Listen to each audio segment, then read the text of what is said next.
Hello, folks. The patch came, the buffs came, and maybe some of you also did after you saw the buffs. Although they don't seem as good, they're still good. They're buffs. It's buffs. It's buffs. It's no nerfs. Let's see how good they are. Where they say substantially increasing experience and stuff like that. Obviously, I'll show you the patch notes though. I'll log in. I'll change to my HotA build soon. Probably aspectless because I don't have the aspects right now because I don't have the raw materials from that held tight. Thankfully, restarting the PC let me re-walk back into the game. But yeah, the buffs are here.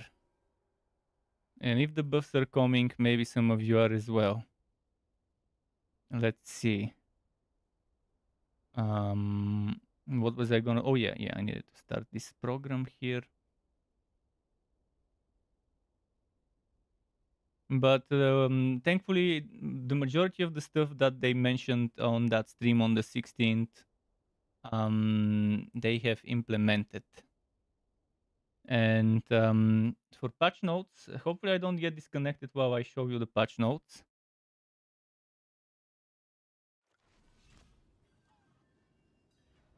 But here it is. I will go through some of them with you, not all of it, but um, I'll skip those issues, blah-di-da. The gameplay fixes, blah-di-da-di-da, I'll skip, and I'll get to the important stuff,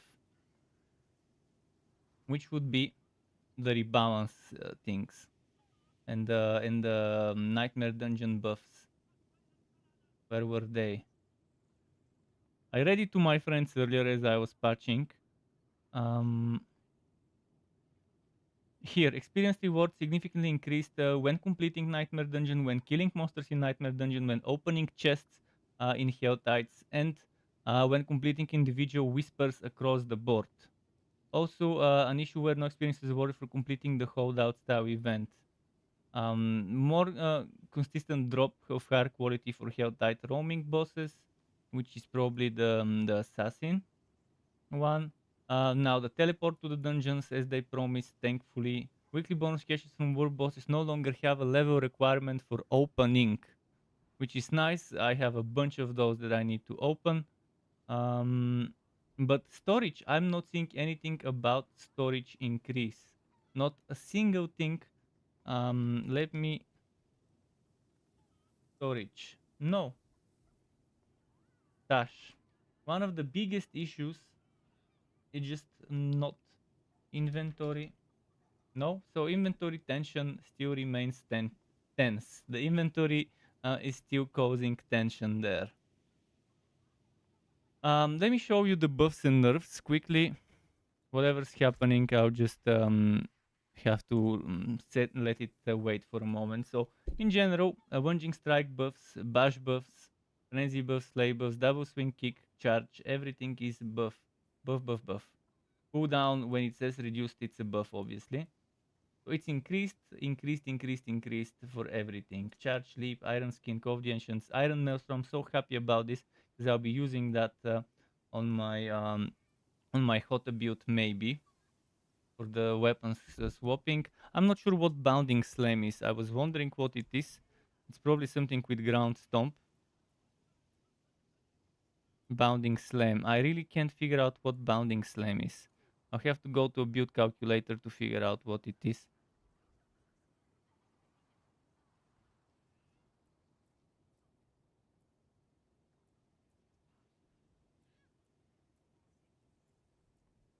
It gives what base damage increased. I think they probably messed up the name of something when they called Bounding Slam. Is Bounding Slam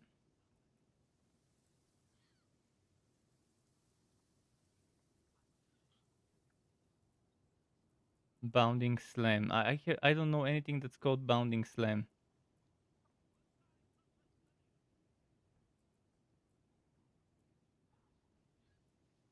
All right, fuck Bounding Slam. Let's move on.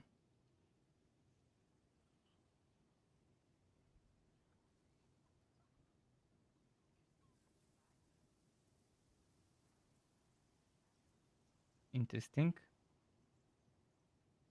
So all the things like earthquakes, wind devils, dust devils, whatever, those have been buffed up, which is nice as fat scalable stuff. Iron warrior damage reduction increase, overkill damage increase, fat damage increase. Okay. Showed you barbarian. Let's show you druid. I'll show you all of them one by one before I go on and start playing. So obviously, spirit generation base damage, fortify increase, base damage spirit generated.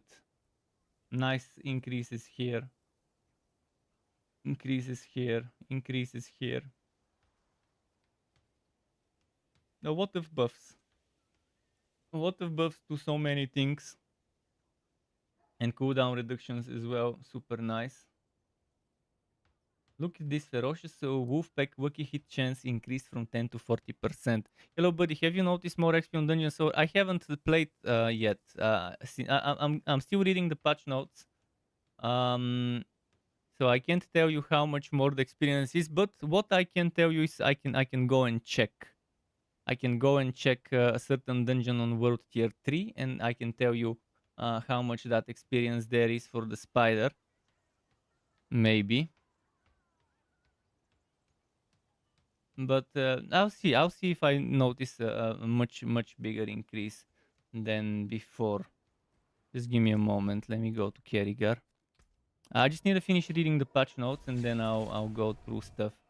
The hurricane increase, rabies, cataclysm, was rate, petrify, everything is. Oh, that's actually very nice.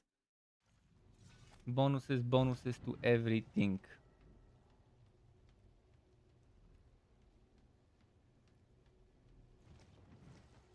Okay, Necro. But again, no inventory or storage or whatever increases, so that kind of sucks. Still, big time. I think substantially for them means like 15-20%. For me, substantially means 200, 300, 400%. 2 million XP in 2 minutes. Where? At what level? That you can't just give numbers without saying more about those numbers and where and at what level.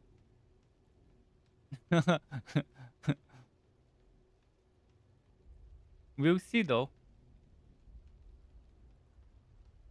The thing is, I don't wanna end up over leveling if the respec cost hasn't changed. I don't wanna level to 100 if the respec cost would be 20 million for a full respec. They need to increase the chance. They need to reduce the cost of respects or increase the cost of items that you sell to the NPC, or increase the drop of coins or something. They need to make sure that we're earning gold faster. Because right now the main reason why I haven't leveled to 100 is because respects are fucking atrociously expensive. And they still haven't addressed this with the patch. So rip, decompose, hemorrhage, bone splinter, sever, everything getting buffs, buffs, buffs. I'm not gonna read everything and call it out, but yeah, definitely a lot of good stuff. Big fan of this one, by the way. Okay, Rogue. Let's see. Blade Chief Heartseeker for. Okay, I like to see this. I like to see this. I like to see this as well.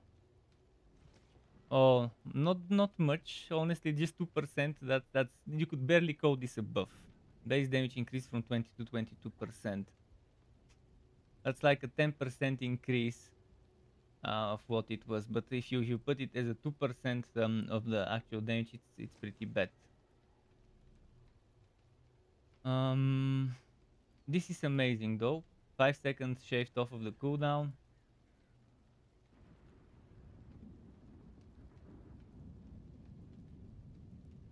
Nice. This is very nice. This is also very nice, and this is amazing. This is perfect. Now let's go Sork. Sork. That was much needed.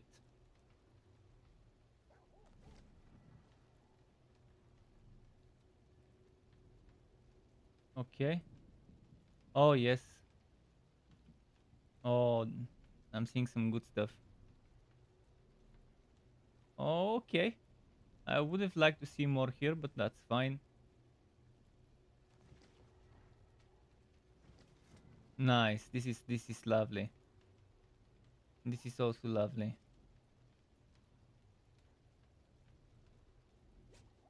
Good stuff for the Sork.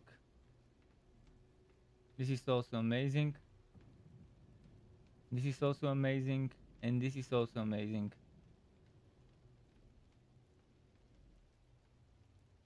This is the only nerf I'm seeing. Or maybe, I'm not sure, what was the Staff of Wham Essen?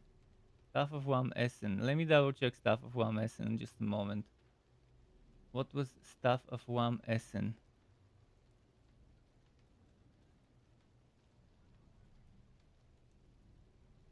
Staff of Wham Essen, Staff of Wham Essen. Damage reduction. Aha, it's actually a buff.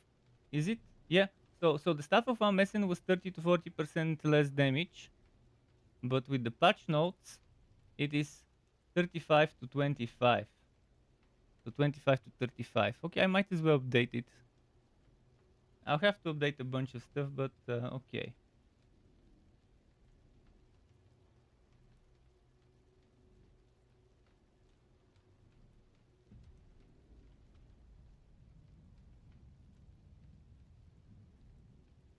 Cool stuff.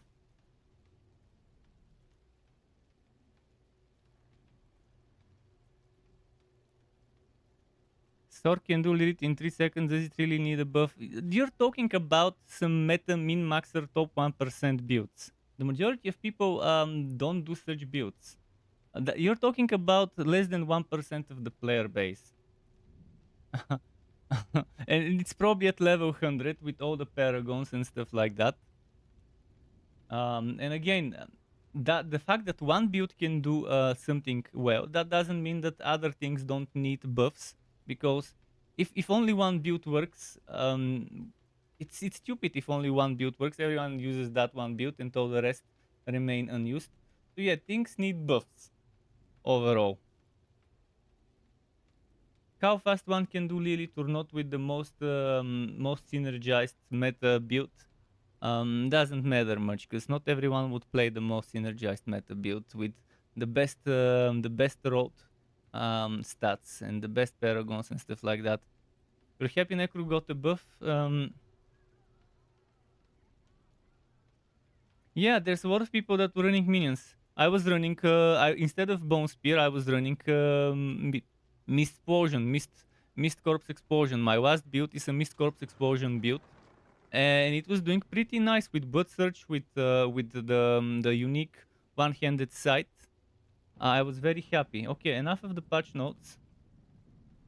Now I'm in a very bad situation because I don't have the hell tight materials. But they didn't change the most important thing, storage. The most important thing that we needed, we still didn't get, increased storage. They should give us 10 stash tabs, not 4. There is plenty of room for 10 stash tabs. It shouldn't be that difficult to code it, to add it, to give us those 10 stash tabs. And we still don't have it, which kind of sucks big time.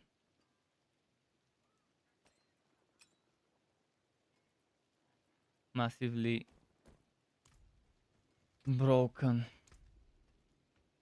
So yeah, right now my problem is I need to switch to a HotA build, but I don't have it. So I probably will go and get some carries from my friend.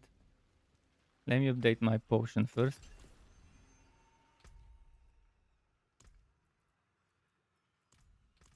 First, let me switch my build to HotA.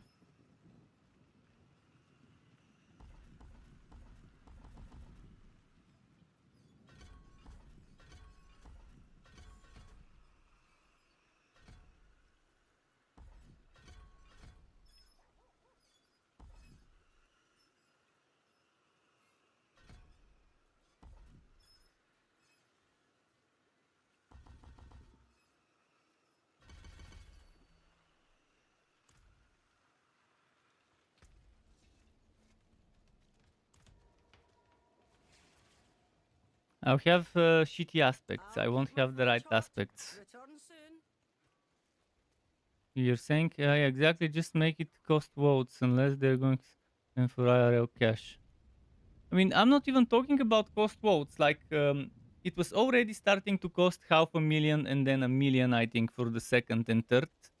For the third and the fourth, I think, or maybe this one was 500,000, and then maybe the next one 1,000,000, and then after that 2,000,000, and after that 4. That would be okay if it keeps doubling.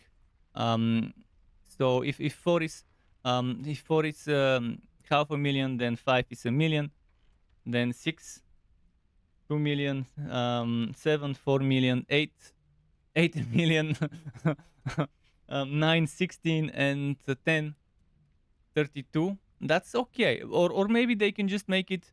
Then you have 1,000,000, then you have 2, then you have 4, then you have 6, then you have 8. Something like that would be a little bit more reasonable. But in general, I don't think they should go more than 10 million, 10 million for the final, stashed up in terms of cost. But we definitely need that storage urgently. All right, I no longer need the whirlwind stuff. I had HotA gauntlets. Those ones, HotA gauntlets. Not the best ones, but they're HotA gauntlets, so HotA it is. I was gonna make this my HotA weapon. HotA weapon, go there. This one goes here.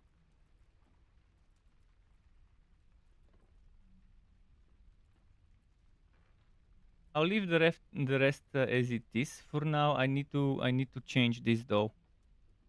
Periodically pulse enemies. I'll use this helmet and I'll re-imprint it with something else because it's just a good base. Too good of a base to lose it.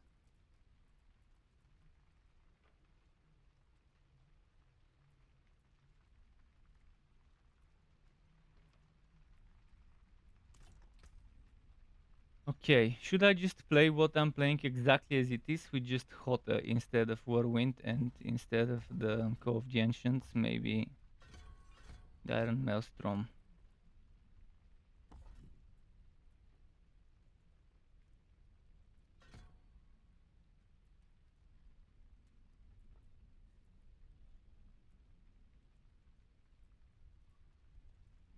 If I remove the movement speed, I can put it elsewhere in something more important.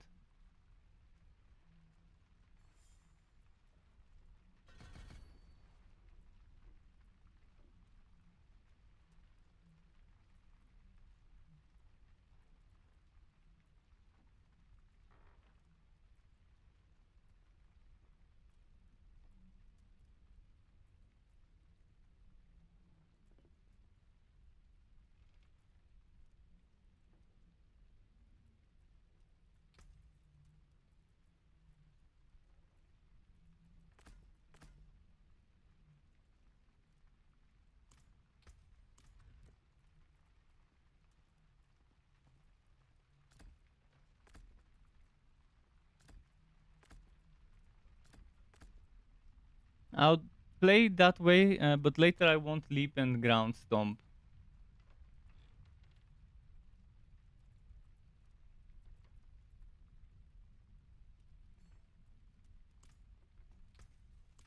Let me check what other HotA items I was saving somewhere.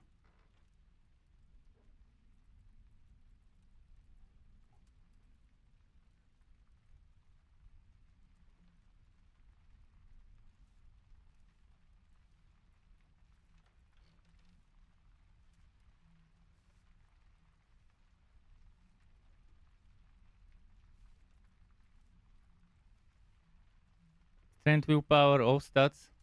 You're saying temper character and then you can... Oh, temper character. I wish. I mean, I would be happy for 10 total for now, which would be 2 per class, because 5 classes, two stashed ups per class. should give you a little bit of room to fiddle with items with different builds. Because let's say you need 2 rows for one build to get different stuff. Let's say one build, 2 rows. 2 stash tabs gives you 1, 2, 3, 4, 5, 10 rows. 10 rows, that's 5 builds per class with 2 stash tabs per class. Obviously, you wanna, for one build, 2 rows should be kind of enough to have different weapons, different armors, stuff like that. The problem is there's uniques that you wanna keep, and yeah, there's that. But yeah, those stash tabs are global across all character. Well, I'm not playing seasons until they improve experience, and I'll see if the experience is improved properly. And not only that, they need to improve respec cost. Because I don't play one build. I get very bored very quickly in those games, playing the same build over and over. In Torchlight 3, I had 25 different characters, one for every class, subclass combination, and I would play for 2-3 hours one class, plus subclass, then I would switch to another, and then I would switch to another after another 3 hours. And in those, I would still have multiple builds. I could be playing a disc mage with electrode, but I could play it melee or I could play it range. So yeah, I had 25 characters and I was making builds with all of them, and I had multiple builds for all of them made as videos and stuff. So if they give me good experience rates, I'll be leveling like crazy.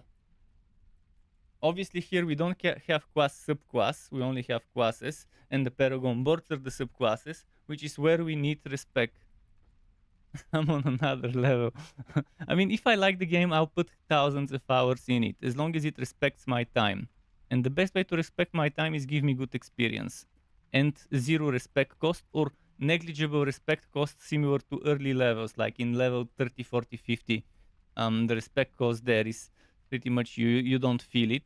You still would need to farm every now and then for it, but you won't feel it.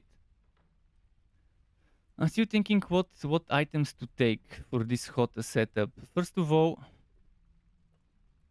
let's look at some of the aspects.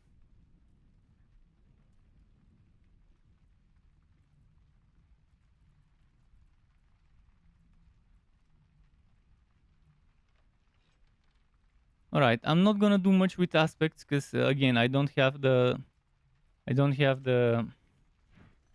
Forgotten Souls. You put 740 days in RuneScape. Whoa. I mean, I had my fair share of playing MMOs before I was a content creator and stuff. I used to be the PvP freak addict, PvP addict MMO player. But I've graduated from MMOs and moved on to more less grindy games, ideally, and that I just can't handle grind. I used to play high rate servers in various games, like private high rate servers, because obviously I couldn't stand grinding for XP. Lineage 2 official grind servers, obviously not my thing. So there is that. Okay, let me see which aspect I want. First of all, I want the overpower aspect. I had maximum overpower aspect somewhere here, 50%. Now the question is, where do we put this one? I could put it in the gloves. Or I could put it in a weapon for now. Because that's gonna be 100%.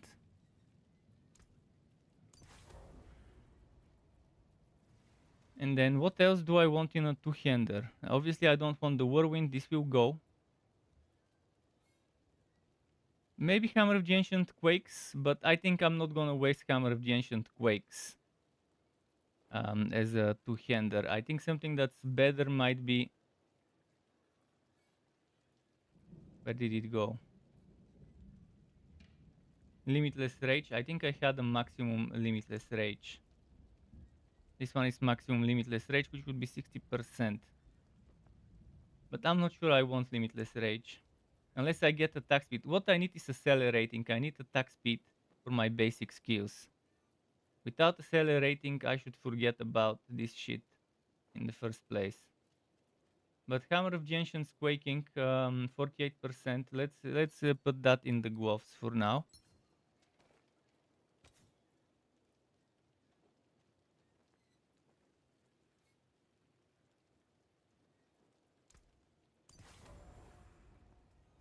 This one is not needed. I can always remove this. In this one, I could always remove it.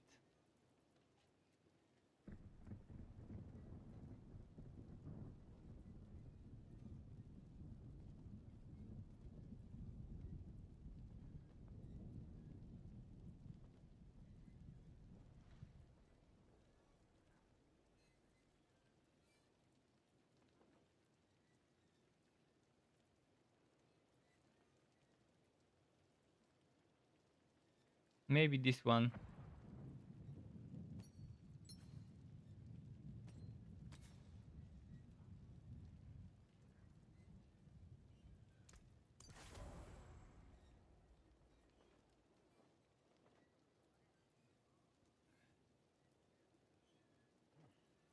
I need to remove this. But let me see what aspects. I've been saving a bunch of aspects.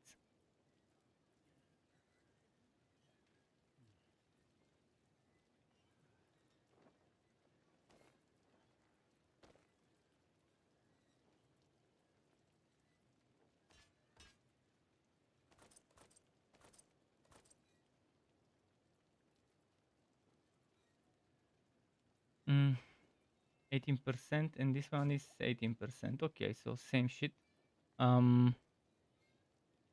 This is maximum. Limitless Rage. Did I put Limitless Rage somewhere? For now, I'm not gonna go with Limitless Rage, but okay, Accelerating. There it is. Must have for me.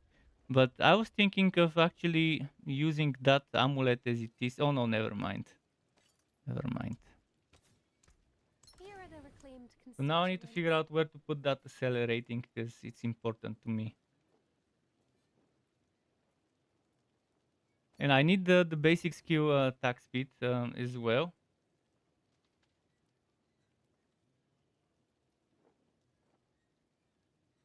This is not gonna be as much damage for me.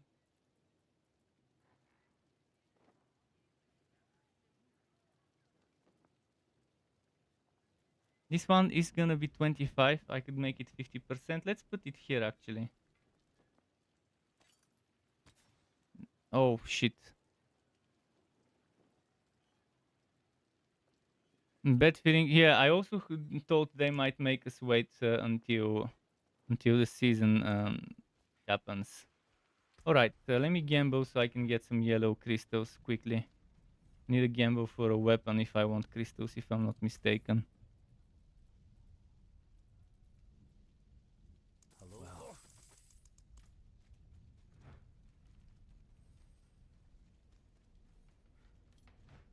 I'll do this one aspect and then be done with stuff for now until I get more.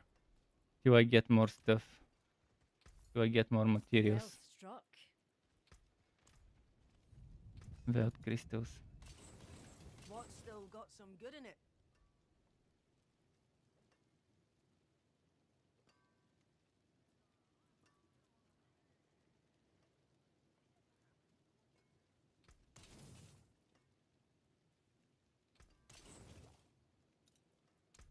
Tell me I got at least one crystal. Yeah, I got it. Let's see how the experience is though. Well, you know how many people would stop playing the game if they start charging for stash tabs? A what? I mean, on a game with a $70 price tag. How are people working out how much experience they're getting? Maybe checking stuff here. Maybe checking over here how much experience. I was checking earlier the experience. Someone told me that if you fight enemies 3 levels higher than you or 30 levels higher than you, it will be the same experience. And I tested 3 levels higher than me and 4 levels higher than me, and it was the same experience. One spiderling gave me 98 XP. I still need to check this one proper. I need to do more testing for this one to confirm it. But it definitely didn't seem nice if that's how it is. Okay, I wanted to put on this one. I wanted to put this aspect. Where did it go?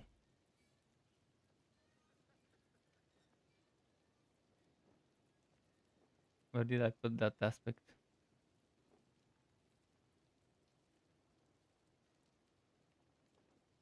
Wait, do I have a better accelerating?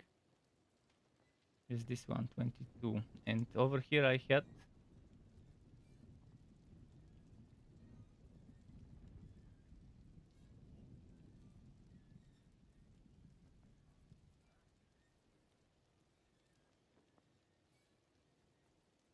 Alright, let's just put that one, I guess.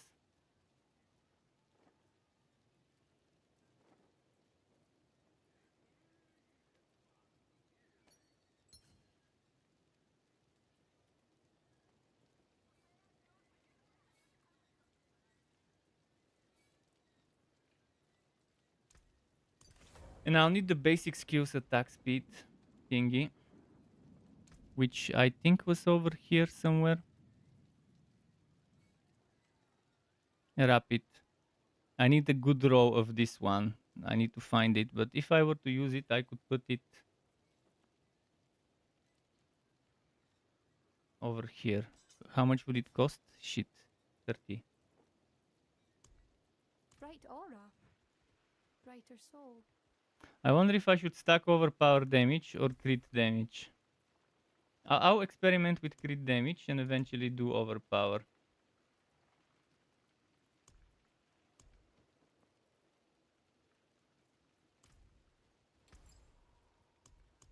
Stars guide I you. have enough gems. I'm not gonna craft new ones, but what I need to do is upgrade stuff. But I don't have materials to upgrade fully.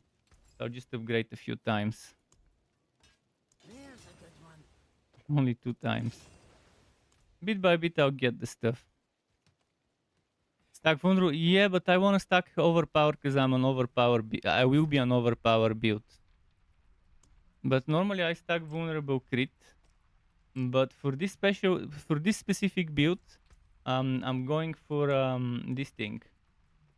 Every 30 seconds there is gonna be an Overpower. And then there is this thing here. Where did it go? While wielding a mace, you deal increased overpower damage. And then there is this thing here. After overpowering with Hammer of the Ancients, you deal more damage, which again, not as necessary. I could just do that.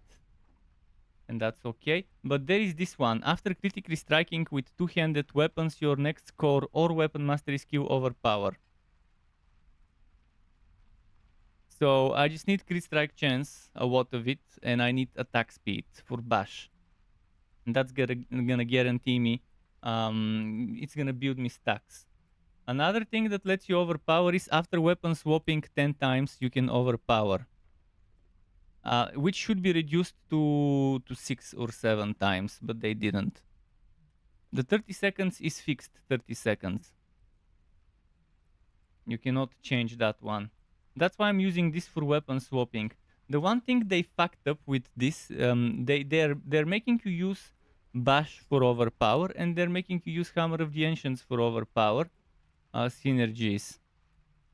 But the problem is, for bash they're making you use two-handed bludgeoning, because it's a bludgeoning skill, and they're making you use two-handed so that this can happen. But the thing is, Hammer of the Ancients is a fixed two-handed bludgeoning, so they're nudging you towards weapon swapping while walking you with two-handed bludgeoning weapon skills. That means you have to find other skills that give you the dual wielding and the non two-handed bludgeoning, the two-handed swashing.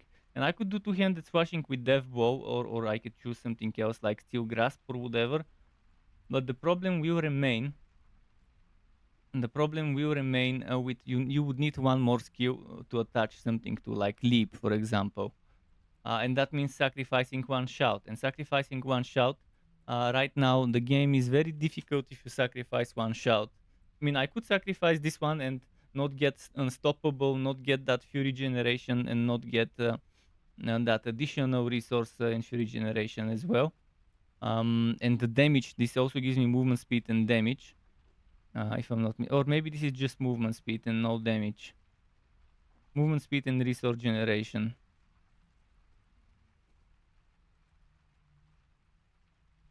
So it gives resource generation to allies as well, which is the good stuff. But one of the best things about it is the unstoppable. It gets you out of shitty stuff. And this means that using a single shout, because this one is also great. This is a ton of damage reduction. But yeah, I do have a lot of knowledge because I made a bunch of builds.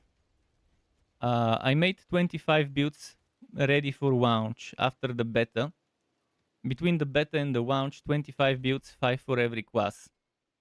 And before that, I made, before the beta, a bunch of theory crafts. So I've been theory crafting a ton of stuff.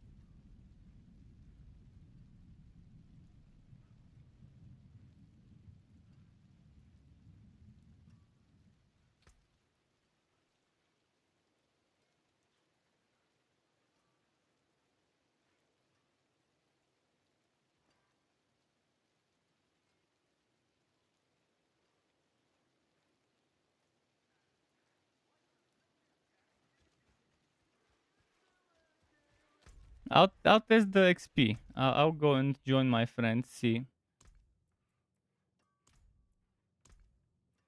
it's not letting me to join the party. What? What?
It's not letting my friend invite me. It's not letting me join my friend. So maybe there is another patch.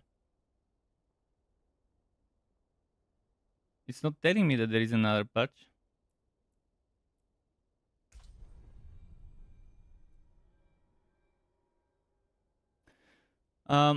Next quest prediction. I can tell you what the next quest is. A heavy quest. Some people data mined some images and predicted unholy paladin, like an unholy cult of Lilith kind of paladin, because they saw. I'll show you images. I'll show you images on my machine just a moment because I restarted it and it closed my explorer. Um, just so you get some idea of what I'm talking about, I need to open certain things. So if you look at the class icons, every class has one of those icons, and they found one of those with the cult of Lilith icon on top of it somewhere. And cult of Lilith, they predicted it could be some sort of unholy cultist tank.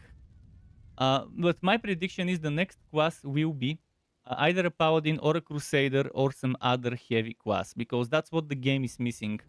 Either some sort of more tanky.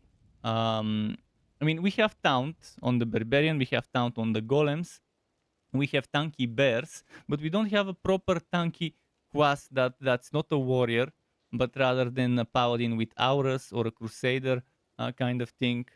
And there were crusaders in the game and stuff with some of the quests and side quests. Um, it's not letting different version of Diablo 4. Make sure all players are running the latest version of Diablo 4. Let's see if I'm running the latest version.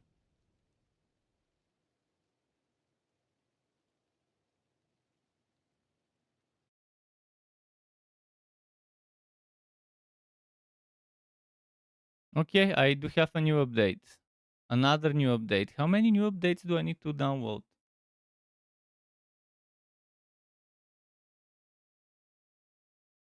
Yeah, I'm also if you're talking about thinking out of the box, I would love a cultist, Lilith's cultist, some sort of thing. But the necro kind of covers those skills right now. But it would be interesting.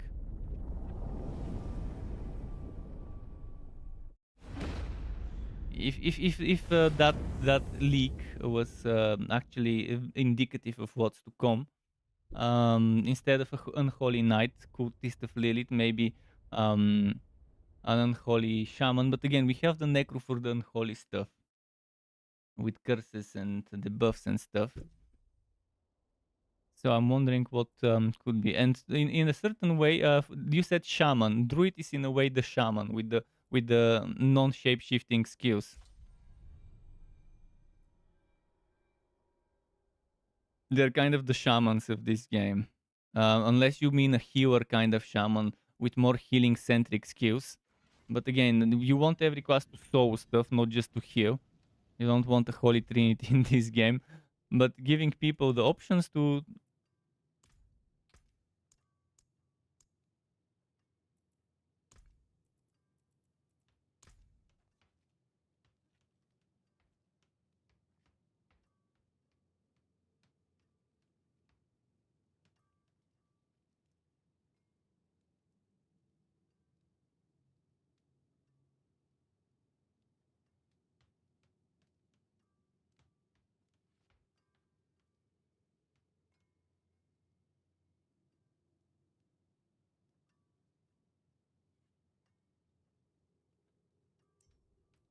Telling my friends that if they want to play together, they have to update their client too.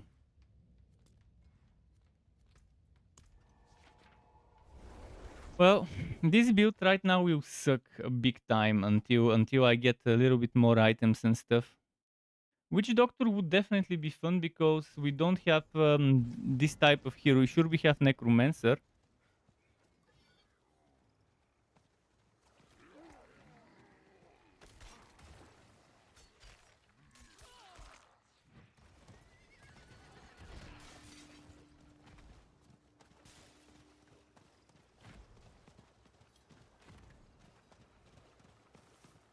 But what I would really like to see is again that heavy Crusader or Paladin class, especially Paladins with auras. That would be so cool. Classic Paladin, Blizzard North Paladin.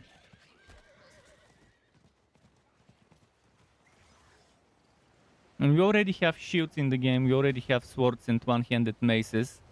So making them wear swords and one-handed maces, and two-handed maces, and shields. What else? What else did they have other than scepters and stuff? You've made Necro since it came out in the Reaper of Souls. You want that Lilith class? Hello.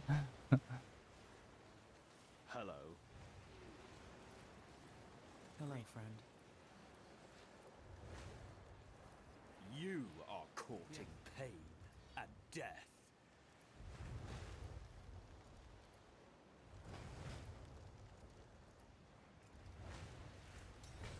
I don't think they touched experience in those events, by the way, which is kind of underwhelming. I'll look into it. I'll read again the patch notes later to see if they did something.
Okay, nice.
Man, this stunning.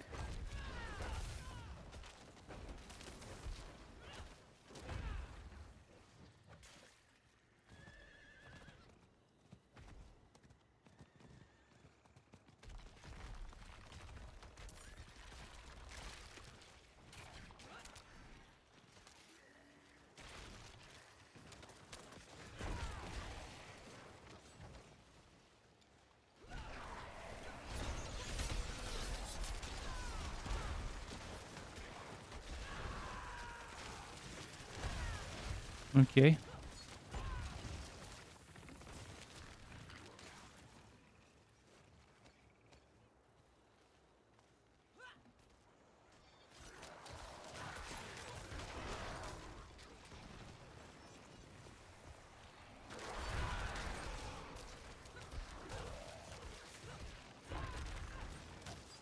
I need more crit chance for sure.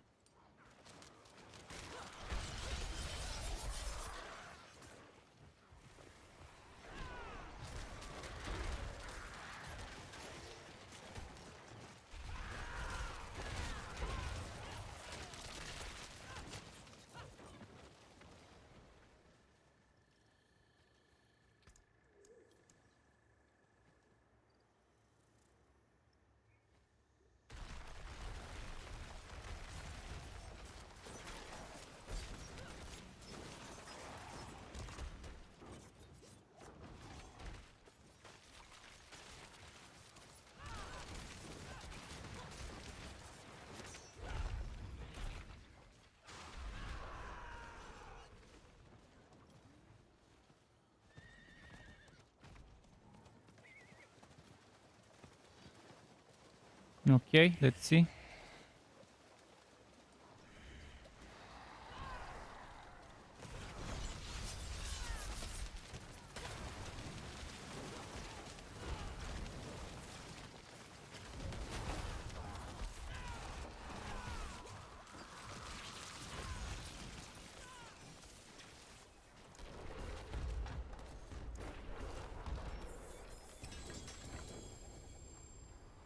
I appreciate that. Brutal. I like it. Okay, let's see. Empty enemy pathing is definitely updated. You hit an enemy through a wall, they now path and open a door and oh, that is good. Especially for cases where, you know, they promised that when there's few monsters left from slay all enemies, they would look for you. This wasn't there. I've been trying to get them to look for me, and the majority of them just won't even consider looking for me. So a lot of the stuff that they said they fixed after the beta for many dungeons just wasn't there. And hopefully now this is the case. Hopefully they've improved upon all those things they mentioned long ago. Alternative ending siding with Lilith. Yeah, this story, it's like a fucking telenovela. It's like a soap opera telenovela story. The most cheesy, boring things ever. Well struck. Oh shit, I need crystals. See something I don't? Greetings. How shall I guide my hammer? What's still got some good in it? Nothing really original, nothing that hasn't been done, nothing that would surprise me, and I would say, hey, I haven't seen this done before hundreds of times in books and movies and plays and games. But it's a story. I mean, personally, I don't play the games for the story. I play for many other things, Better than starting mostly from the end nothing. game and the build Forge on. diversity. Return soon.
Ah,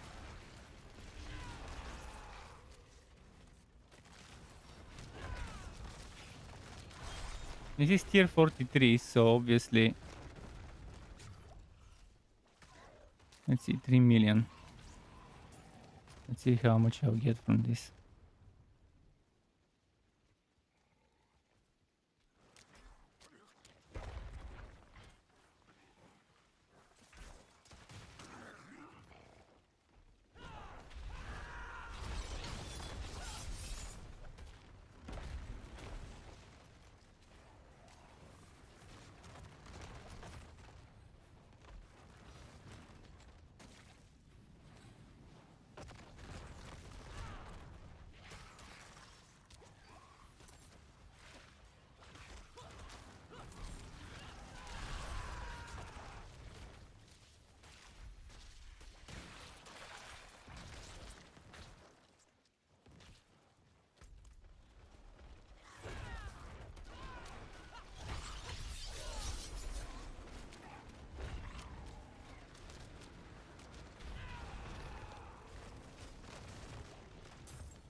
Very shitty map. They do shitty maps. They haven't learned which maps. I I never would do this map. This is just a map that doesn't fit in my maps worth doing. But maybe because he's a ranged necro, that's why he doesn't realize how bad this map is to a melee player.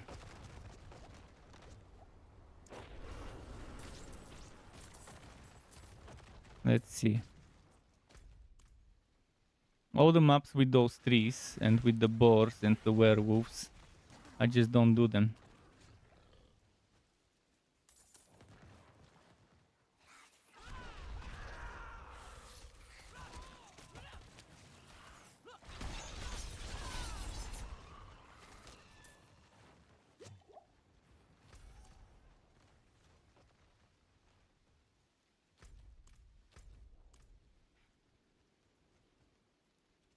Well, I mean, you can have movement speed on the boots and the amulet.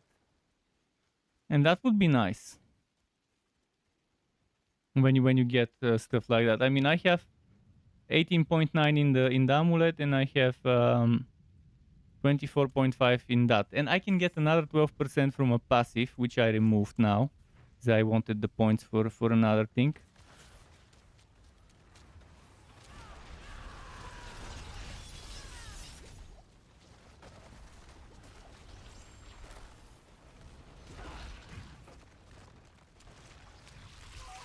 Oh shit, explosions. The explosion killed me.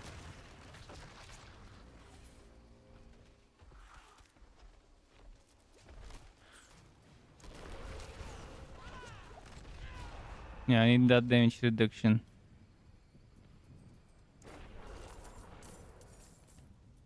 Yeah, the experience is not good.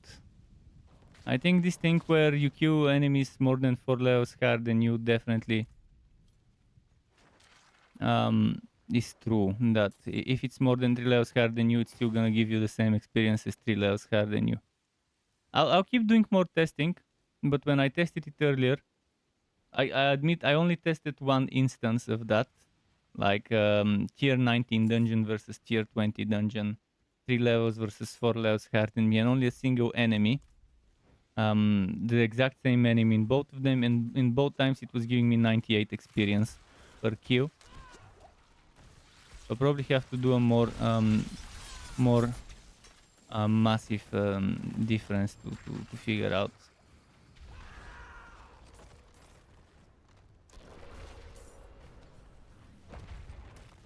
Those little spiderlings, that's what I was testing in one map.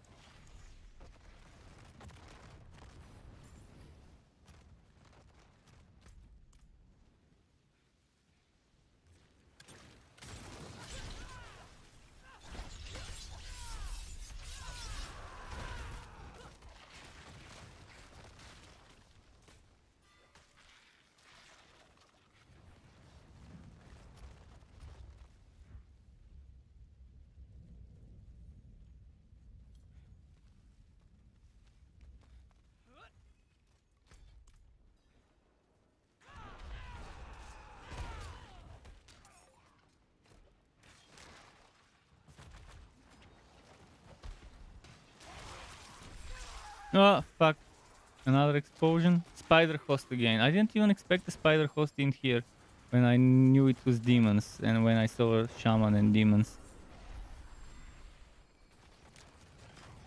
I do need more HP, but I've been very unlucky with the rolls for the stuff.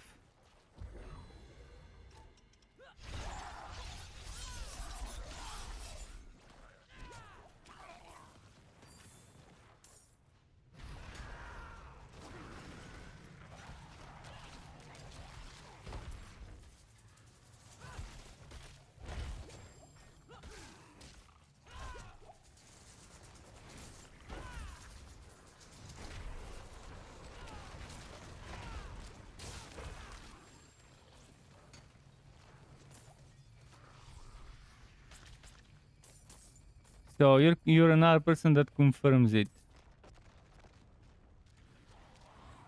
That doing more than 3 levels higher than you is pointless unless you're going for glyph experience or for bragging rights that you can say I've cleared this one. So it seems if someone wants to XP and not focus on glyph XP, more than 3 higher seems pointless then. Interesting. Definitely not the way I would want it to be, but it's how it is, I guess. We gotta deal with it. But that's their way of trying to deal with boosting, to try and nerf the boosting of all those services, of all those people selling boosting for real money. Which is super shitty. I'm not a fan of any types of real money transactions in games when it comes to unofficial, non-cosmetic stuff, such as trading real money for items, which is the biggest pay to win right now in this game. And that boosting, those bots that do boosting. Some people are speculating that Blizzard did a massive ban of bot services, and that they retaliated with the DDoSes.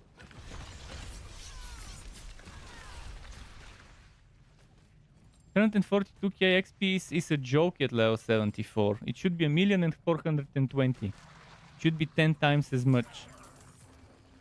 It should be from a Tree of Whispers you should get at least a quarter of experience. They shouldn't give you a flat experience. They should give you a flat percentage of your level. Complete a full Tree of Whispers reward. Gain quarter of a level. Complete 4, gain a level.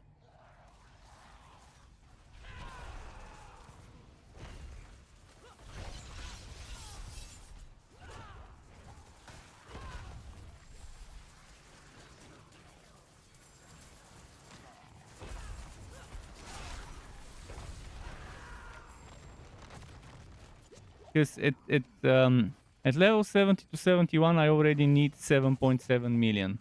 So how is 1,400 142,000, how is 142,000 gonna do anything for a level 74? That's still less than 10%. And again, ideally it should be 25% of a level. If you wanna be rewarding people the right way.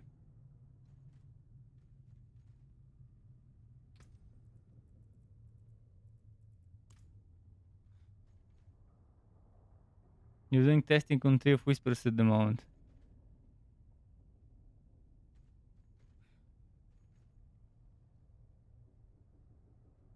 $19K for a world event. They didn't mention anything about world events except one that was broken. At least from what I read. Maybe I missed it. Maybe I missed the world event stuff. But 19K is still a joke at level 74. For a world event on world tier 4.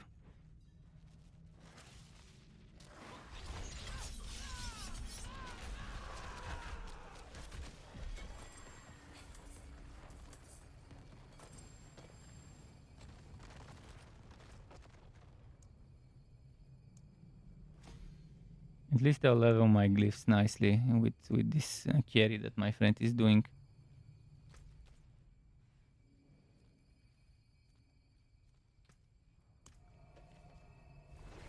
I forgot to mention how much I got from this. World XP being buffed in that fire chat thing. Fire chat? Not sure what fire chat is. Is that the Discord server, the Sanctuary Discord?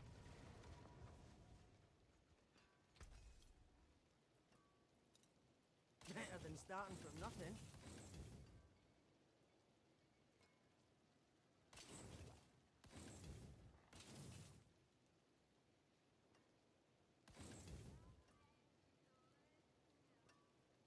Crit strike chance, wiki hit chance. But the crit strike chance is abysmally low. If it was like 7 or 8, I would have kept it. Armor with HP and damage reduction from close enemies. Okay, I might keep this one. Legs with HP. And damage reduction from close enemies. Okay, fuck, I'm keeping so much stuff. Numbing rat. War cry.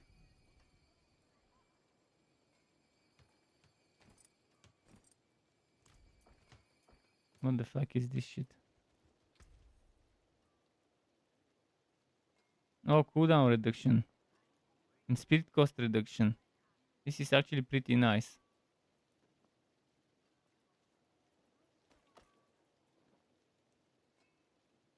Fury cost reduction. Intelligence, willpower. I was saving those actually. Oh, my storage, man, my storage.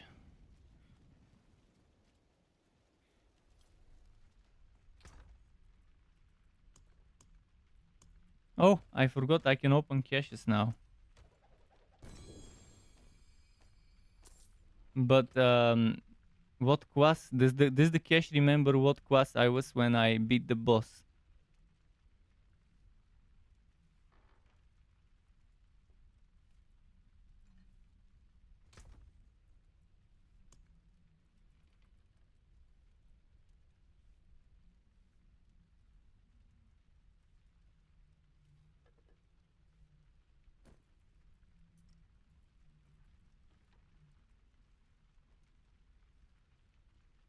Just gonna get rid of this.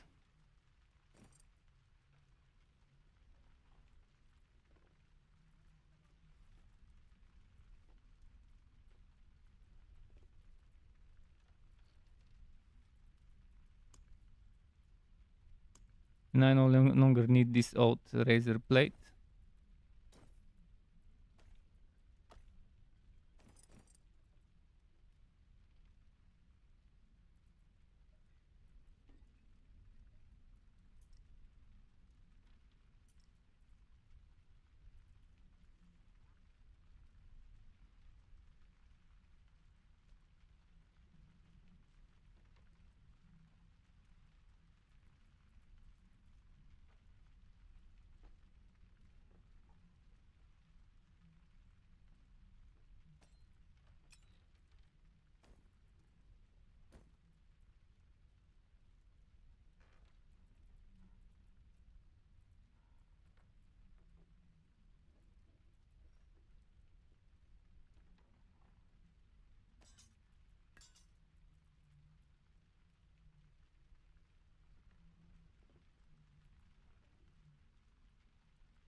Okay, let's get rid of some stuff.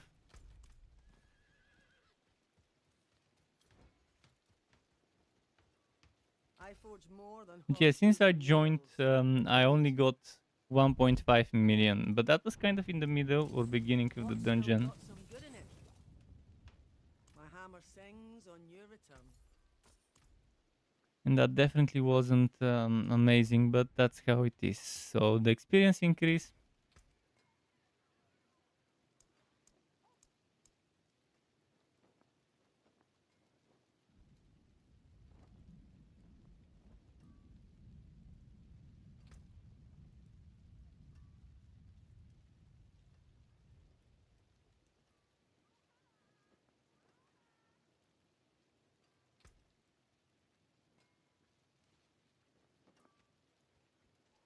I don't feel the increased.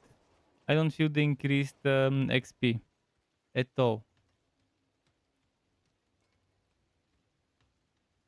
Are chatting. Wait, there is a death live stream right now. 19k experience from the world event. Why isn't it 190k? They're missing a zero. In the majority of those rewards, they're missing a zero. They definitely are missing a zero in all of those experience rewards.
Substantially increased. If they call this substantially, then they need to substantially re-evaluate the reviews on what they consider substantially.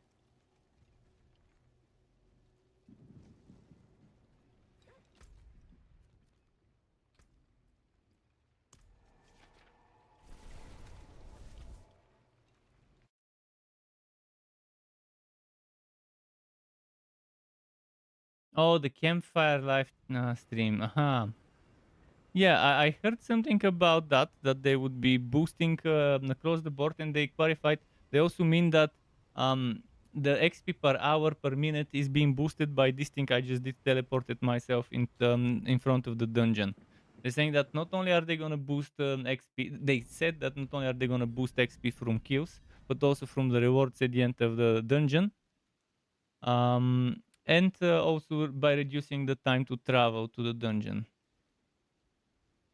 How bad was it before if this was substantial? Well, it was bad. Especially after level 70.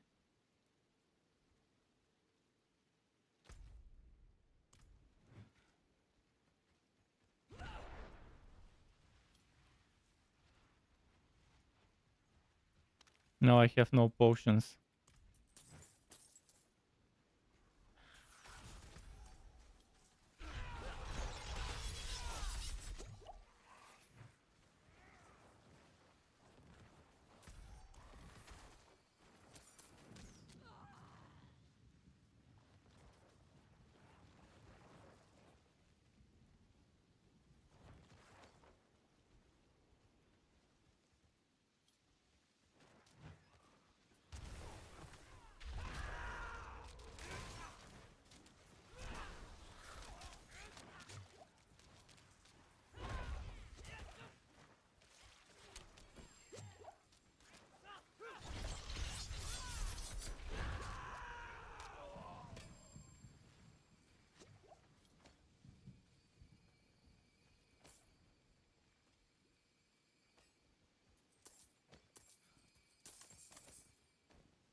Man, I need more crit chance.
They cleared it.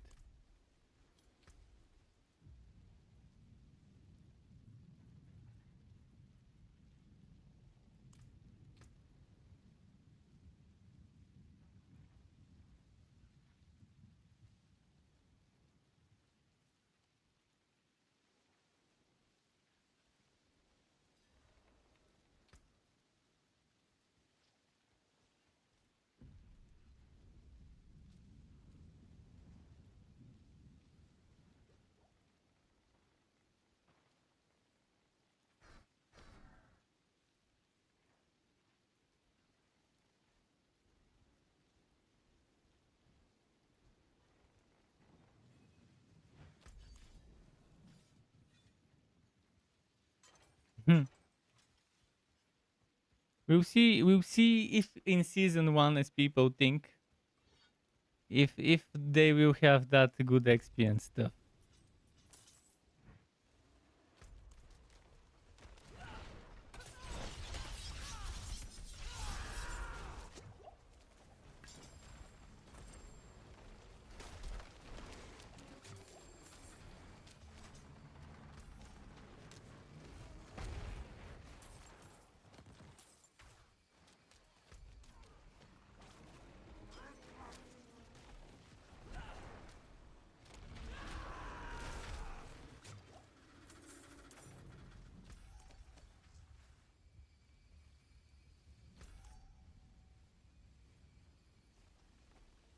So Sever's bugged and it doesn't complete in some.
Oh shit, the boar. He's running such cancer map. This map is definitely one of the slowest ones if you have to dodge constantly those boars instead of just face tanking stuff. Not talking about myself, about him though. Not sure why those maps.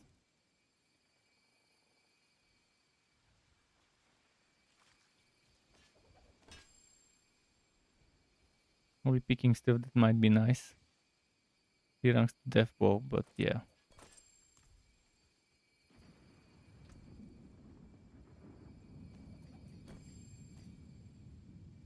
I'm looking for a new hammer as well, yeah. Wish I had more storage room.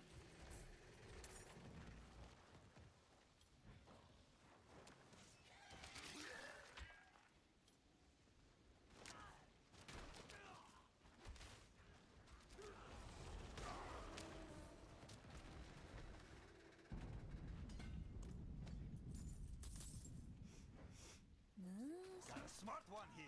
Oh shit. Cut them down.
See, mace. Yeah. I don't have room for everything.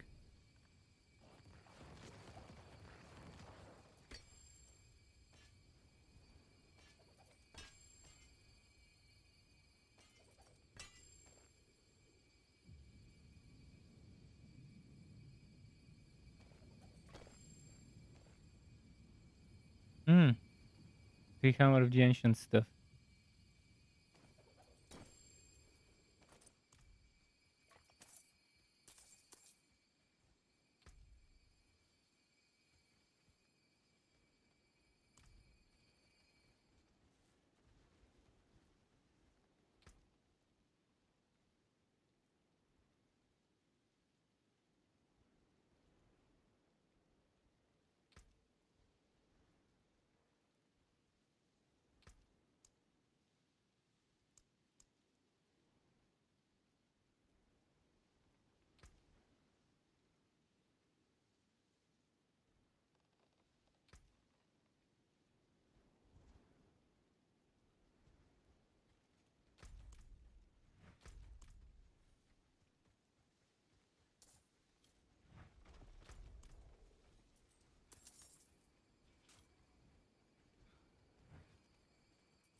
Hmm.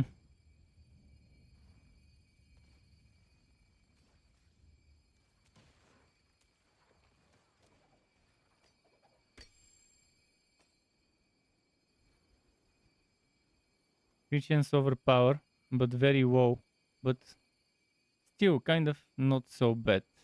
I removed Dench over time. But I still need maximum fury and life as the more important roles.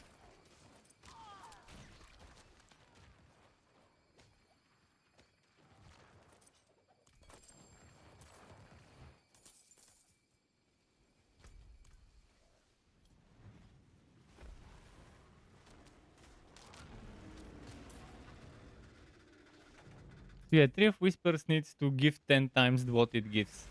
142,000 is a joke at level 74. Even if you get 1.4 million, it will be a joke, but at least it will be better than 142.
Not sure if they really buffed it, but yeah.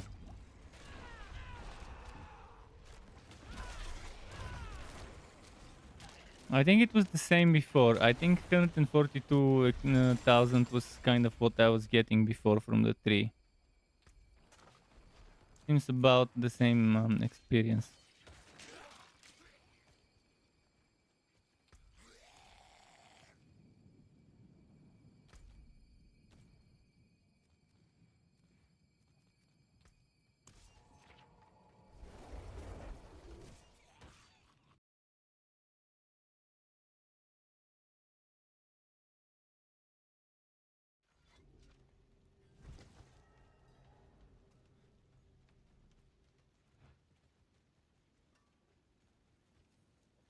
I forge more than horseshoes and nails. What do you need?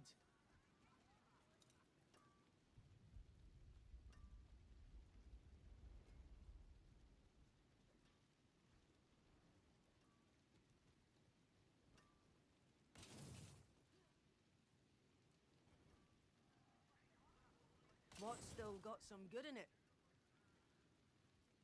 Need a good overpowered damage hammer. Two-hander, ideally. 8% cooldown. Too many of the other stats are shit. This one is good though.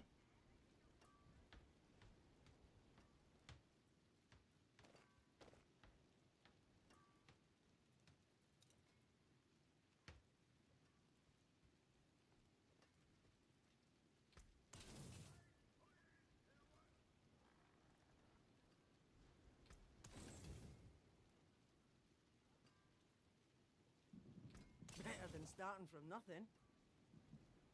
Damage over time while berserking. Crit damage 2 injured. Death bow 3 ranks.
Hmm. Use it well. Need upgrade stuff.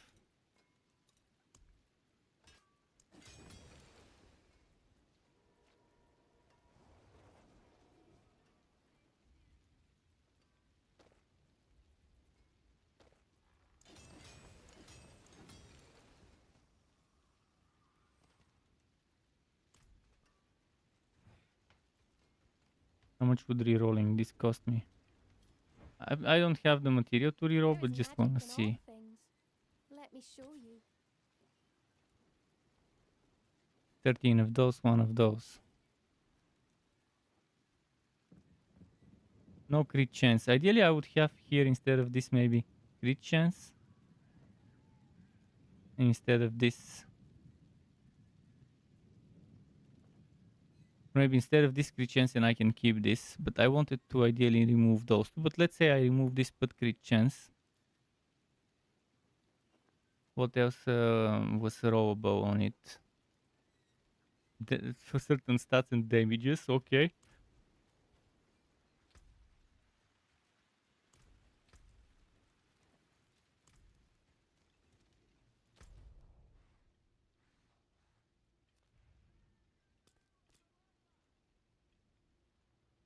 Yeah, that's actually one of the good things about this update, other than the buffs to skills and stuff. The teleporting to dungeons is pretty solid. The dungeons themselves are still the same boring copy-pasted recycled content, which again, it's nothing. It's not wrong to recycle content as long as you have more, as long as it's not the only content. And Helltides doesn't count as much of a endgame activity because it first of all it doesn't scale much. Second of all, it's not as rewarding, especially when it comes to those reroll materials, and limiting the reroll materials to only drop in Helltides is a terrible thing to do. Same way limiting glyph experience to only drop to be only obtained from nightmare dungeons is a terrible thing to do. I would love to be able to run Helltides and get glyph XP from killing bosses or something like that, to get some things that I could exchange for glyph XP, maybe, but it that way. And I would love to be able to get Forgotten Souls from nightmare dungeons as well, if I don't feel like doing Helltides. Like the opposite situation.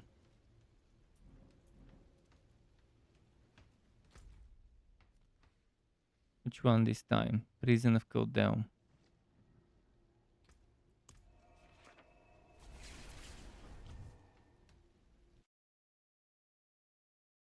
I never like exclusivity in wood, where you're forcing players to do content they might not enjoy, instead of making it so that any content can drop any reward, which would be again the better way to do stuff. Where did I leave those bananas?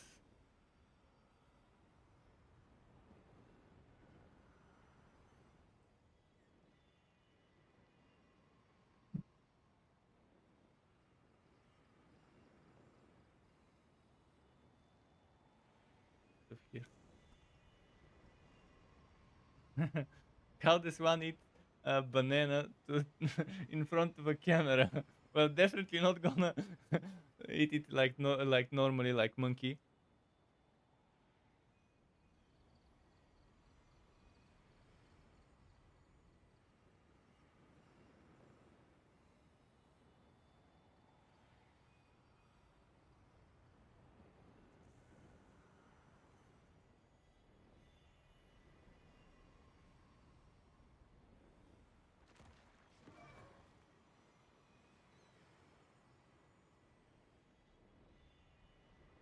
Hmm.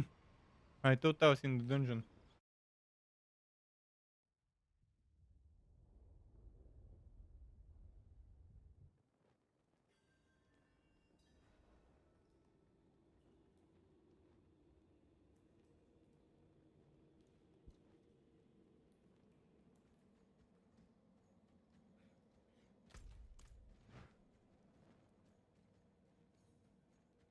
Okay, I need to give my pet some food. Just a moment. Okay, come say hi. Come say hi.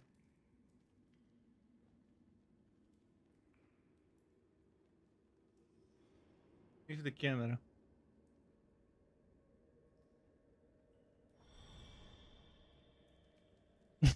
He doesn't want to sniff the camera. Moment to feed him.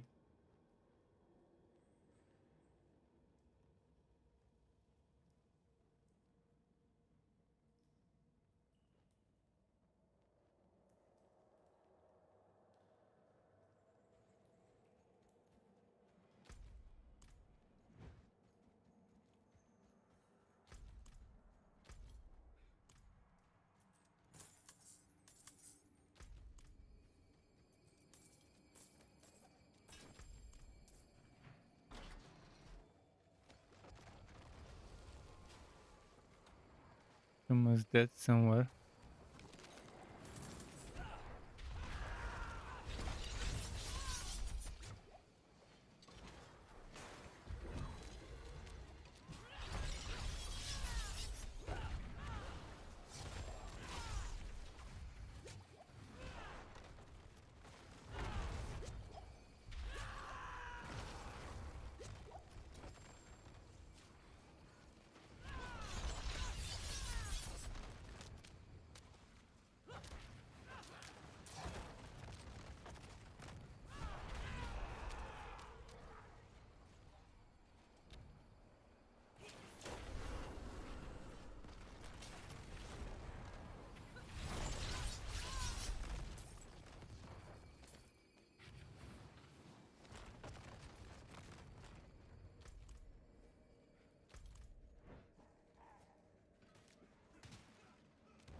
Am I gonna survive this onslaught? Oh, ranged enemies.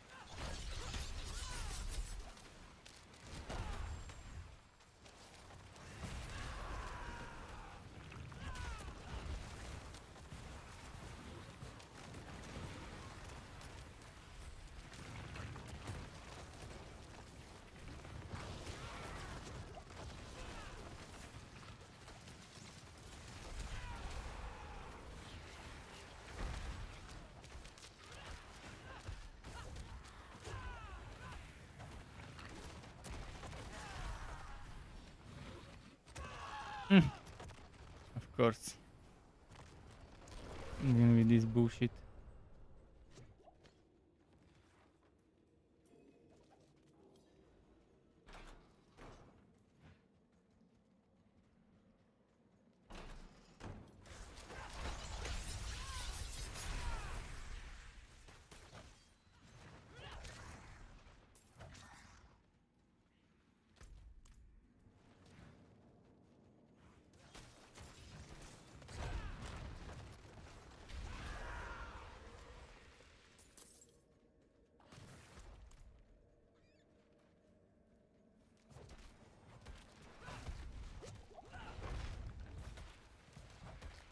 Barely do damage to them.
Okay.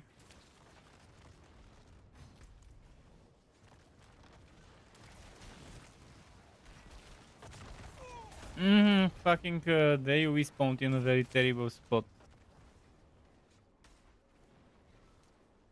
I don't know why we're doing this tier when he doesn't need to do more than 3 levels higher than his level.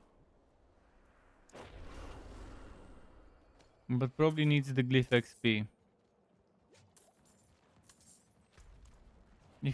If I was on my friend's spot, I would be doing level 88 monsters or level 89. Instead of what are those? 96, 7 or something? 97, yeah.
Fucking environment. But yeah, I'll be leveling faster if I'm not with them, but my glyphs won't be leveling faster. So I'll be staying here just because I need glyph XP. Later I can get regular level experience doing more reasonable content.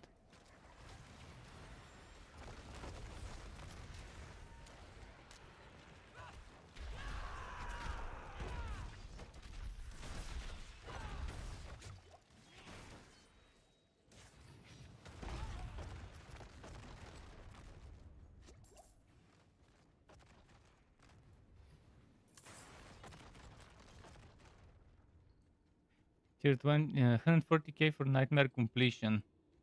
Well, it should be 100. It should be. It should be at least 400,000 for the completion. Okay, not for the whole dungeon, but for the completion.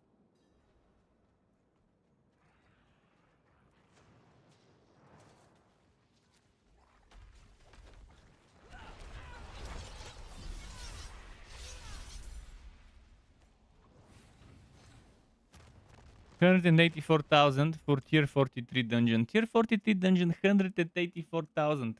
At level 97 monsters, you should be getting 10 times this much. You should be getting 1.8 million just for completing it.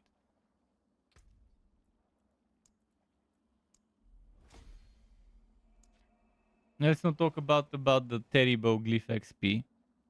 That's another thing.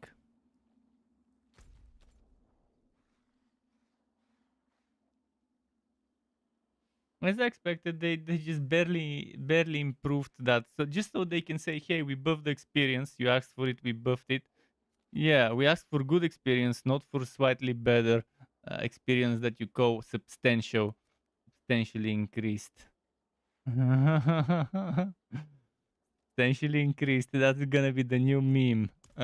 Substantially increased. I found a dollar and my fund substantially increased after finding that $1 on the street. No, I found a penny. I found a penny on the street and I'm substantially richer. That's how this feels. When they call it I folks substantially. more than horseshoes and nails. What you need? It's the equivalent of finding a penny on the street in the current economy and saying you're substantially richer. Because a penny some 40, 50 years ago probably was well, it still was not that much, but it was much better than what it is now.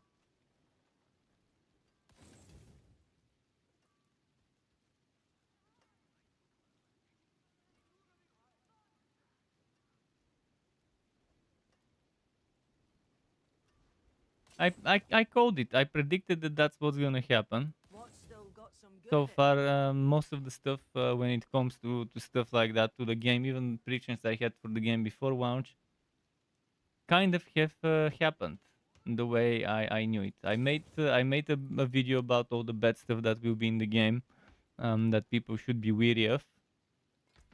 And What's left, you what do you ask? know? Most of that stuff definitely didn't change before the game launch. It was still there.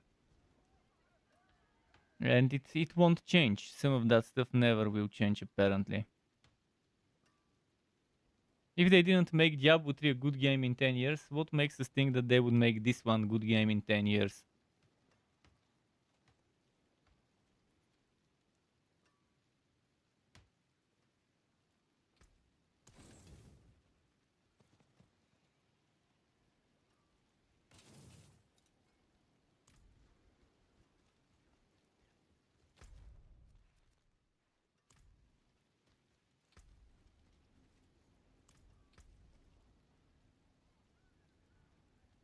Quake outwards. Do I have a good one to put for quaking outwards again?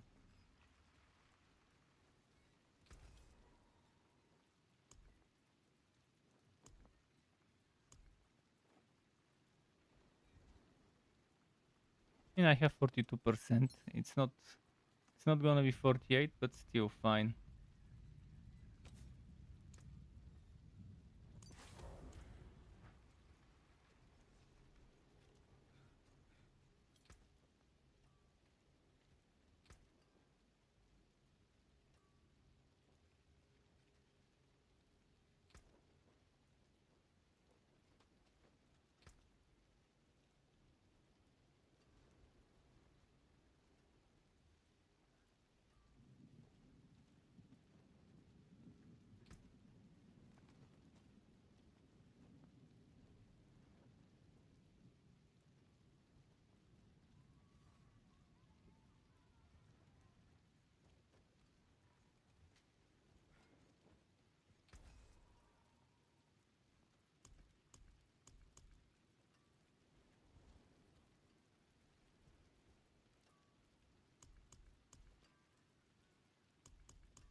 Mm.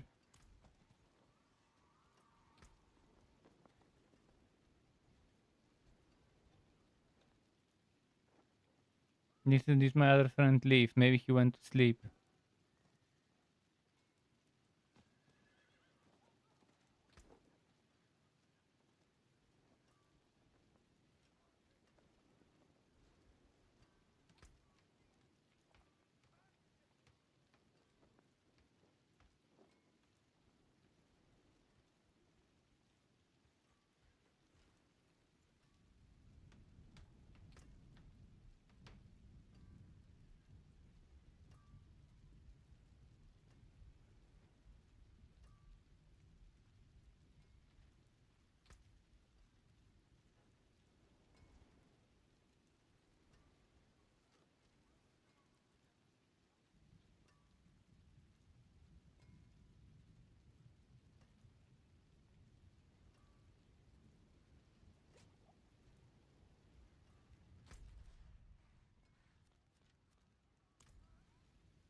I was telling my friend how yesterday I was speedrunning 2 dungeons in between legions, and how legions are at the 00 and 05 of every hour, roughly around that time, and between 00 and 05, and then at 30 and 35 past the hour, every half an hour, maybe 32, 3, 4 minutes or whatever difference, and how I was able to do the 2 dungeons in between legions, including the legions themselves, like speedrunning dungeons for 5, 6 minutes, and the right ones, and that was a good rate of leveling.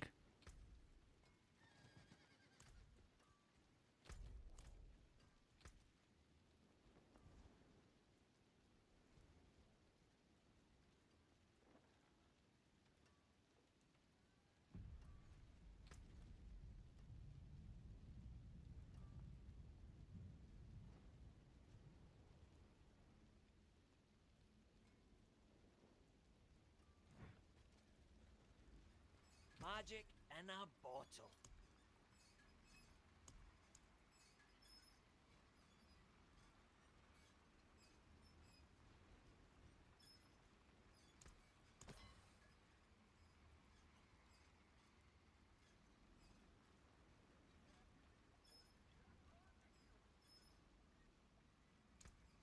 Excellent.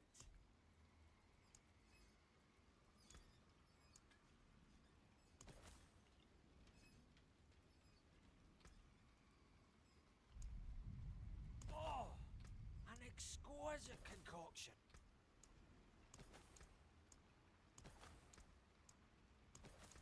This thing that you can only put 20 is such a fucking lame joke. Why only 20? Why can't I put 200 there? This is fucking bullshit. I mean, who designs this shit in such a way, tests it and says, oh, yeah, that's nice. 20 Geovine at once. Who would want to do more than 20 Geovine at once? And then you go and check the cost of elixirs. Boom, 15 Geovine to craft one. Seriously, like you gotta be, I don't know, blind maybe.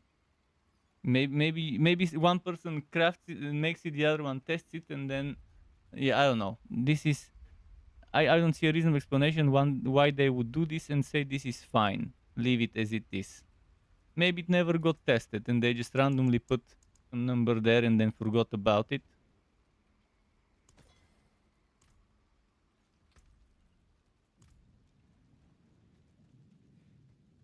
magic is neither good nor evil.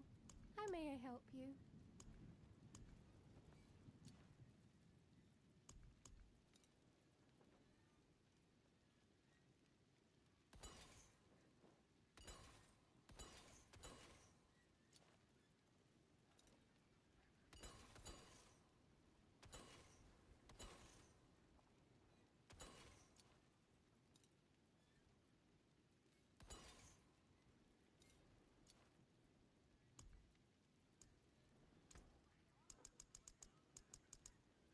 Masterful work. My magics await your return.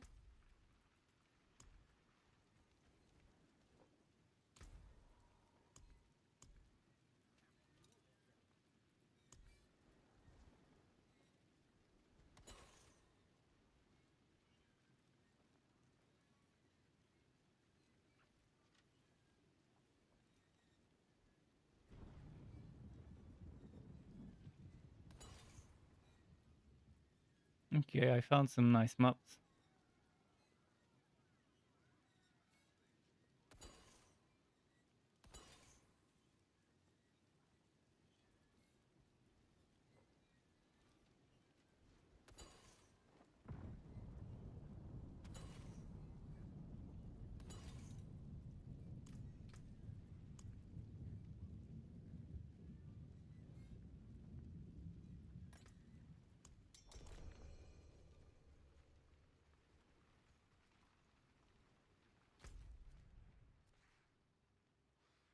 He's probably AFK.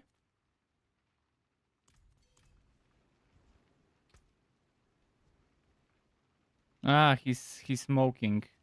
Okay. While he's smoking, I don't know, maybe I can check my inventory, see if there's anything else I can get rid of. I definitely can upgrade the gloves, I think. Let's see. See some steel you need?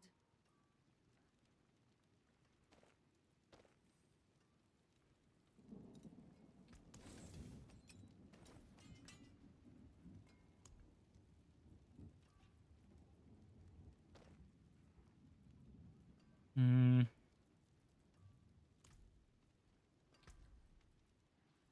Okay, next up, I want to get a better armor. With HP and rings with HP.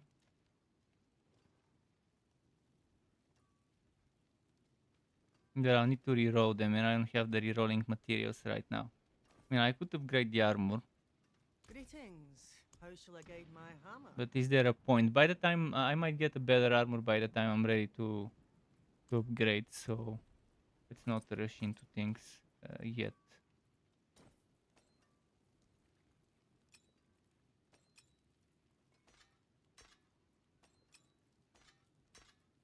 Let's see. Cause critical chance.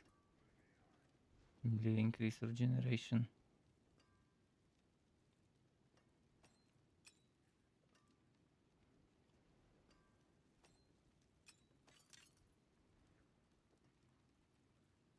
Okay, this one should be high priority. One maybe next priority, and the other two kind of not as much. Let me remember what I was doing here in terms of passives. Because that was for the Whirlwind build, I didn't change it. I only did 3 points different from the Whirlwind to the HotA, but I might swap again one of the shouts, we'll see.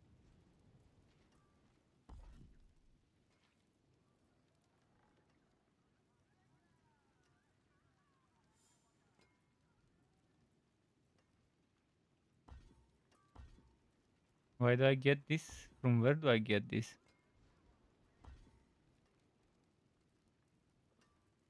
Oh, I forgot to remove the bleeding bullshit.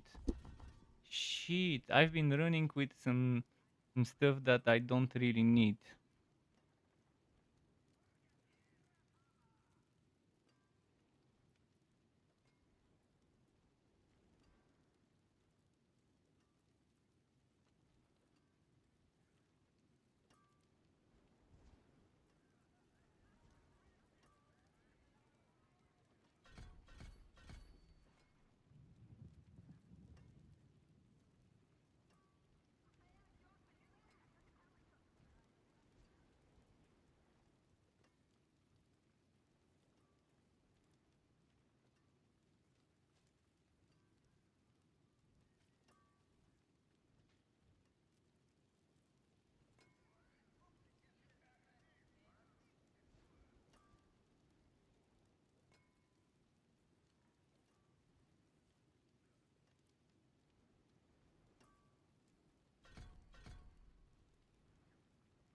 Let's try it like this.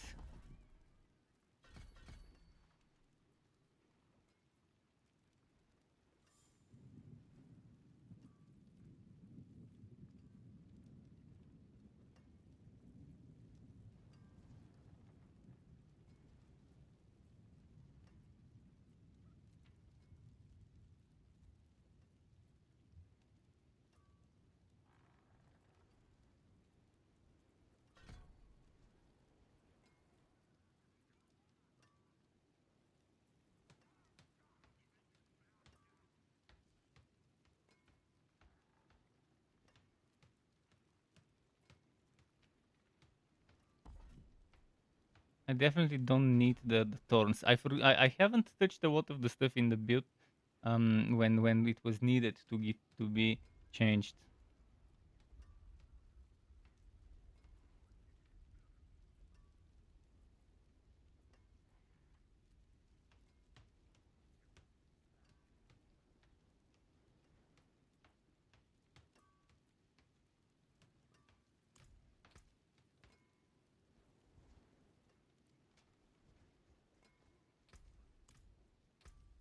Mm, I really want to put 2 more points here, but I'm not sure from where to take them.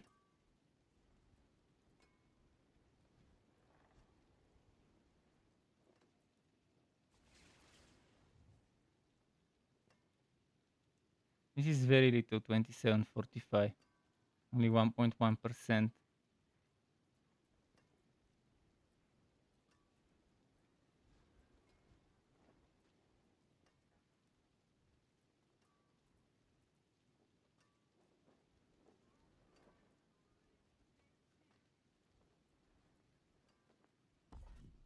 Let's see if I'll be fine without this.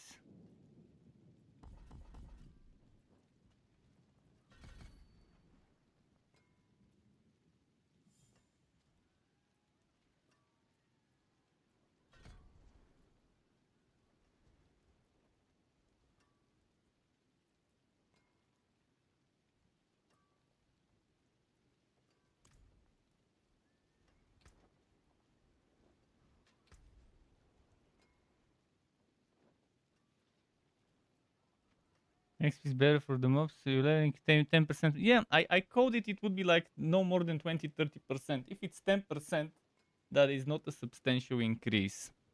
But I thought they would do like 10-20%. Between 20 and 30% is what I expected. If it's 10, then it's even worse than I expected. And it's far from what I was hoping for. Way further than what I was hoping for.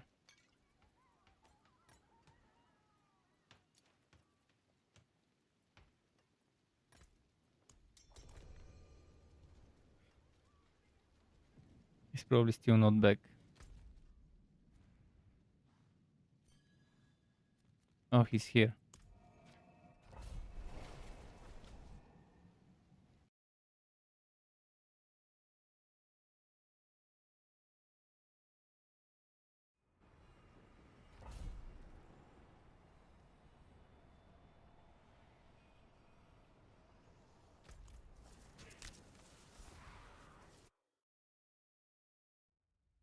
But I could tell you the experience on World 3. I can tell you the experience for a certain spiderling on World 3, Tier 3. The little spiderling at Tier 19 and Tier 20 Nightmare Dungeon used to give 98 experience. So from there, if it gives 110%, you know it's okay. It's like 10% ish roughly. I don't know how much this spiderling would give, but if you go to Blind Burrows or whatever the dungeon is called, at the beginning there is that tiny little spiderling, the tiniest of spiders. It used to be 98%, 98 experience flat, 98. At World Tier 3 on Dungeon 19, Dungeon Tier 19 and 20. When it was 3 and 4 levels higher than me. That's what I tested earlier. So I can't do it. I can't test it anymore because my level is just maybe gonna be different, and it's not gonna be the same difference between me and the mob XP.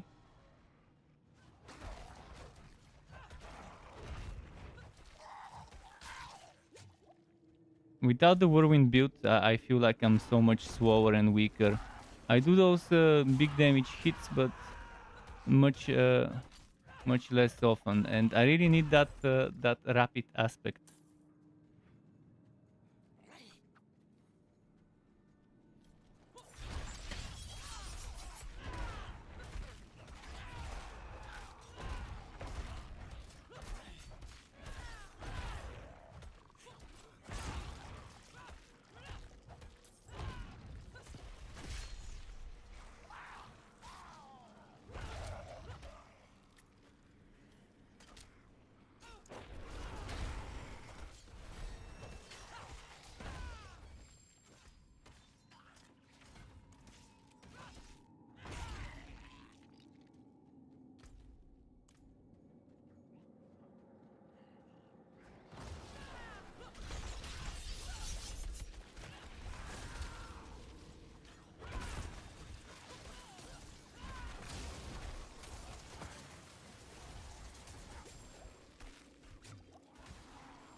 I'm not sure if I want the weapon swapping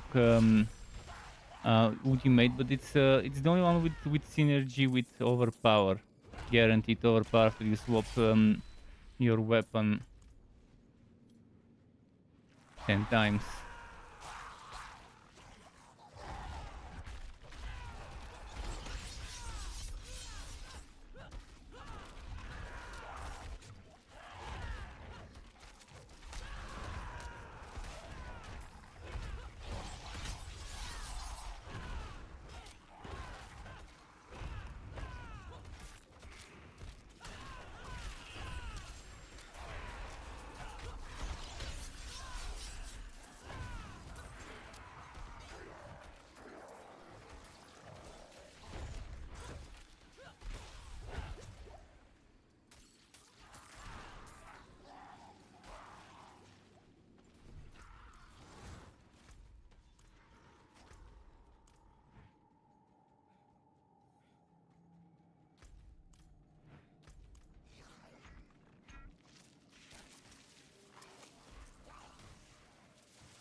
Okay.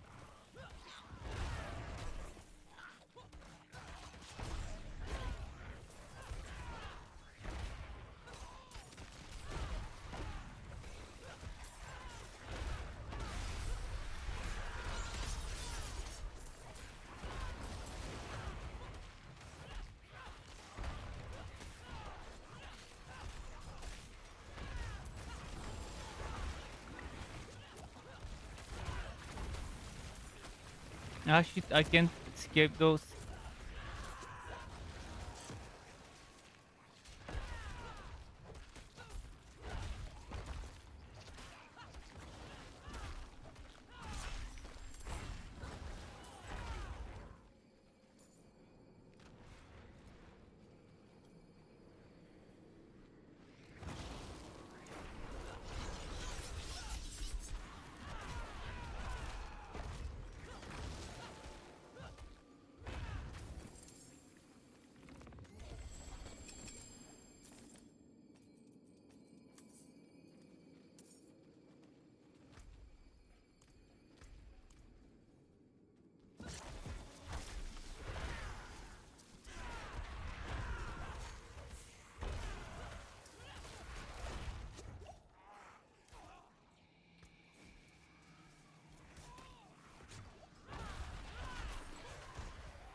Why can't I link items?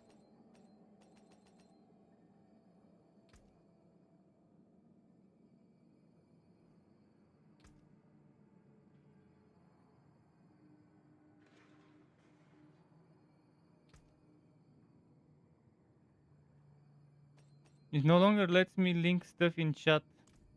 Why can't I link legendaries in chat? I mean, it's not like I'm gonna trade it. I just want to link it.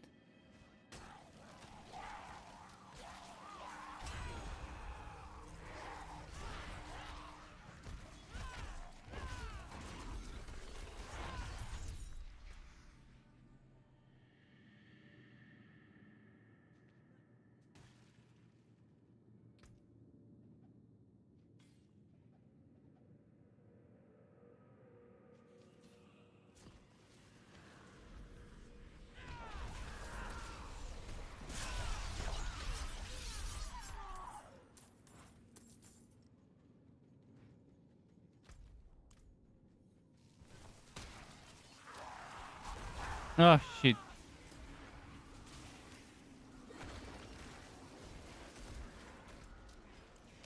You can just revive. I mean, it's not like we don't have any. I just need to go and pick up the stuff I dropped.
I used to kill much faster with Whirlwind. I can tell you that. Whirlwind was much, much faster than this shit.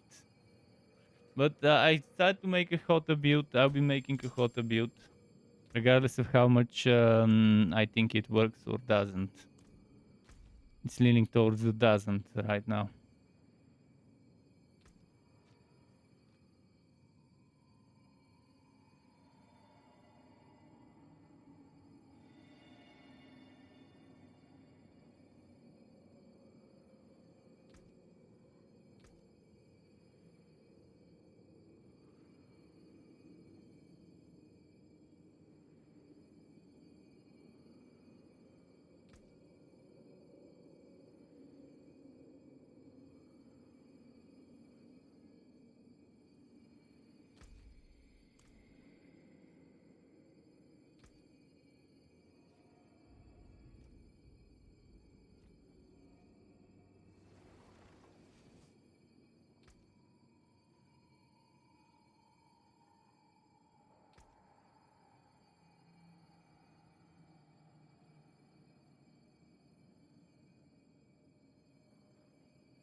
Oh, there's still time for the Legion.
I don't think they did anything to the Legion experience, from what I've seen.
And this Legion would be slow. My friend didn't even see my message, maybe.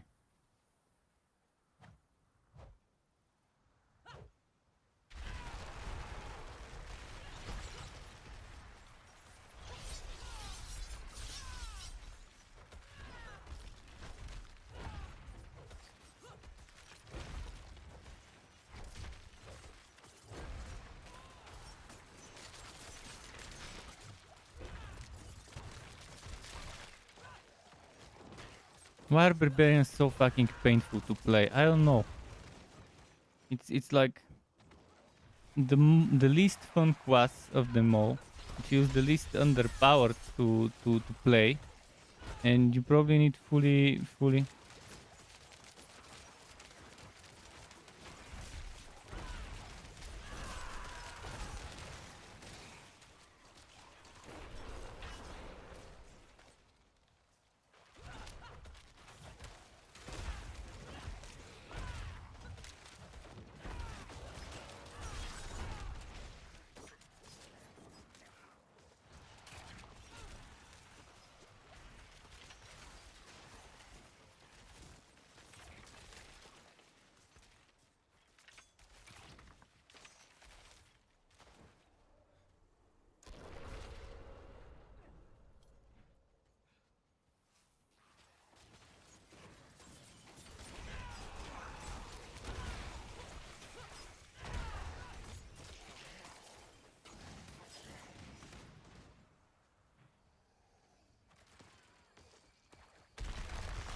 My friend says he doesn't like the Legion. He's missing out on experience. I mean, until level 70, it's pretty solid XP per minute. It's not about how much you get, but how fast you get and what you get in here.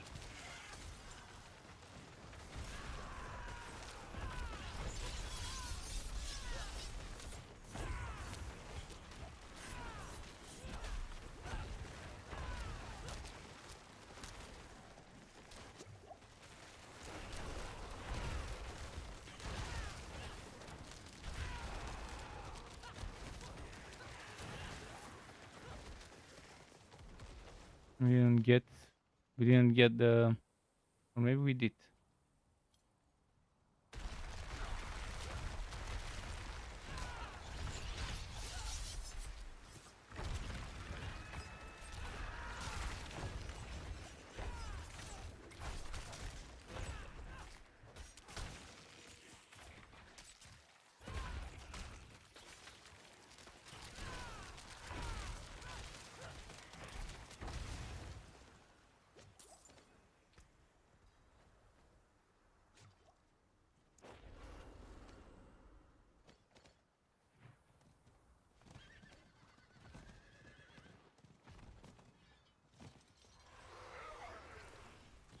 Five cents 10k crit over par. That wasn't bad. That's the best I've seen this do.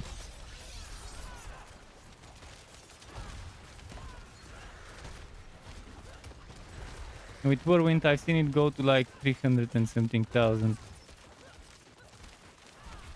But that was not overpowering Whirlwind, mind you. That was regular crit, so it would have been the same. But that was with the Gore's gauntlets, not with regular Whirlwind, just the Gore.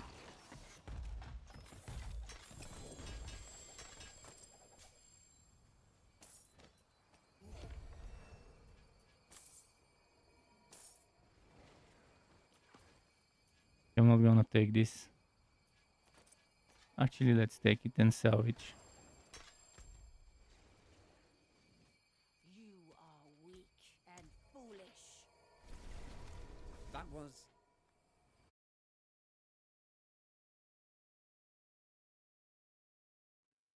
Yeah, I can tell you that the experience is, don't expect much.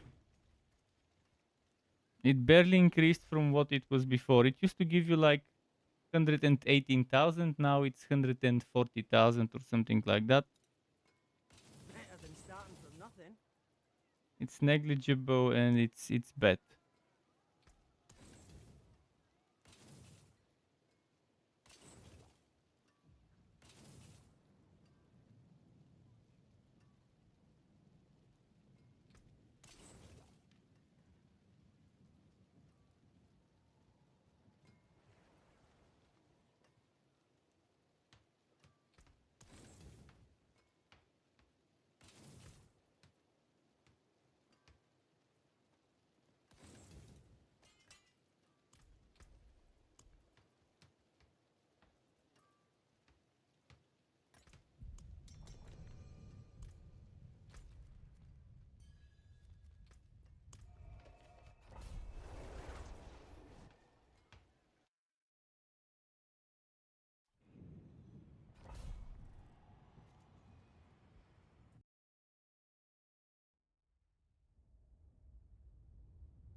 It's not letting me... It wasn't letting me use my skill, and I had Fury. And I wasn't stunned or something.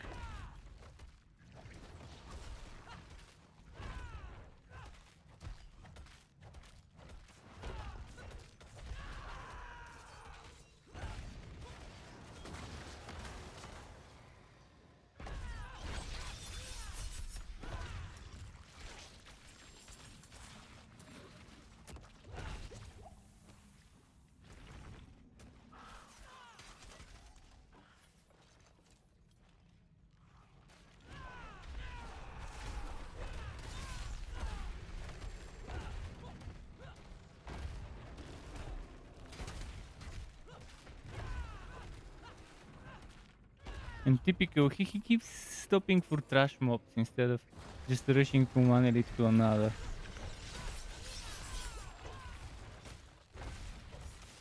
Right now he's reasonable level for those mobs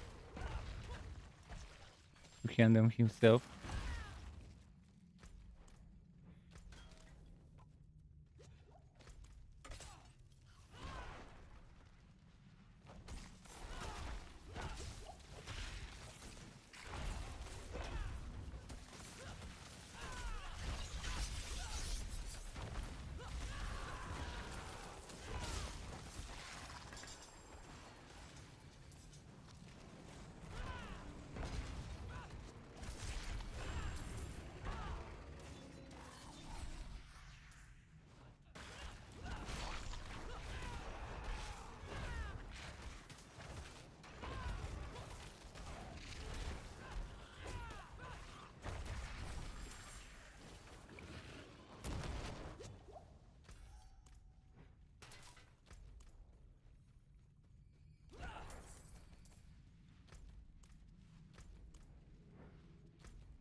And he's fucking, they gave it frozen and cold enchanted.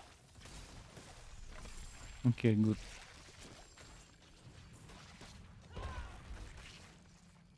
He did the leap attack extra damage.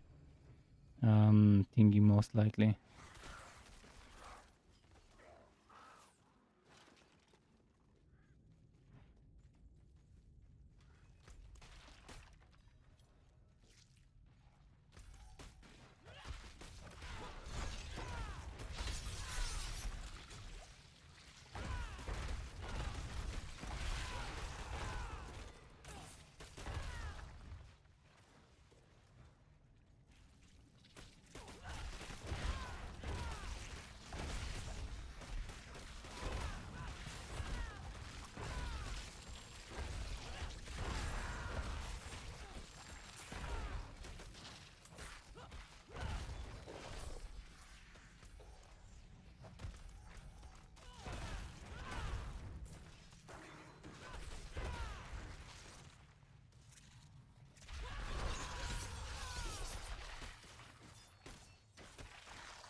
Oh, shrine right before the boss. Nice.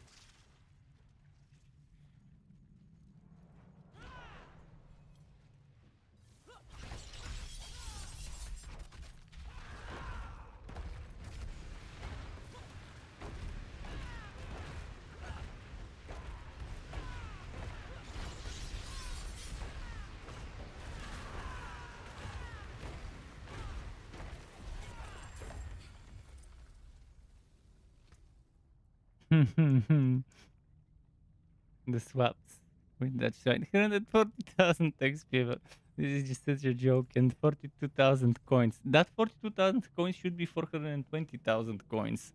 Like, seriously. They're so stingy. They're the stingiest people I've known.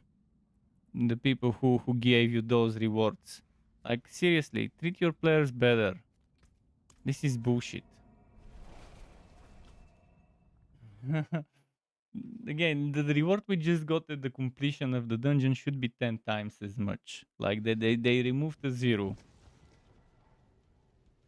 42,000 coins and 140,000 XP I forge more for a than tier horseshoes a 20 day. whatever I'll keep my something. forge hot. Return soon. Tier 20. I can't even see. But it was 21 too, maybe something like that. 3 at most. What's left, you ask?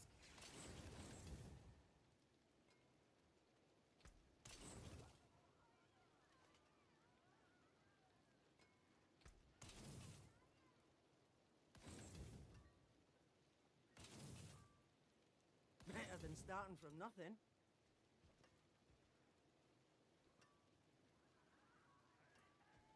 I should probably put this somewhere in the build, but I'm not sure where. Because I do need rapid as well. I mean, this one I definitely don't need. My hammer sings on your return.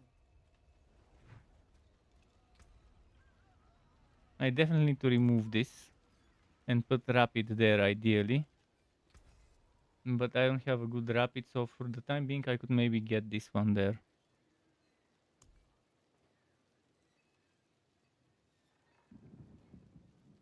Although this one is decent as a row in the first place. Still very low item power.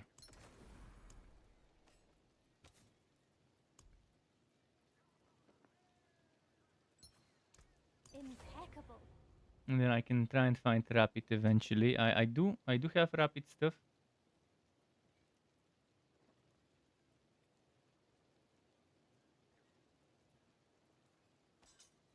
In the thingy.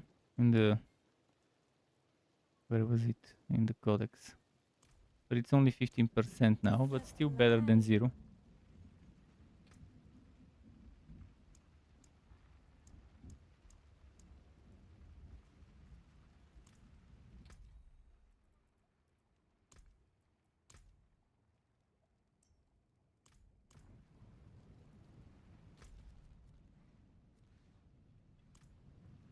Can I do one more dungeon? The Legion will be very soon, but I can try.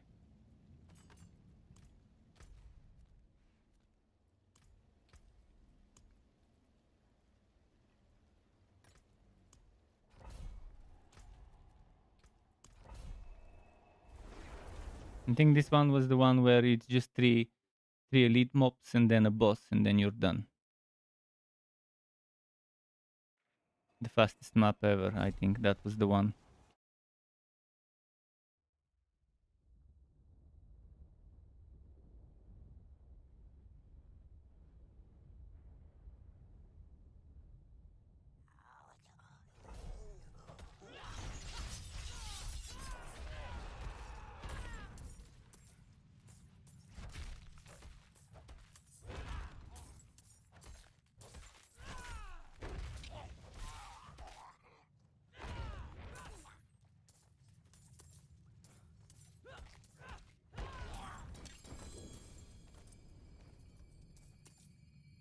It was interesting to get a goblin waiting for me at the beginning, at the entrance.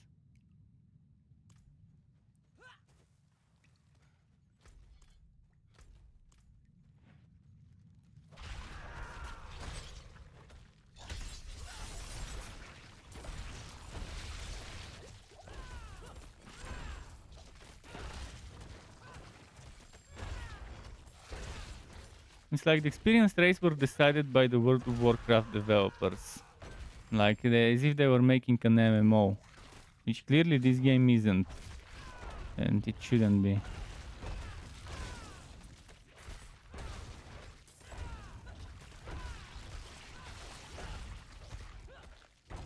Wait, why am I fighting those?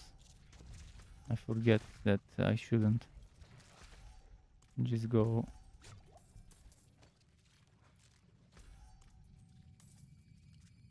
Do them one by one, quickly.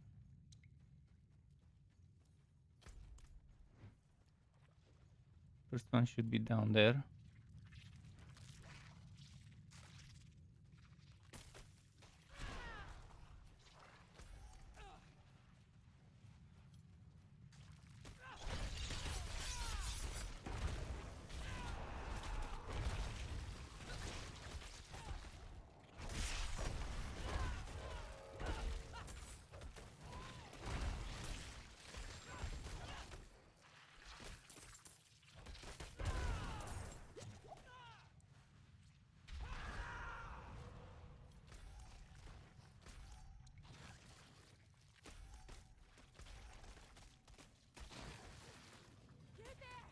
No, I'm not here.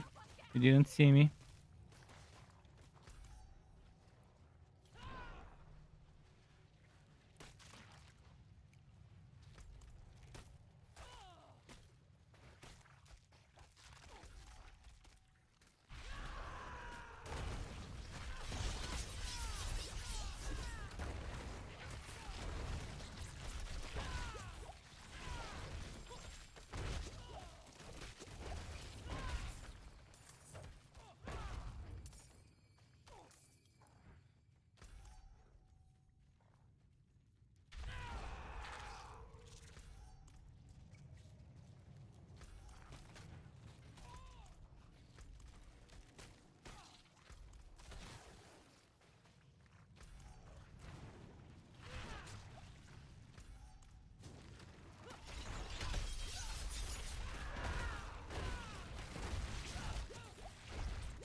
Come on, I need to do the Legion event.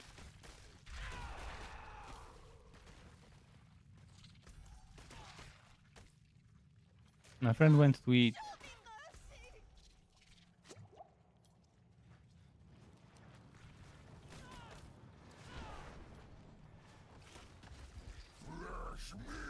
Fuck you, butcher.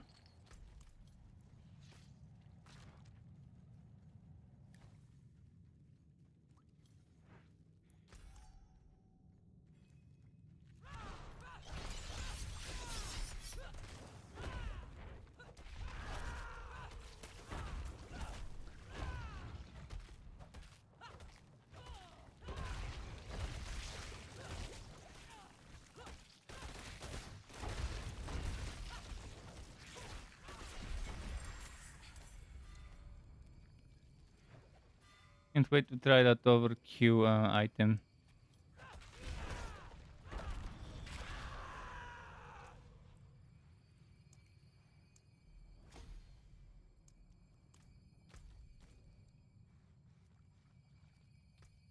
There will be a Legion event anytime now.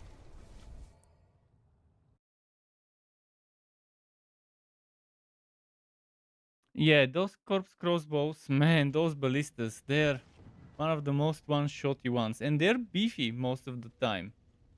Especially when they spawn with extra HP or protected or something like that. And you have some of the big damage on cooldown if you're a build that has big damage on cooldown or no crowd control. I mean, they're annoying for sure. What's left, you ask?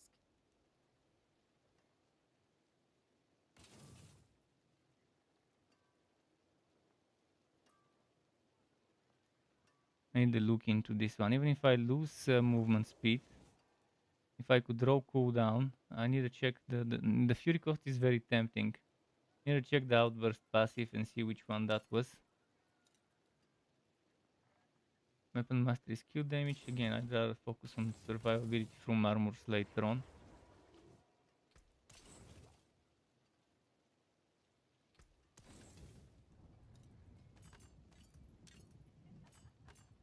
I'll keep my forge hot. Return soon.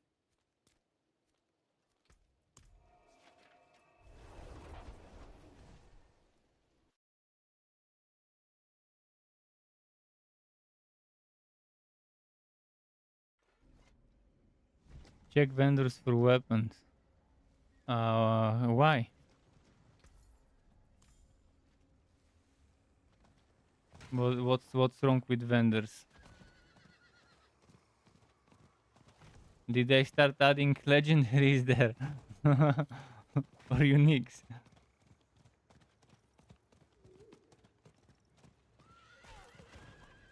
There's some good yellow ones every now and then for like 500,000 or something. 300k or whatever.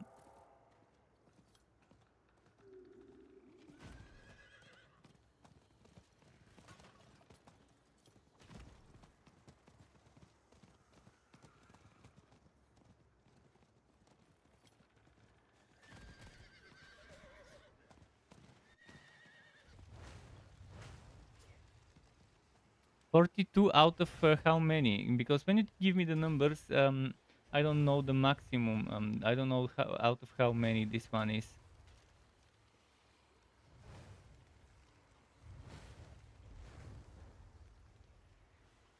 Was I going territorial? I think I was going territorial here.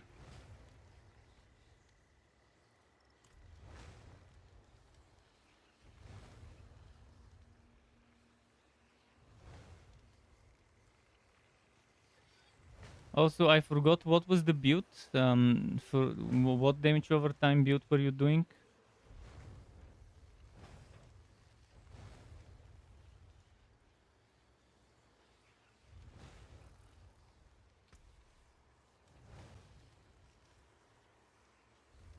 Was I gonna upgrade next? This definitely need to change this leap stuff.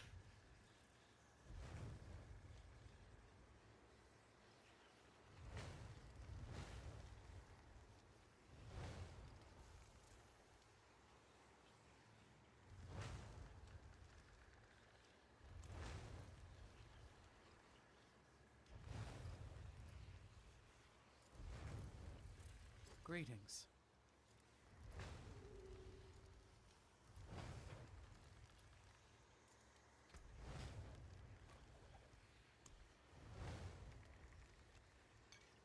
Hello. Yes.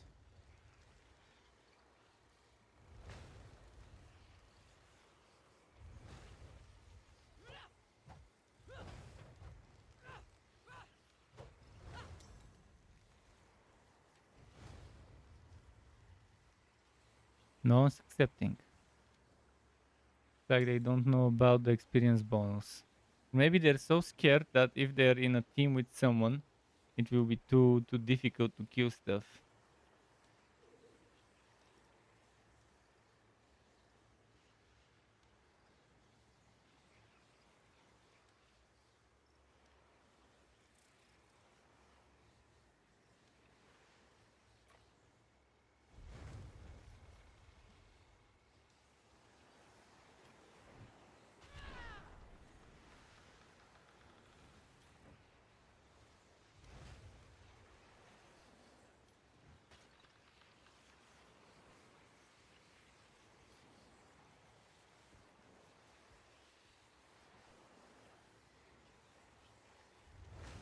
Hmm.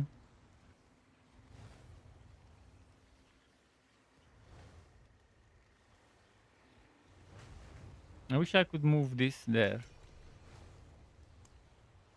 Or somewhere else.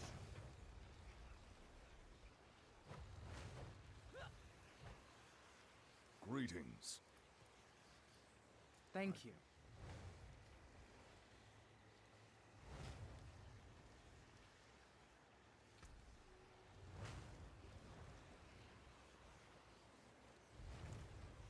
Necrominion build using hemorrhage, corpse explosion, the bite it, yeah, okay. The creepify corpse can do so. Yeah, the typical shadow ward. Shadow ward build. Kind of.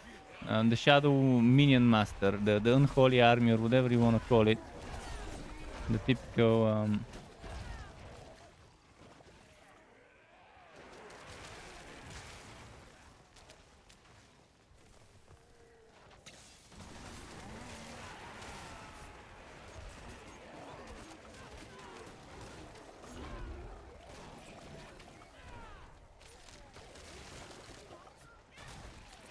I don't even get to hit stuff.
Nice, nice, nice. The bear's doing the damage. Torque as well. I mean, this is a good setup of a lot of decently leveled people here.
On mobile takes a while type. Ah, don't worry. Don't worry. You could you could try using abbreviations, but yeah. I appreciate the extra mile of giving me the stuff. So close to top row on almost everything, except the vulnerable is kind of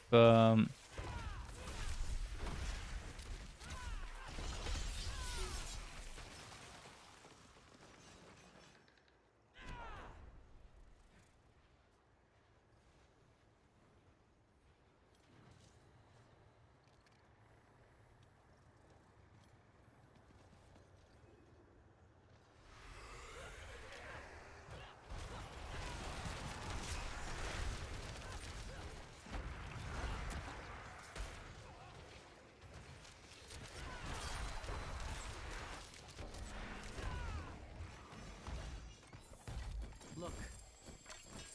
Thanks. Well done. I appreciate that. I appreciate that.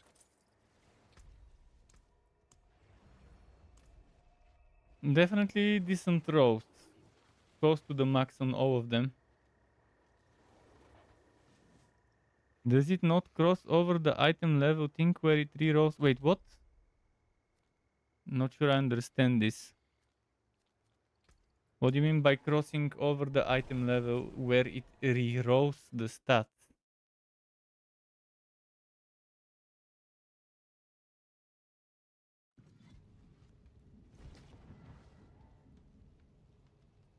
You mean about the vulnerable thingy?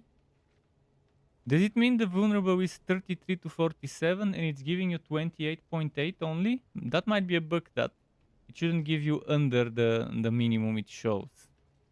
Unless it's giving you 33 out of 28 to 47. What do you mean by a breakpoint? I'm not sure I understand what you're talking about. Like, for example, this item. Crit strike 42 to 63. What would you call a breakpoint? Oh, the minus, the dash. Yeah, it's a bracket. I like to call it a bracket, a stat bracket. X to Y. You get X to Y out of this stat, and as you upgrade it, those brackets get increased.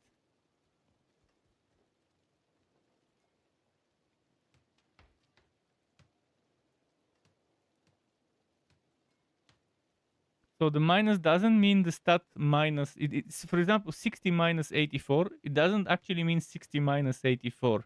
It means between 60 and 84, if that's what you mean.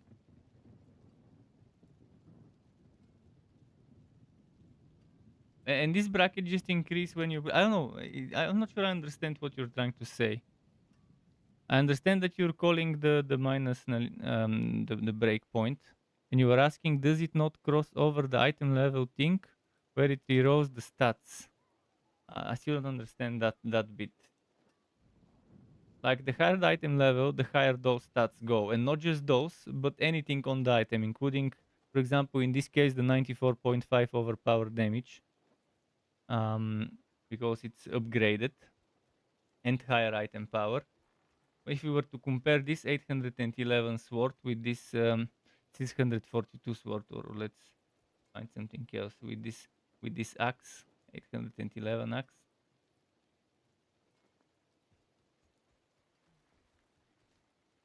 It's rolled below the percentage.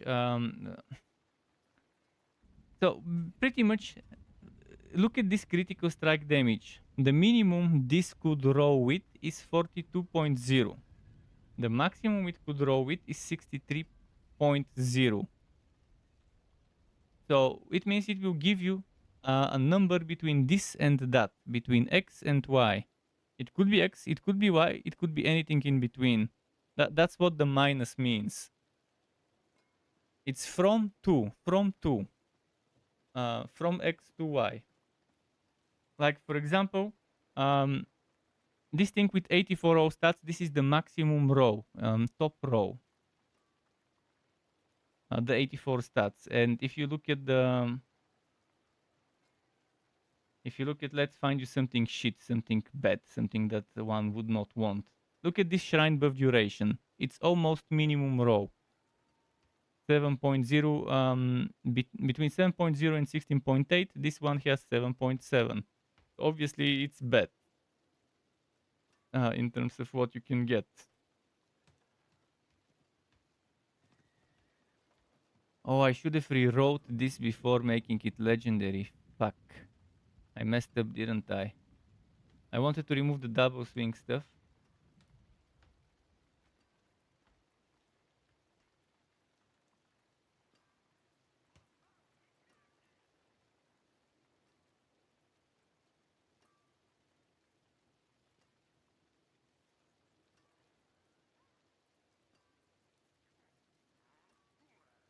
Your road 33 to 47, it's 28. Yeah, and I said it's a bug. This one is a bug. This one should not have happened.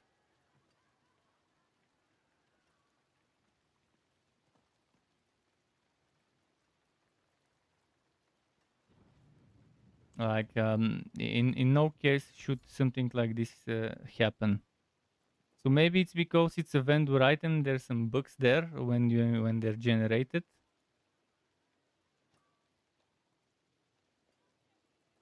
And it was the vulnerable damage. I'll keep paying attention to vulnerable damage from. But wait. Were you looking in the plus number in the bracket? The plus number is how much you get on top of your currently equipped. Like for example, if we were to compare.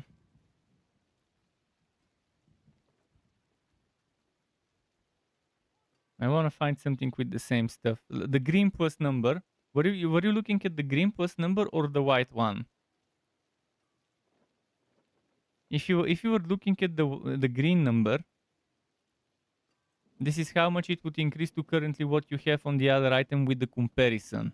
Like if you remove the comparison and just see only that number, only the plus 13.5 vulnerable, for example, then that's definitely not something you should see under the minimum. You see it under the minimum, then it's a bug.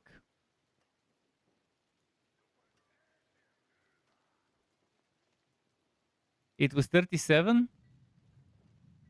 Okay, so at least I caught what could have been happening there. Uh, yeah, I can spot some stuff like that sometimes. No worries, no worries. Well At least we figured out what was happening quickly. The moment I opened the interface for that, it was kind of clear what could have happened there. Man, I've had my fair share of moments of not seeing something properly in the game.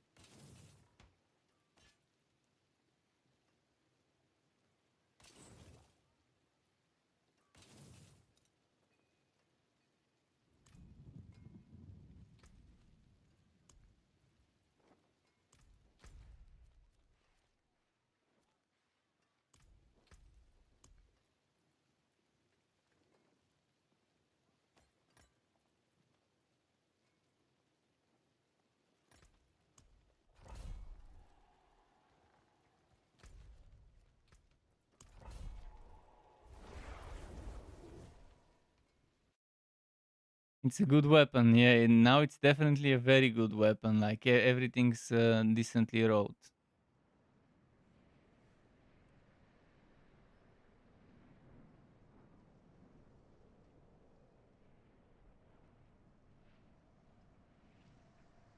Keep in mind, critical strike damage on damage over time builds you don't need, because critical damage over time doesn't crit damage over time.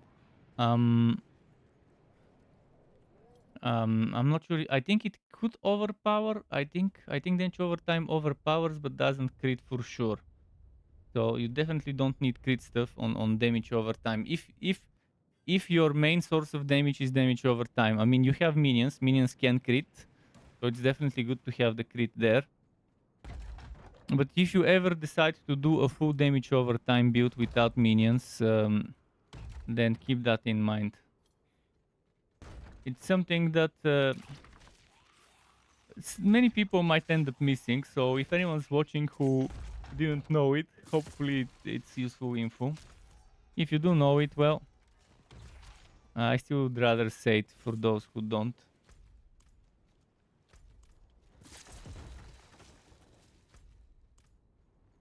I was surprised they did it that way. And normally in games they do let damage over time crit. In fact, it's super nice to see damage over time crits in games. It's one of the few games that have done it with no crits on damage over time. One of the more disappointing. Ah, shit! I got insta fucking frozen before I even saw the enemies. There should have been visible. Those enemies should have been visible through the fucking wall so I could see what affixes are there. I stepped my foot into the room and boom, one shot. Or two shot or whatever, because I got insta fucking frozen. I have to walk all the way there. But yeah, that's one of the biggest disappointments in terms of stats and stuff and how certain mechanics work. Is not letting us crit with damage over time. And I see no real reason why that should be the case. I don't see a reason why they wouldn't let us crit with damage over time. It's one of the best things in games to build around for damage over time crits normally. I'm very disappointed that I can't do damage over time crit builds in this game like I've done in others.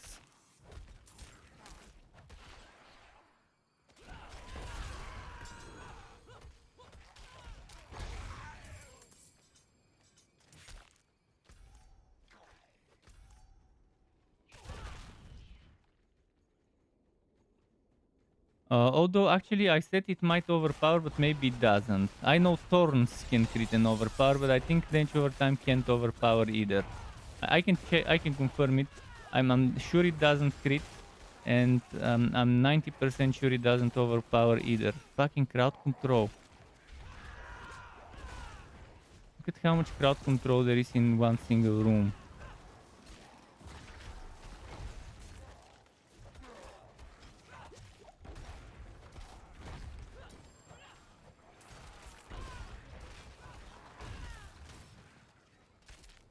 A review regarding minion builds. I love minion builds, but I don't love minions in Diablo 4. They were super bad, and even with those patches, I don't think they did anything to them. They felt good in the first betas before they first nerfed them, but at low levels, the hard levels, I don't know. If they change respect costs and increase the inventory storage, I wouldn't mind making a minion build, leveling everyone to level 100. Right now I'm afraid to go past level 85, so I'm trying to make as many builds as I can before my heroes reach 85. Normally I've been going level 70 something for my builds, for the first ones. Maybe with the next ones, by the time I've farmed whatever needs farming, I'll be 80 something. Yeah, that's the biggest bullshit, to not be able to tell them to focus a certain target.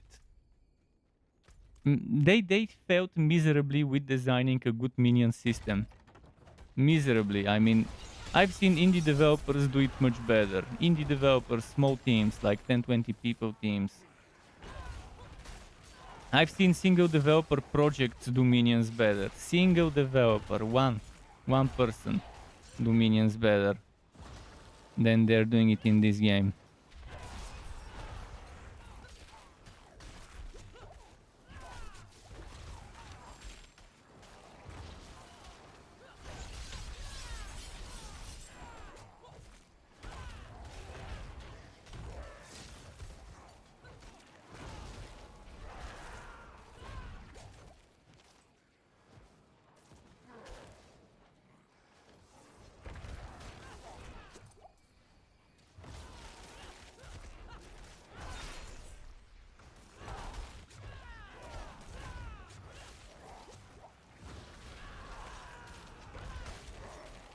Fuck.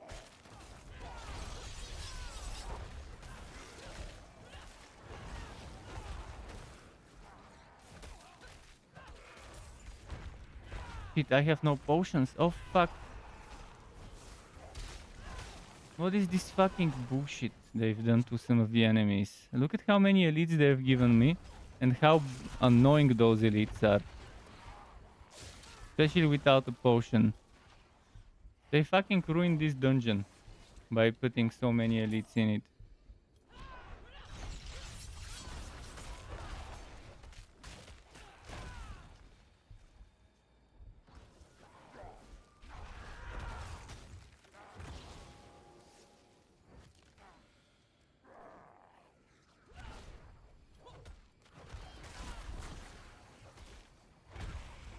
Come on, drop me a damn potion.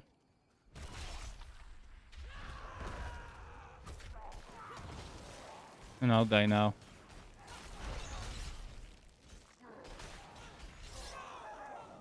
They made the worst possible bullshit in this dungeon. Look at that. How much is the total reroll going to what you mean total reroll? I can tell you at level 100 full reroll is 18 million. Like full reroll of skill points and Paragon boards. Completely fully rerolling everything. Obviously I'll try to make builds that don't require as much rerolling.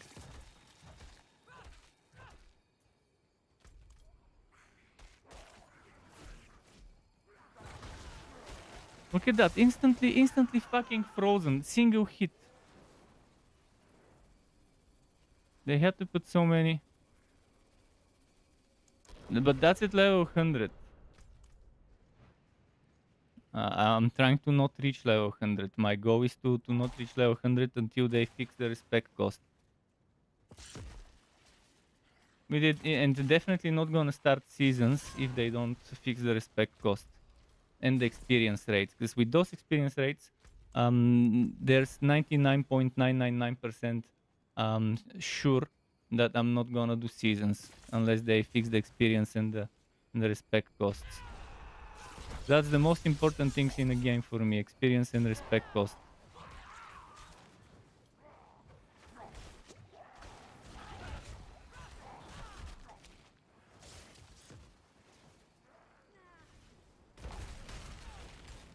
Yeah, fucking broken dungeon. They gave me the worst possible fucking broken dungeon enemies. I'm not sure what they've done to those enemies, but they're terrible. I'm definitely not doing this. I'll just wait for the next legion and do the next legion, because this is a waste of my fucking time. Not sure what they did to this, but it's terrible. Putting that many elites in that one room, and extremely fast ones as well, and extremely shitty affixes.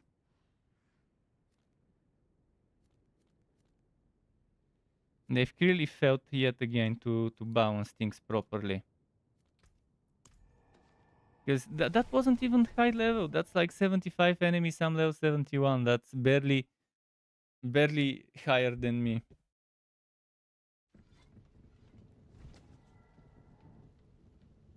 On other builds, I could just clear the whole room with a few casts of my fucking skill. On my Necro at this level, I would be doing 10 levels higher than me and clear them with a few casts of my skill. Barbarian is just the most broken, the most boring, the most painful to play class. The quest that doesn't feel like a properly designed quest. It doesn't feel like a barbarian, doesn't feel like a warrior, it doesn't feel like a berserker in other games. It feels like a failed project of someone who thought they can make a quest. I'll take it off your hands. And that's me being actually putting it mildly. It's much worse than I made it sound. It doesn't feel like Diablo 2 Barbarian, doesn't feel like Diablo 3 Barbarian, doesn't feel like Berserkers in other games. Or whatever else you have, like that warrior dual wielding glass cannon kind of warrior style. It's not a tank style like a paladin, but the warrior archetype. So I'm waiting now for the Legion event because this is bullshit. And that was a build with 2 shouts. Imagine if I had to do that room without 2 shouts. And I even put Fortify this time around instead of the energy. So I could at least have some survivability and stuff. Let's see, what else could give me Unstoppable?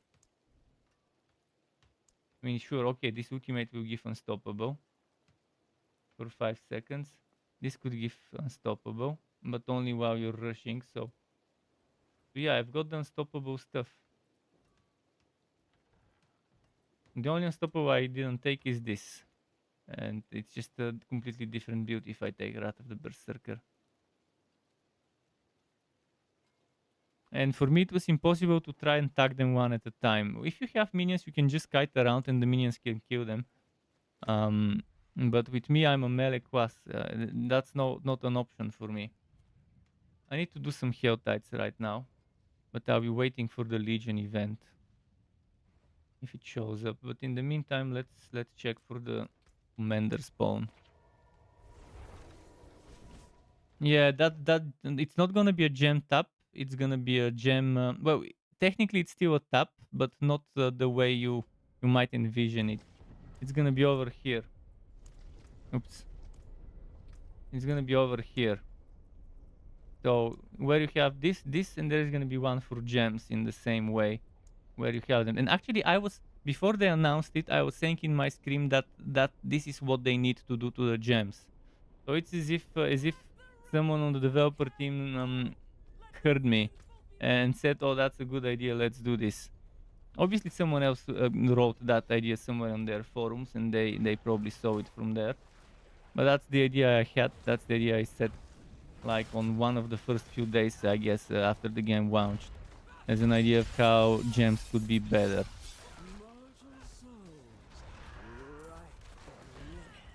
I need some reroll materials, so.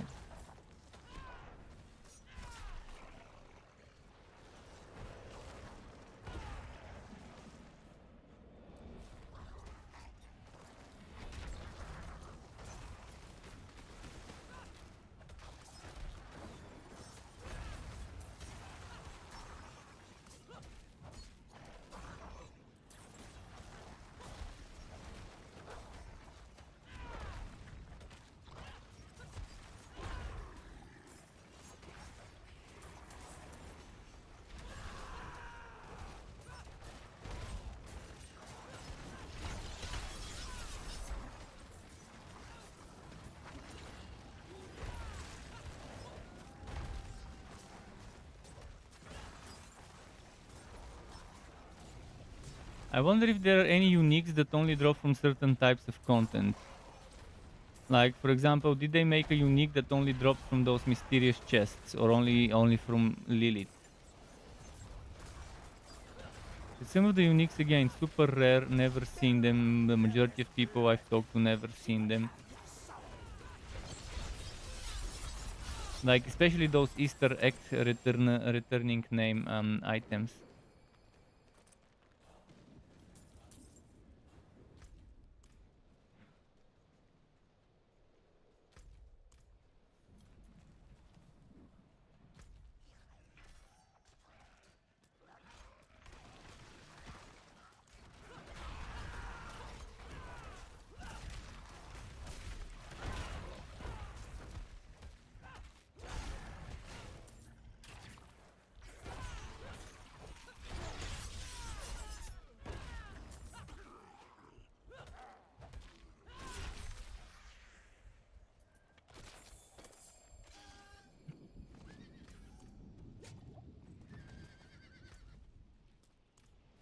There's normally an event over there, so let's see.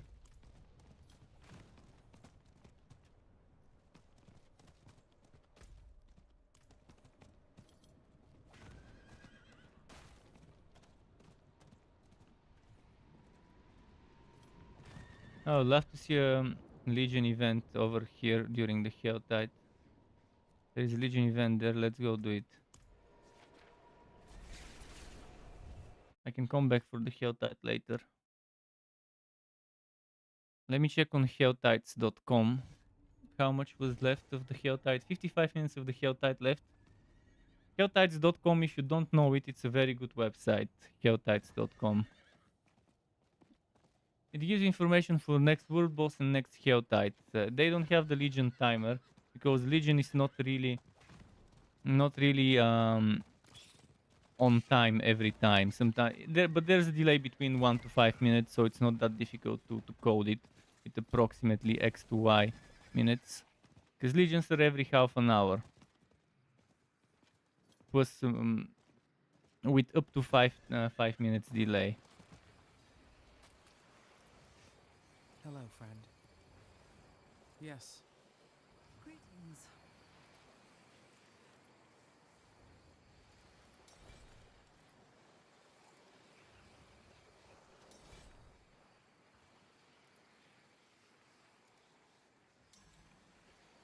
He doesn't need the experience. By the way, why would the level 100 be here? Maybe for the obos? Probably for the obos and for the items. Who knows?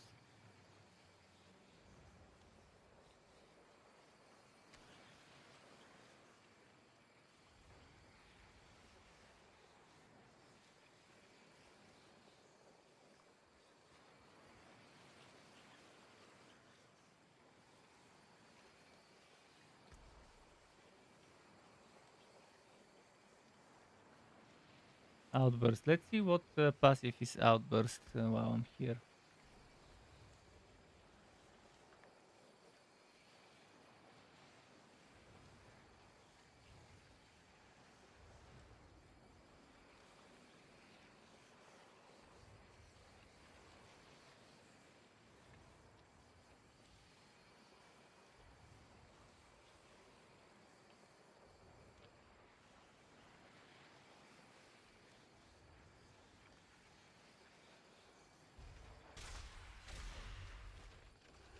I see it.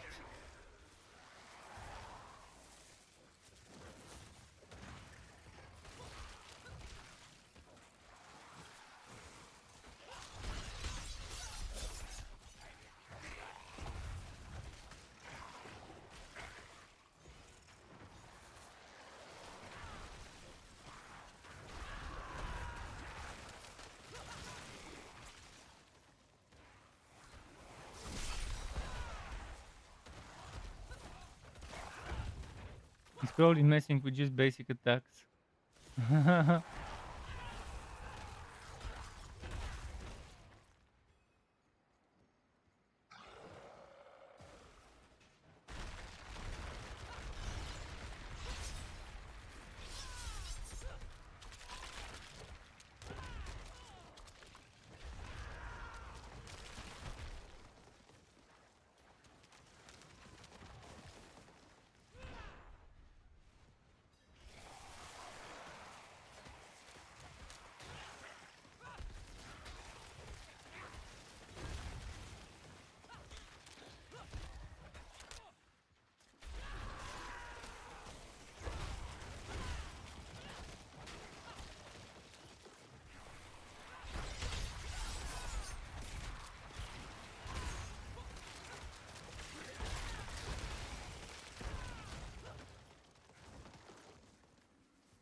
Okay.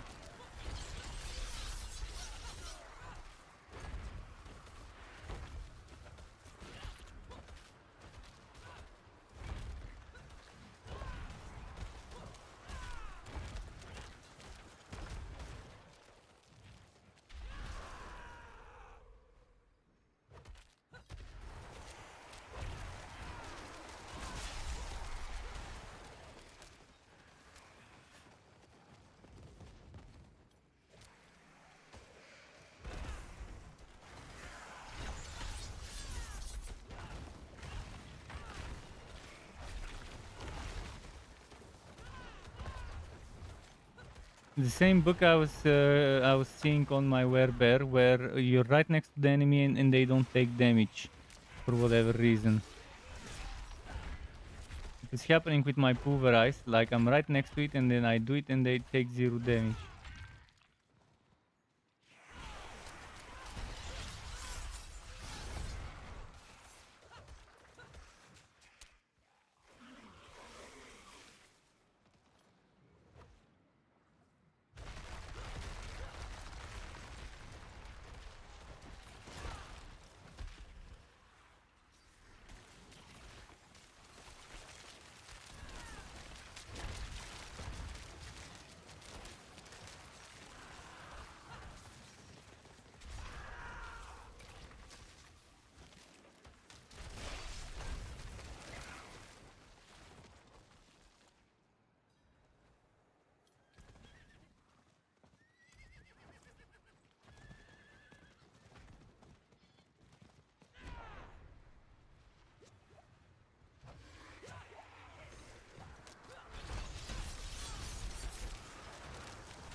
Thanks. Well done. Thank you. Let's see. Back to the HotA in a moment. Just need to go quickly get rid of some items.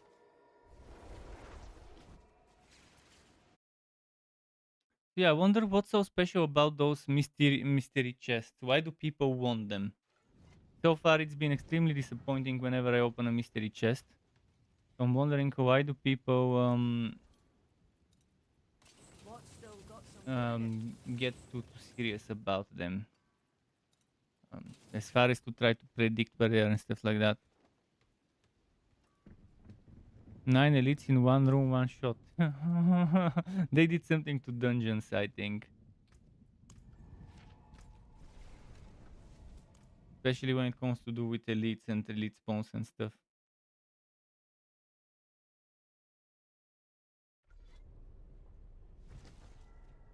There is a very interesting minion build where you use bot search and it does a mini nova around your minion. I wonder how fun that would be to try. And whether I would want the golem only, or whether I would want as many minions as possible for it. I think getting as many minions as possible would be fun, but you would be sacrificing a lot of stuff to make it work. Whereas maybe if you get just a golem, or maybe just skeleton defenders or something like that, that could be interesting. But again, not being able to command the minions properly to tell them where to move, and if there is an enemy on the move cursor, then to attack there. But for now, the first thing they should do is simple stances. Defensive stance, offensive stance, and regular stance. And make it so that they attack on the regular and the defensive. They attack the target of the master.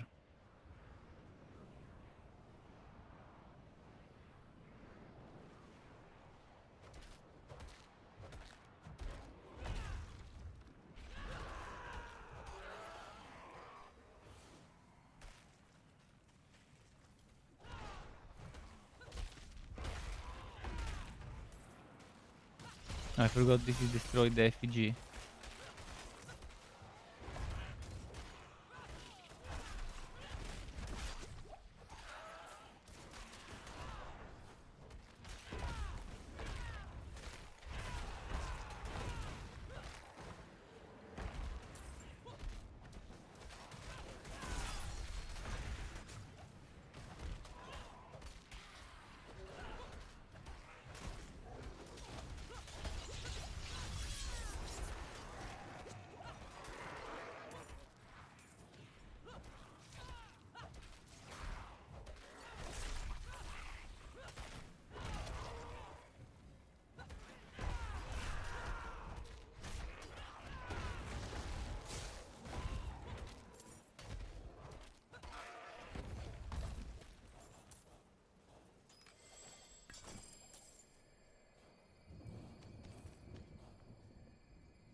I need to open rings to get that aspect for fury generation on shout use, but I think it's fine even without it with this setup. It is more needed for the whirlwind, but I don't think I'll mind having it on this one either. I'll definitely test with it and see how it goes.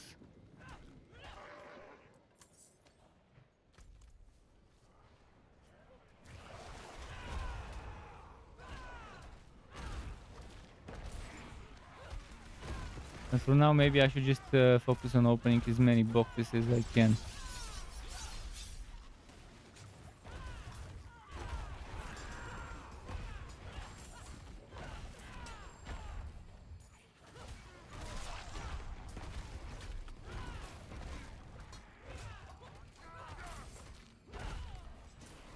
They made HotA spawn more elites.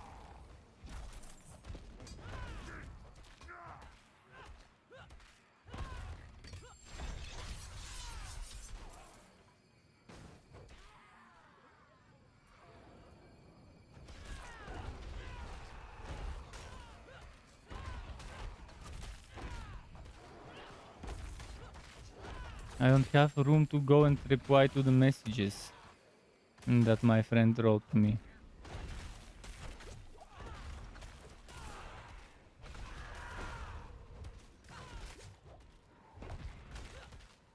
This one clears so slow.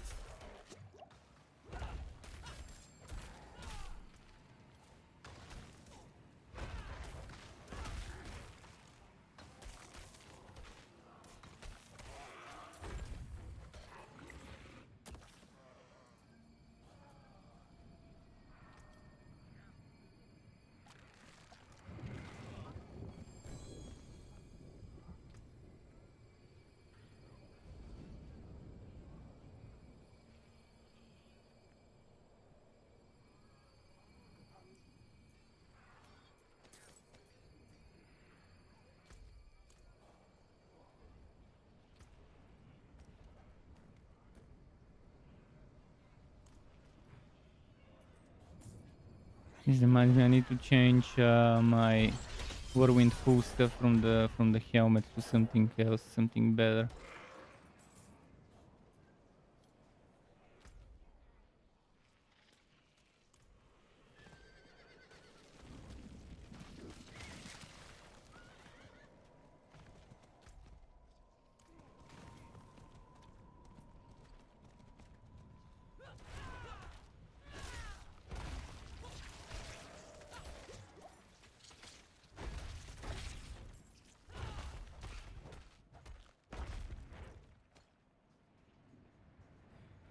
Let's see.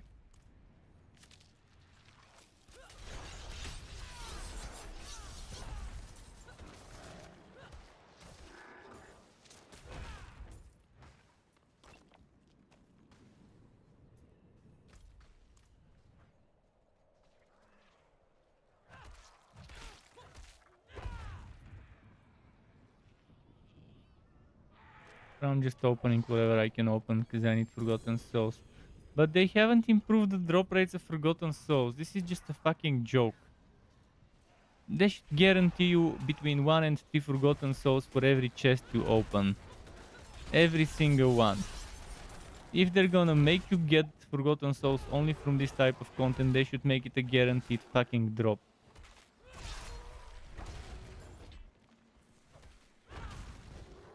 Clueless developers regarding how to do drop rates and stuff like that, if they're gonna do exclusivity of certain type of content for certain types of materials. Fucking bullshit. So painful to play a barbarian, it's terrible how underpowered they are.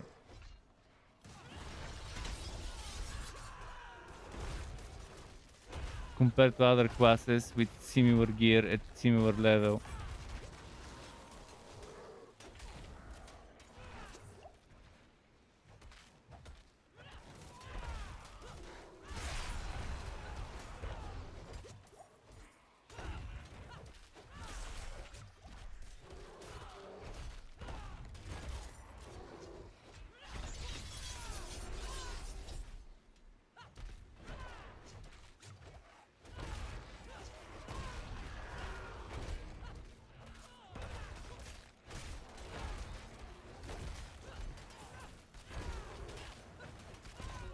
Of course, I won't be able to finish the stupid event.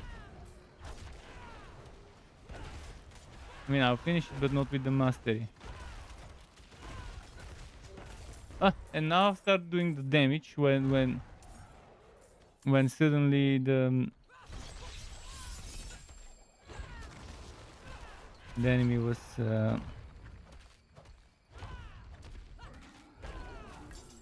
no longer controlled.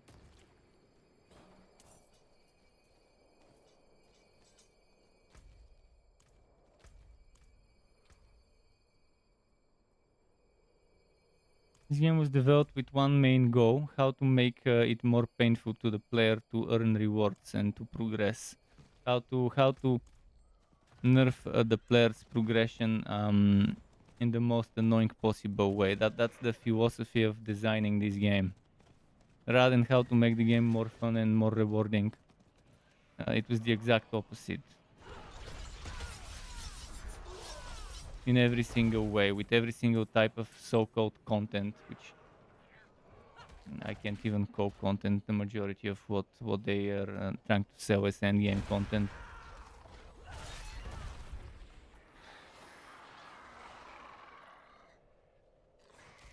Helltides are pretty much recycled open world stuff with slightly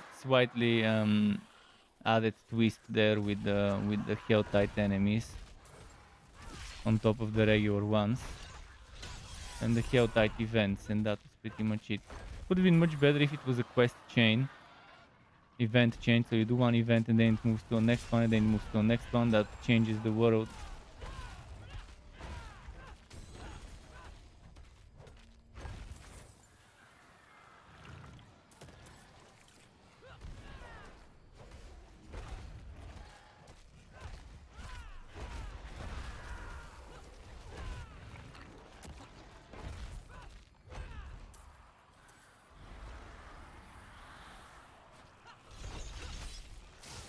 Oh, shit, insta-frozen, of course it's fucking insta-frozen.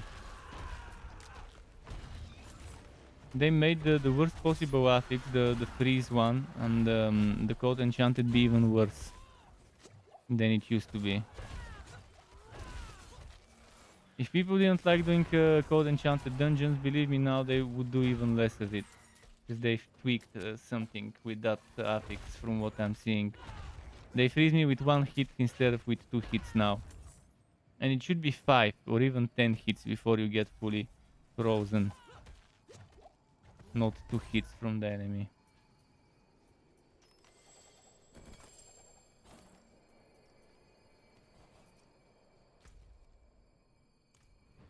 What was this one here? And guards, might as well open it. Need some mobs.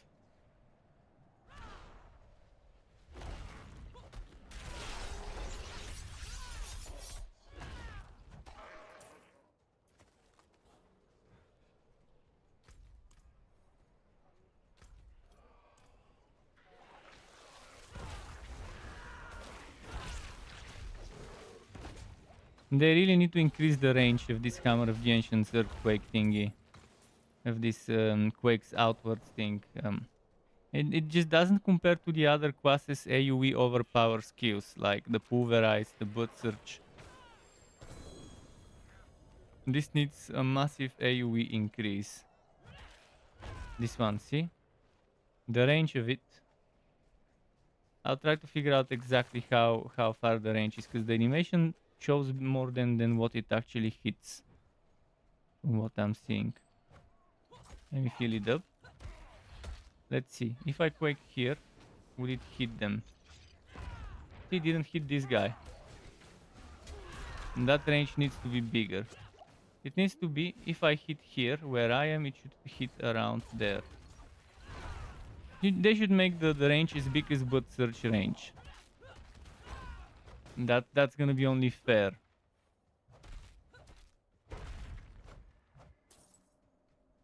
The visual animation shows wider area than the actual area of damage. See, this guy didn't even get hit, and I hit around right in front of me.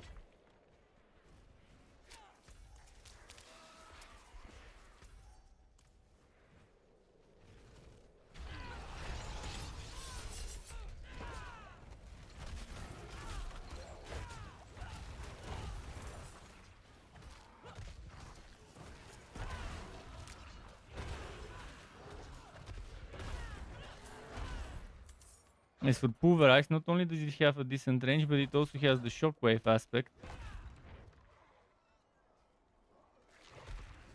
So not only does it have the one with the tectonic spikes, but the shockwave as well. And this one doesn't have a shockwave, it just has this thing. Which it would be enough if they just increase the radius by like 25-30% of what it is.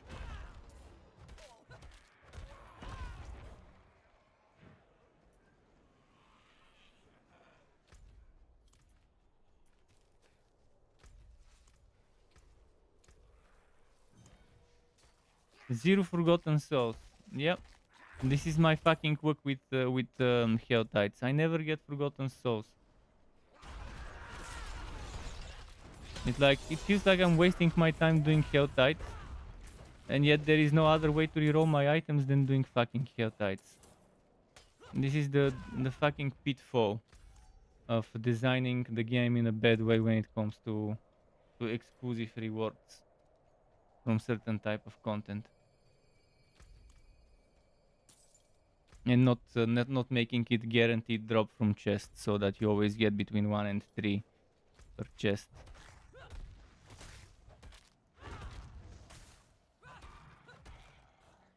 You can clearly tell that the person who's in charge of those things doesn't play the game as a regular player. He plays it with the guaranteed gear from developer commands, and he's never experienced the game on the way an actual player would, to see how bad the rates of dropping forgotten souls are. It doesn't take much to figure out they should be a guaranteed drop from chests. You need to do one Helltide and then you would already realize, oh shit, that doesn't feel right. It's not rewarding enough.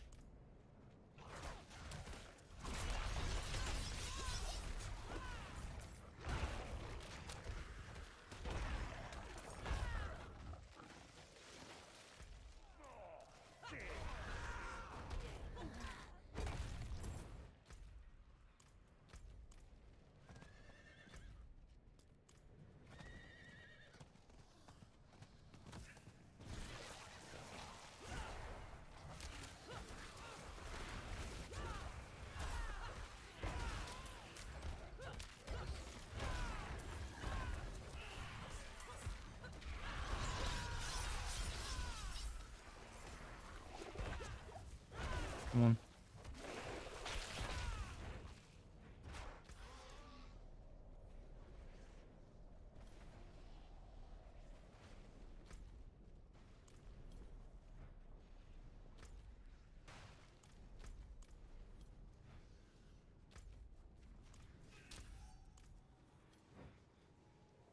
Come on.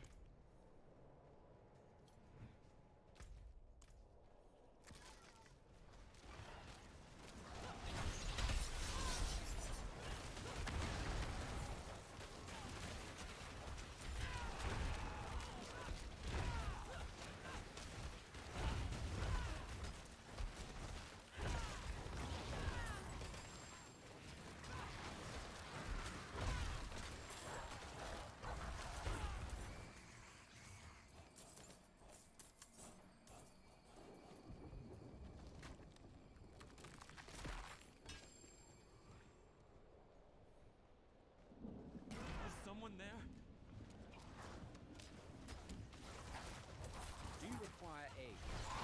Please, I need your help. I can't see. Okay. My dearest wanders these woods.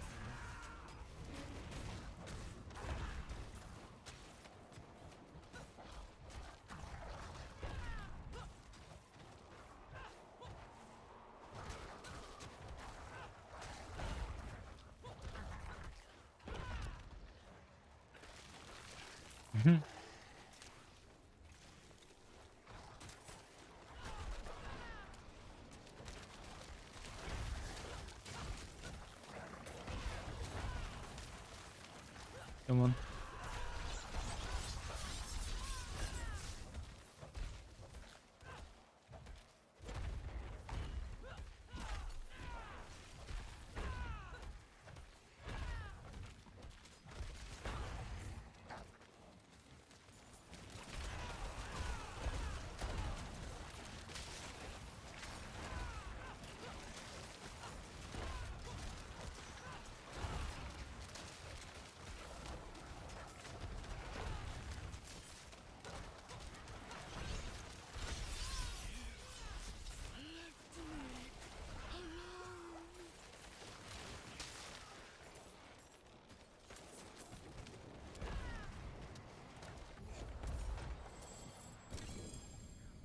18,000 rewards. This is such a joke. It's fucking not even funny.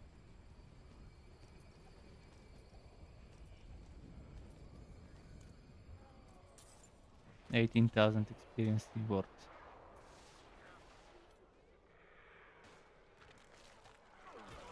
180,000 and now we're talking.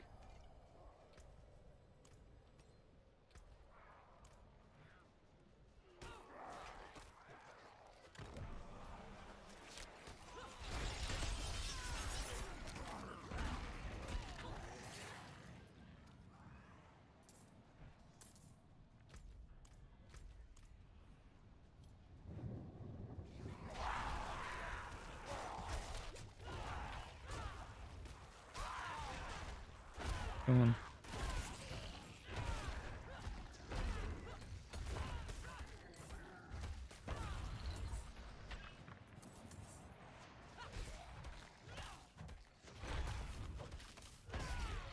Cool. And I need more attack speed. If this rapid aspect I had was better rolled.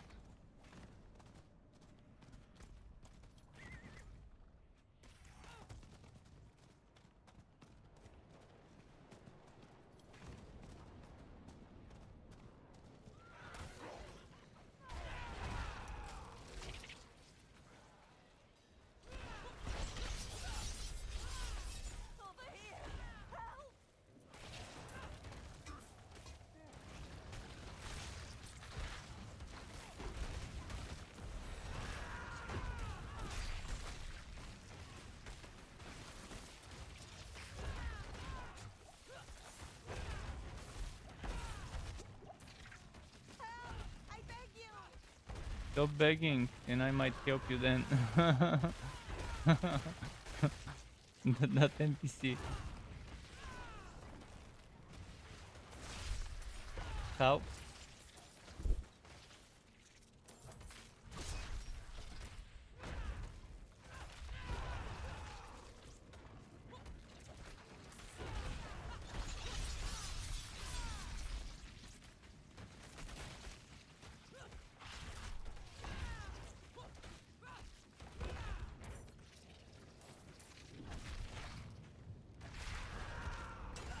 Thank you, stranger.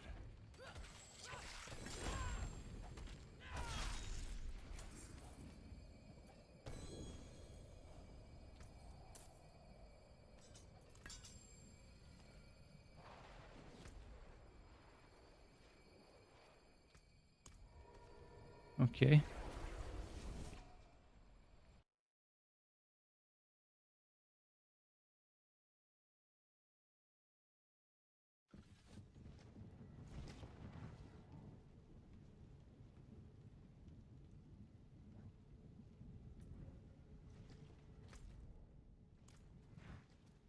Let's see what drops I've got.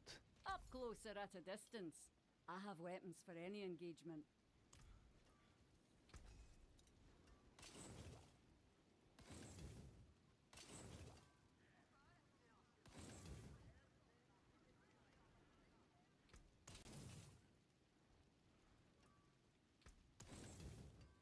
Hmm.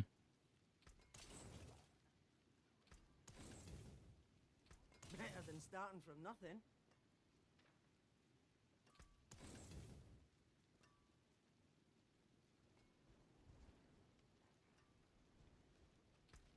What's left, you ask? My hammer sings on your return.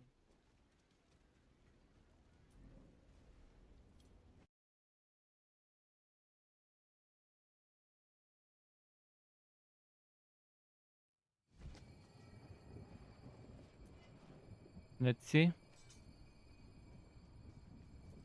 Should I go check the other event location?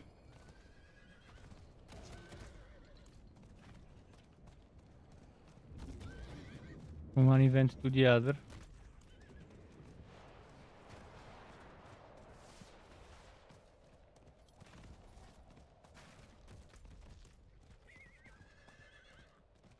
This one hasn't started yet. There was a goblin. No, that was my horse. Okay, shall I try around down there, see what's for picking in terms of boxes? Could use rings to hopefully get that fury generating shout aspect. It just refuses to drop me. No matter what, the most gear dependent fucking class, and I just can't get the gear I'm depending on. Because it's not in the aspect. If every single aspect, it's not in the codex, I mean, if every single aspect was in the codex with minimum rows, you could at least make your build and then start farming for the top rows. But at least get them to shape up in some sort of form and feel okay, feel decent. You just need polishing.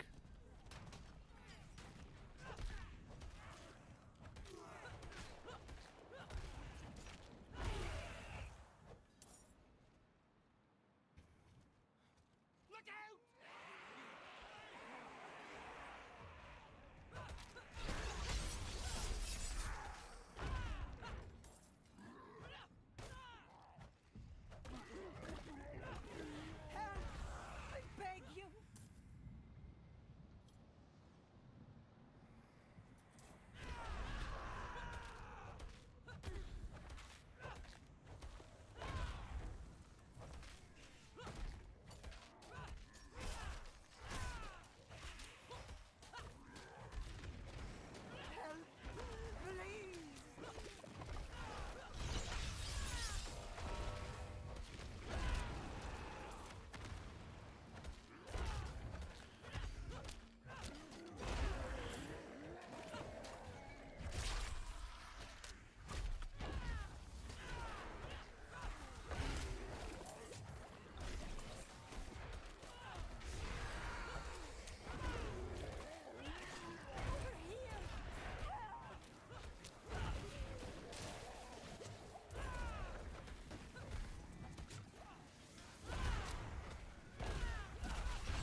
You saved my life. Cool.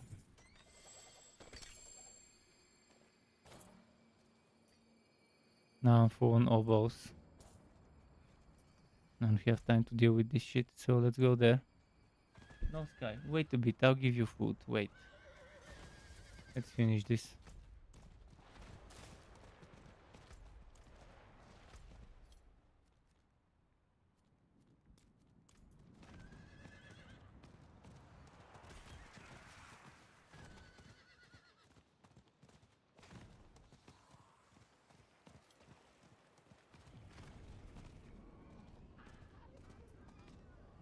Mysteries, I don't feel like opening mysteries, but maybe I should. Maybe there's gonna be some of those things I need, some of those resources in there. If there's 0 forgotten souls in the treasure chest of mysteries, I'm never opening one ever again.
Okay, nice.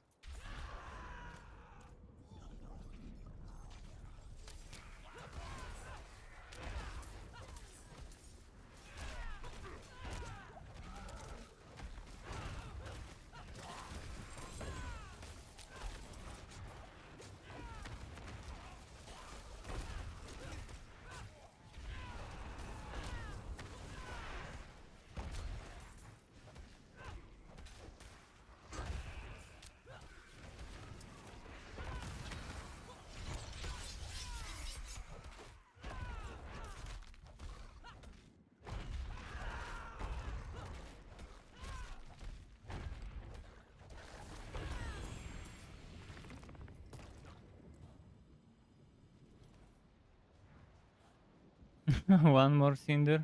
Really?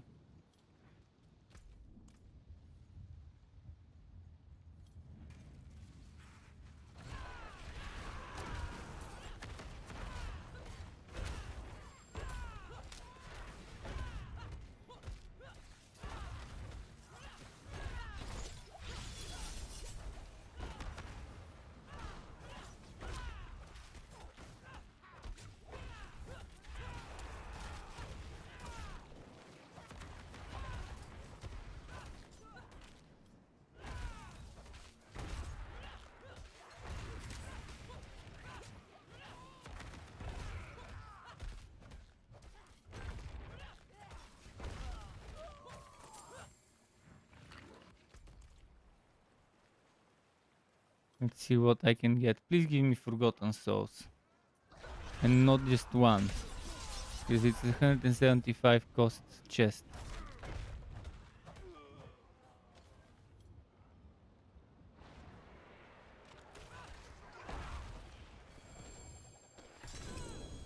Three Forgotten Soul. Okay, that was worth it. I guess. I mean, not really great because it's 175. So 175 should give me 5. If a regular one could give between 1 and 3. Again, they should make those guarantees. 75 box between 1 and 3, or between 1 and 2. And the 125 box between 2 and 3.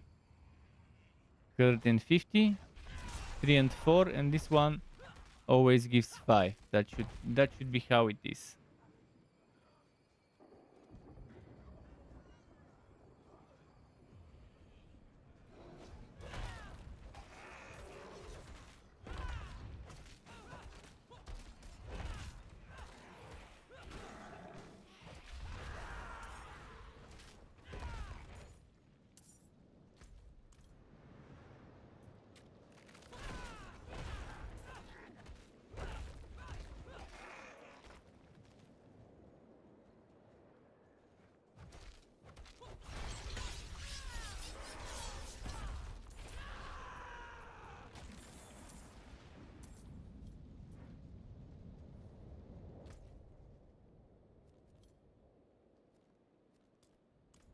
Surely, let's try it. See which one it is.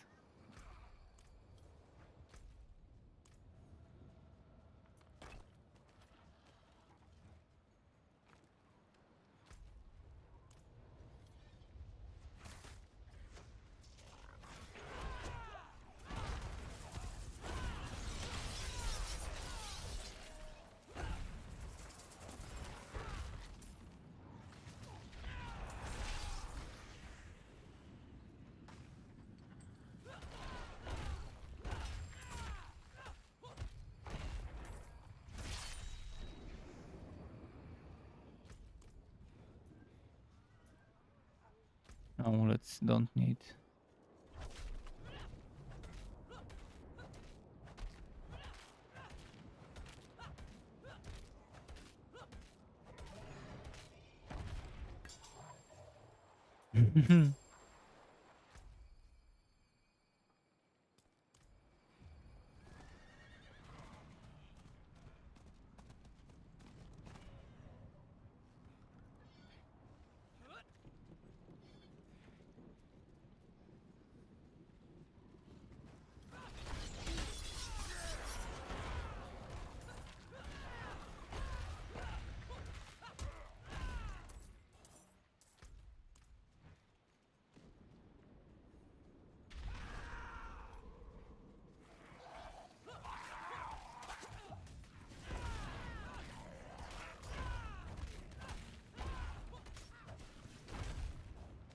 I know how we can make it have guaranteed overpowers more often.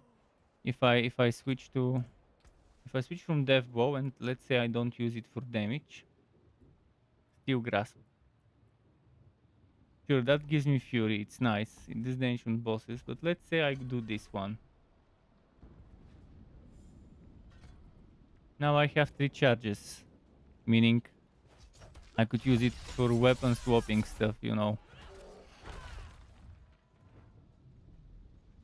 I could swap the weapon more often so I can get those 10 weapon swaps for guaranteed overpower more often. Even if I don't have all the bonuses of the passive.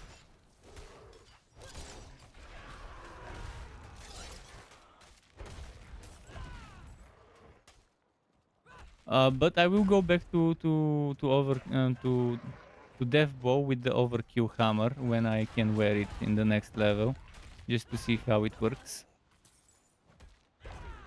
'Cause that's gonna be some nice AoE from it as well.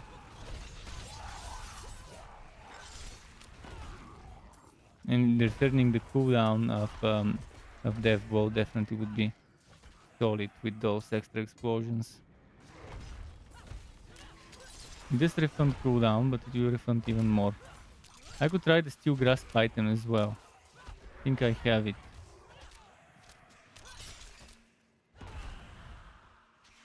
I really wish they would make it a 360 skill though. Like Corpse Tendrils.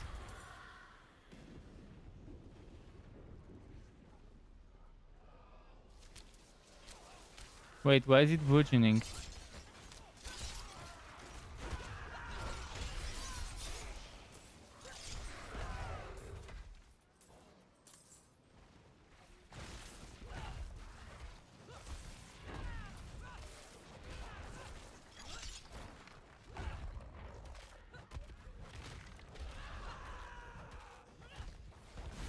Right now I'm having trouble applying vulnerable. I mean, I could apply it with the core skill. But with the chain, it kind of makes it easier to apply vulnerable. Okay, what else did I want to check?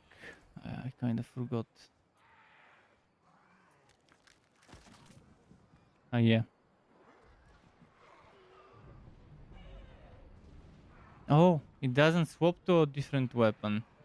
Now that's a bummer. Okay, off we go back to the previous one.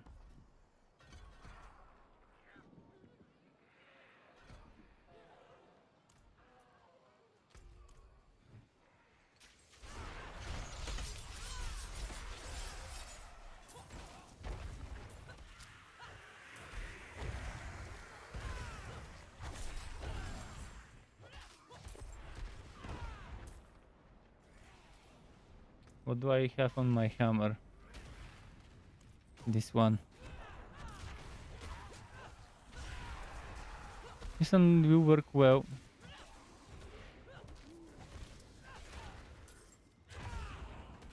It will work well with the faster attack speed.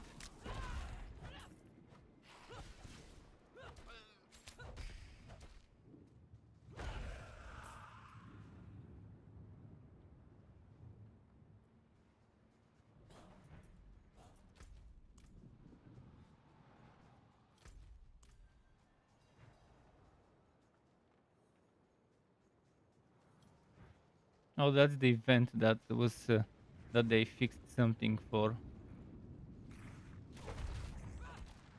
The hold your ground kind of event.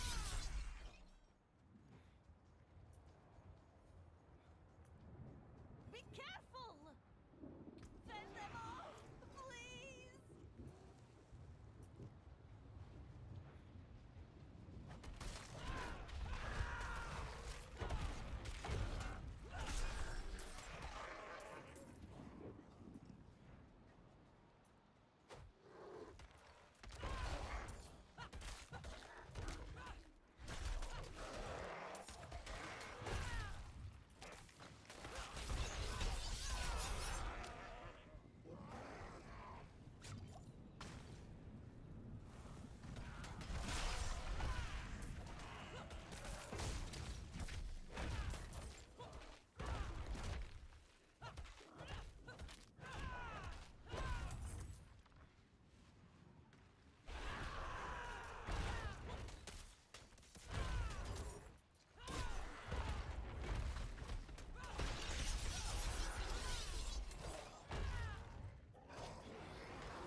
Oh shit.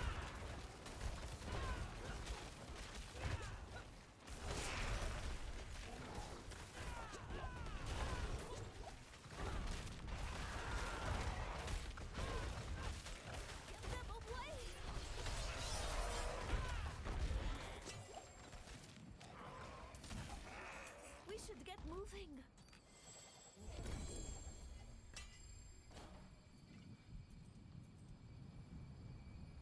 Okay, I've got 7 minutes. Let's quickly go and get rid of items.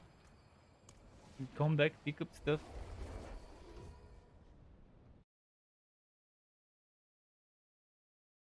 Maybe open 2 boxes.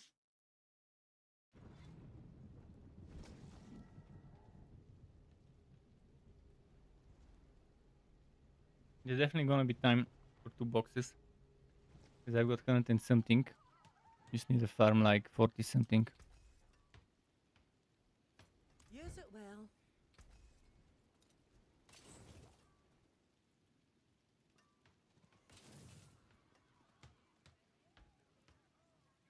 Oh, this is nice. Hmm. This one's probably a little better because of the item power.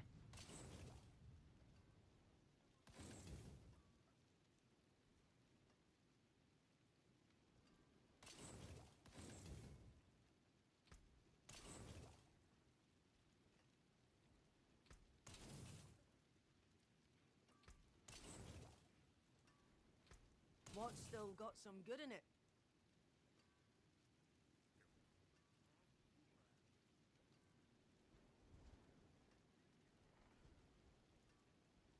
This one's interesting.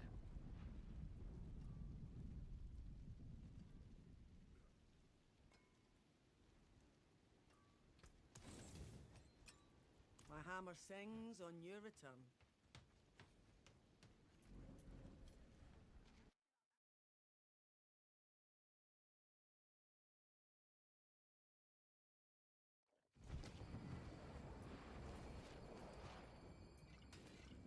Yeah, I'm not gonna grab those oboes. I just don't have room right now and I don't have the time to go and gamble with them. Let's open some boxes. This one and maybe that one thereafter.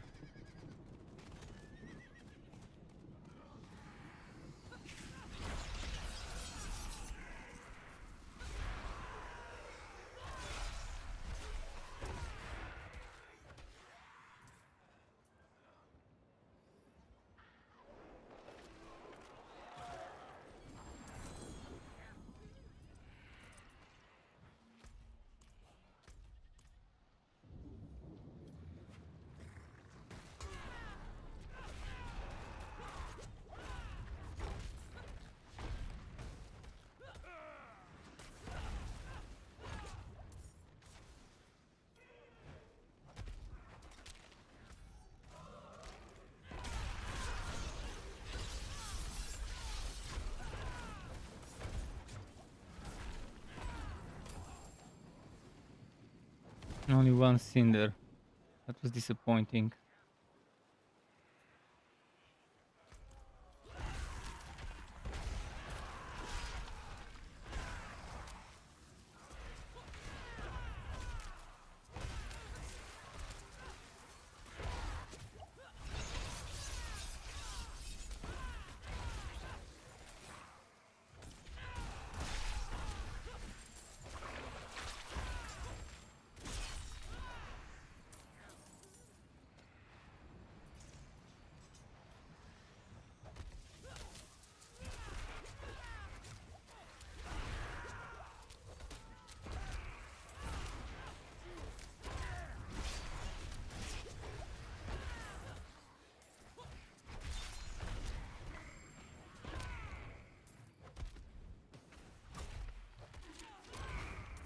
Come on. It's one of those Wookiee ones that drops a bunch.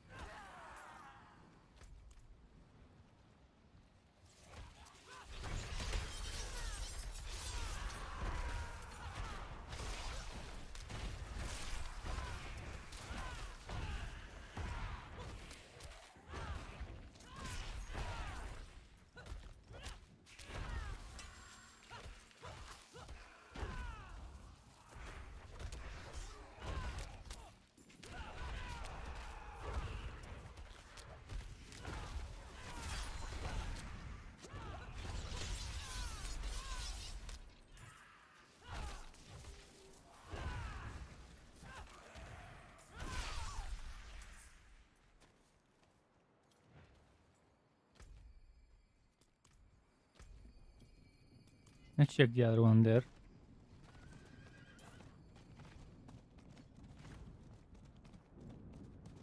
My cat is puking. I have to clean the puke after this box.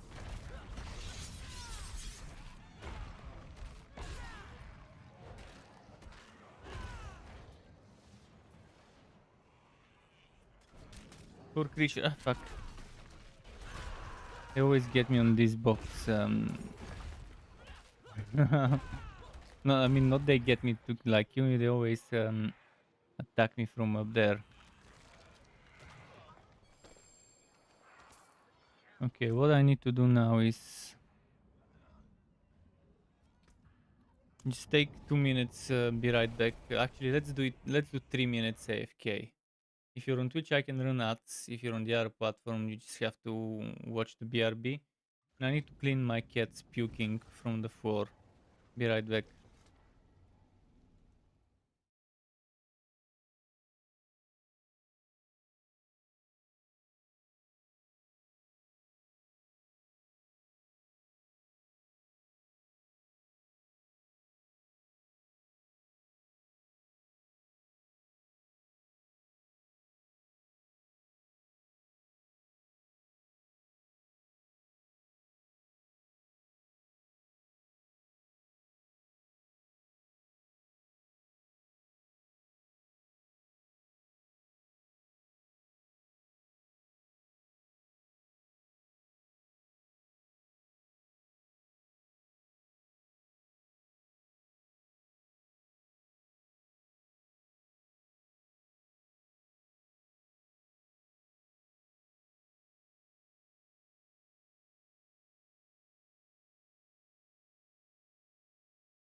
I gave him medicine.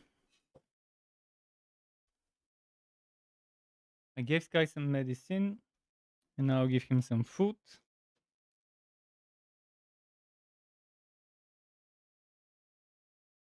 And I cleaned his mess. So now I'm ready to keep grinding.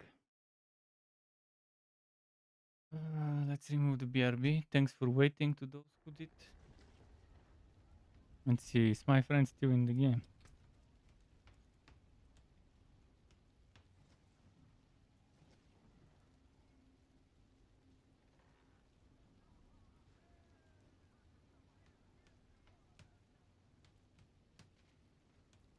Okay.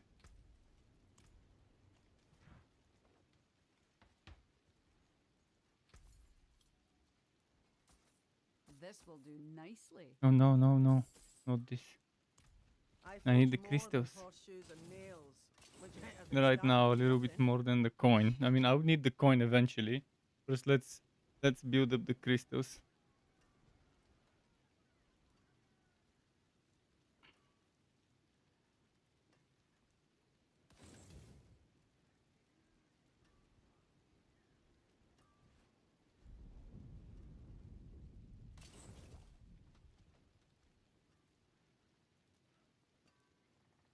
What's left, you ask?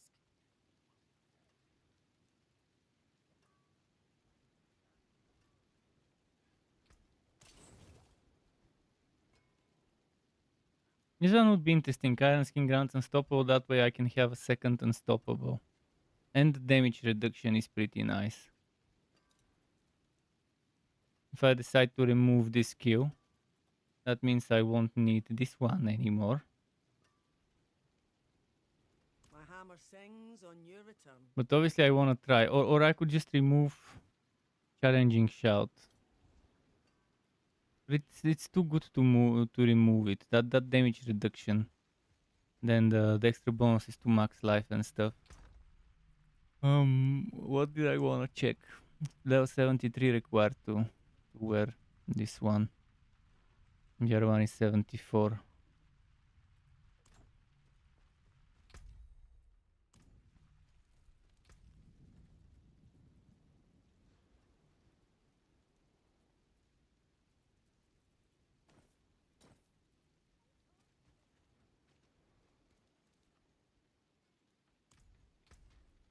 At least I made some room for aspects so I can extract some. And I've missed the Legion event, didn't I? Yeah. Too late now.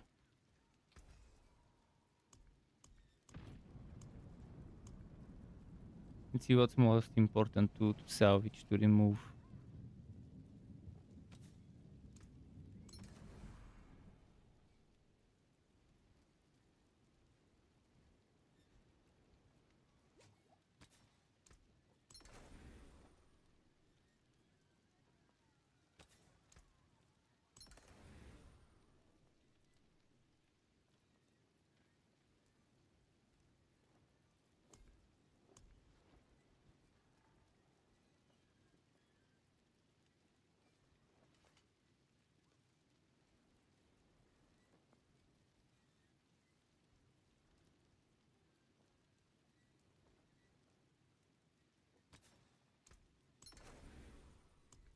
Okay. Need to remove this and put something useful there.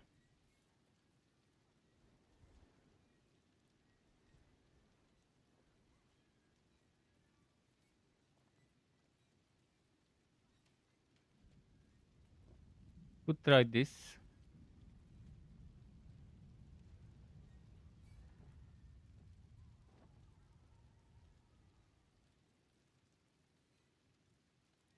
Exploiter would be nice as well, but alternatively, what can I do on the boots if I were to move this weapon mastery stuff?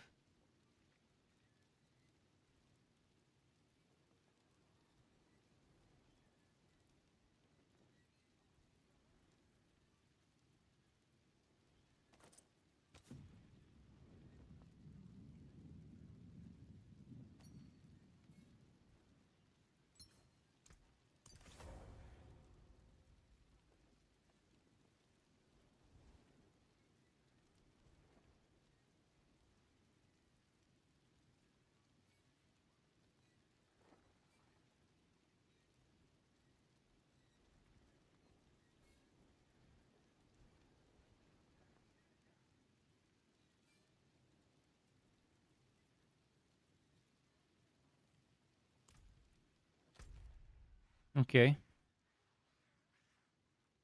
Well, time for a dungeon now, I guess. This time made some room for things.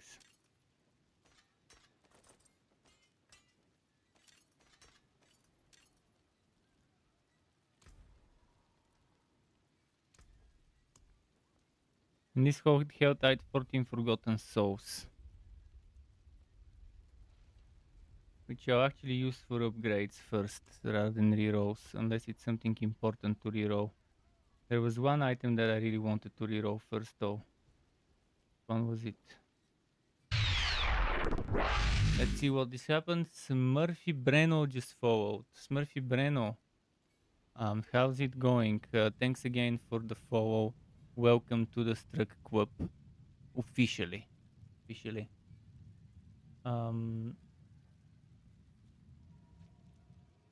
You're trying to roll for a certain aspect on your necro. A website says it's best for the offhand. Which aspect? Which aspect is it? Because again, if it's offensive, it's definitely the focus. If it's defensive for utility, it's the shield.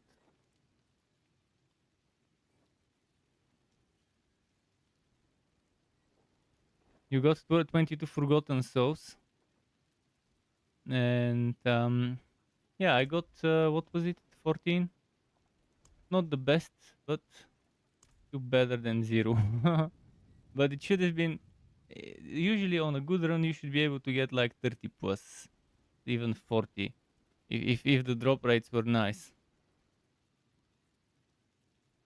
But they aren't, unfortunately. Okay, there was one thing that I really wanted to reroll because I didn't like. Just can't remember what one it was.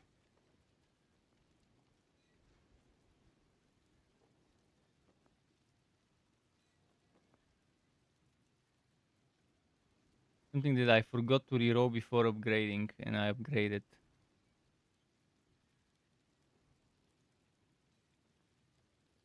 Not this one. That fucking double swing.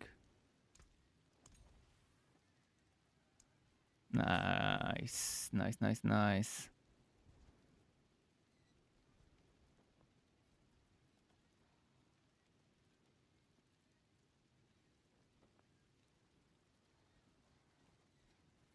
So I'm wondering if I should keep basic skill damage,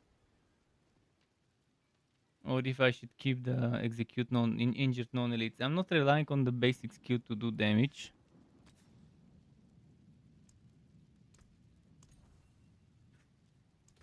Overpower, yes.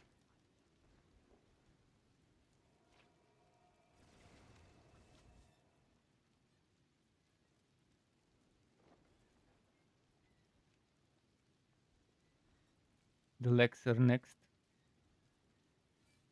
You're chatting to me on YouTube. Decide follow me here. The aspect is reanimation. Aha. I forgot which one it was. Let me double check it. Just a moment. I have a list of aspects.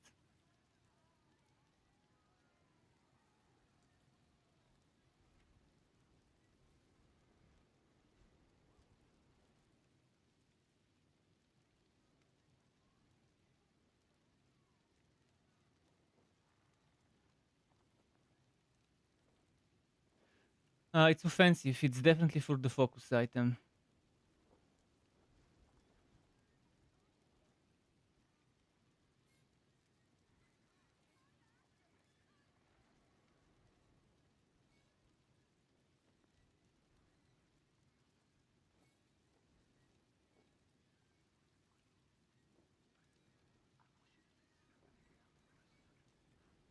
You can rest assured this one is offensive and it's a focus item. If you need this spreadsheet, this is the link to this spreadsheet. Rebalance changes have not been added here, so there are some numbers might not be exactly the same. But when I have some spare time, I'll do it. I've been super busy in those days with other bullshit that's happening that's random, that shouldn't have been happening, and yeah, not much time to go and do stuff.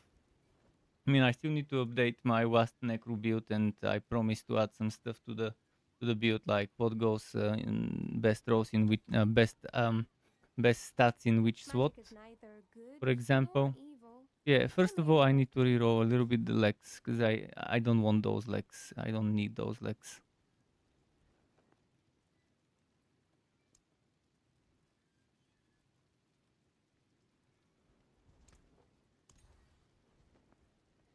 I mean, all stats is better than nothing. Okay, one more time. Nature edition, wow, injured. Maybe.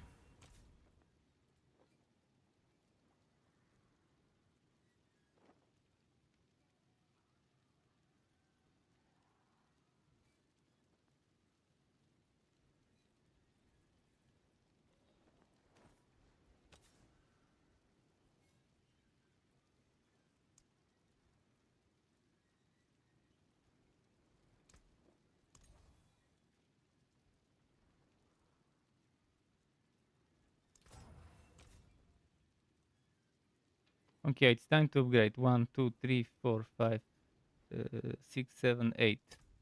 Exactly the amount of things I would need to upgrade, if I'm not mistaken.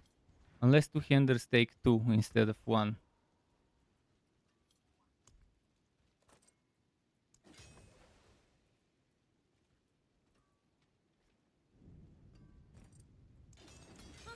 More there than I Oh, thought. some of the things take 2.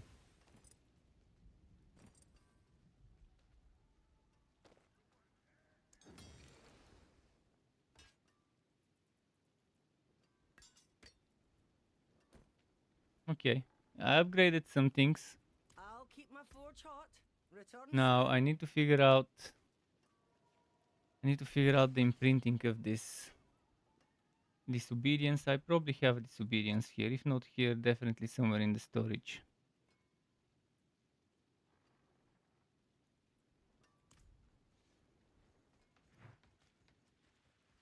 You save that to your phone. Pretty nice.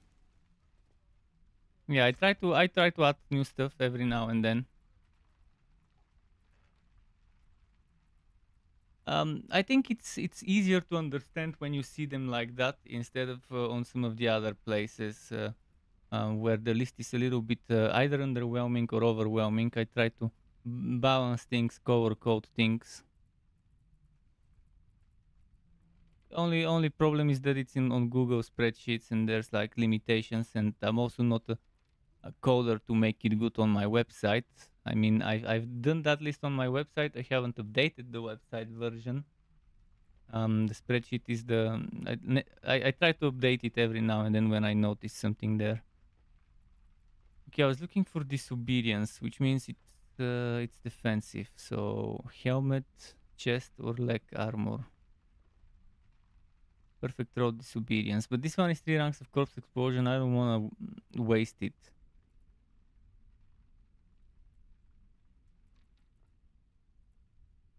This is why we need. This is why we need search option.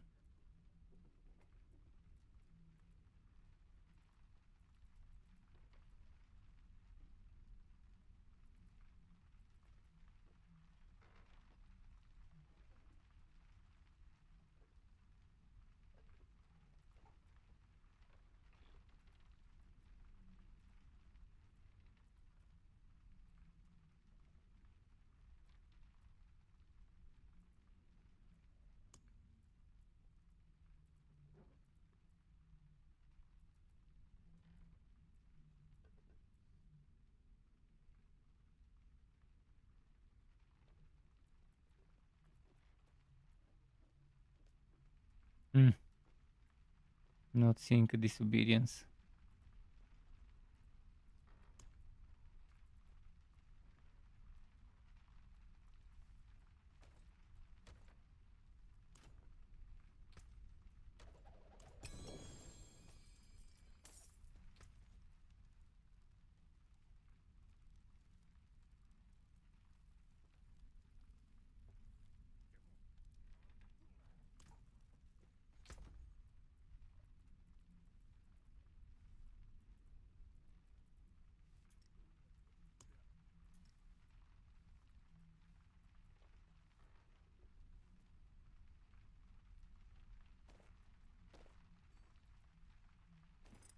Wait, this is imprinted disobedience.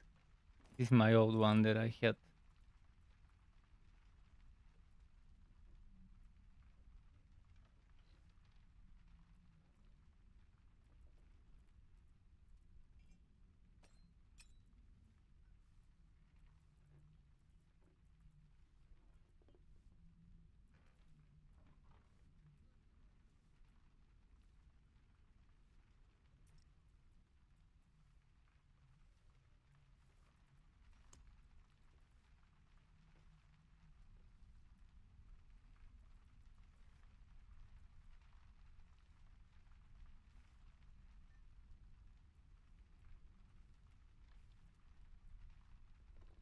Which is no longer needed.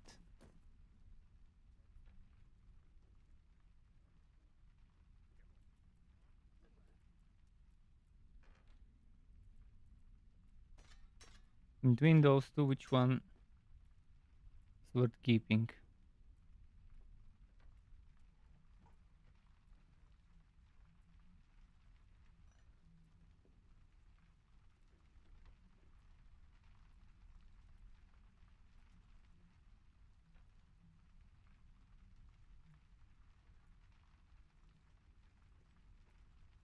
The crit damage is more on the other one, and the damage to crowd controlled, as well as the physical damage.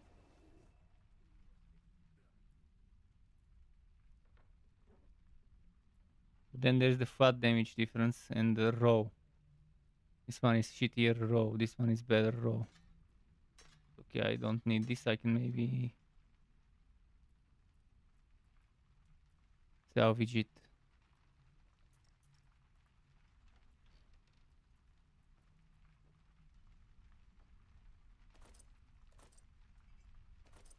This helmet might be my next one. I was preparing it to be my next one, but then it was higher level.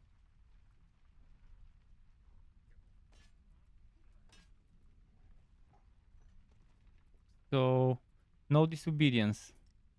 I've got something I can do. I can go and take the caches. I've got a bunch of caches that I've been saving that I couldn't open because they're level 80.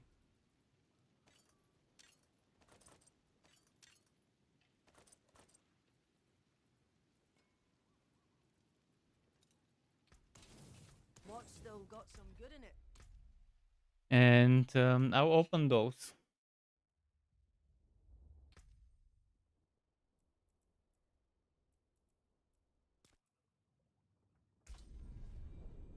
I think I put it in the rogue mule. It's not the rogue mule, it could be the previous one. Above it.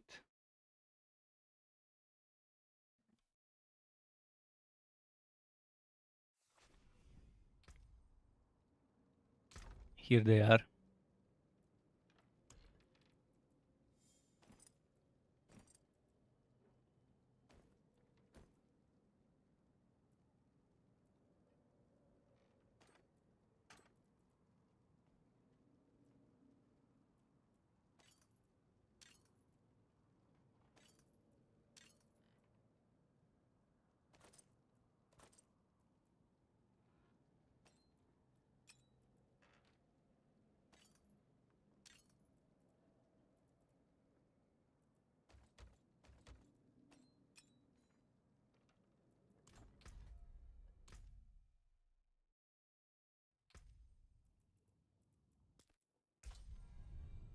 Barbarian's Wiki. They're the wiki one to open that, because that's the one I'm gearing and leveling right now. So they get to open so many caches.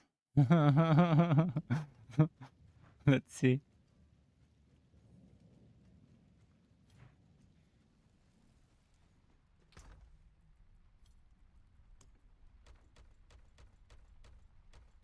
I already opened 2 with that character and now another 8.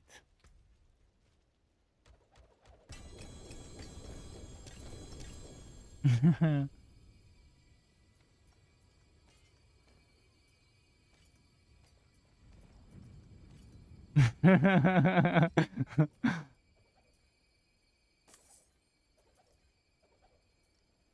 don't have room for any of those.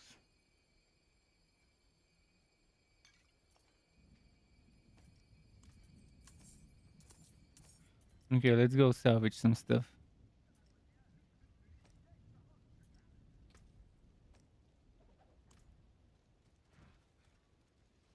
I'm gonna salvage some maps. Cause this is dust right there, dust for us.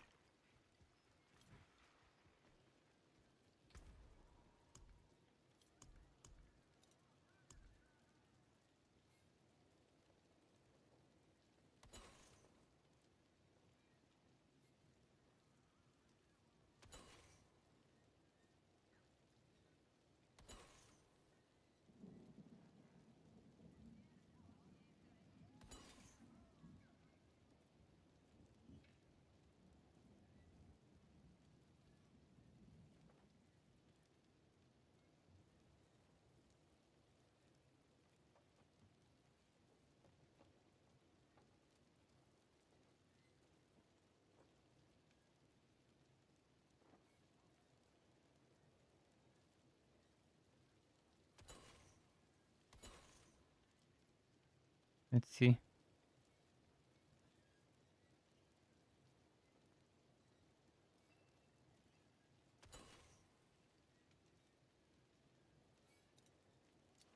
My I think magic there's sight enough will room to pick up return. all the stuff on the ground.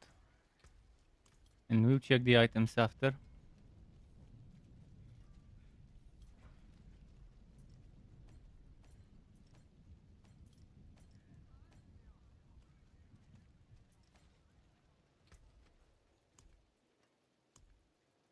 So from here we got shared misery 40, veteran brawler kind of bet. But then the base itself is nice. Movement speed. Cut to the bone passive. That was bleeding, right? Yeah.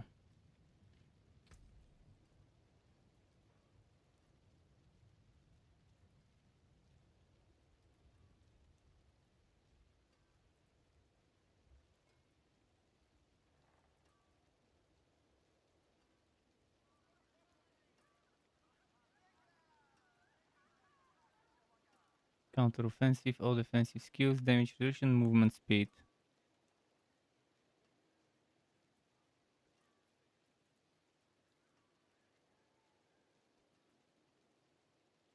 So didn't get disobedience. Unfortunately, no disobedience. I'll just put the basic disobedience from the codex.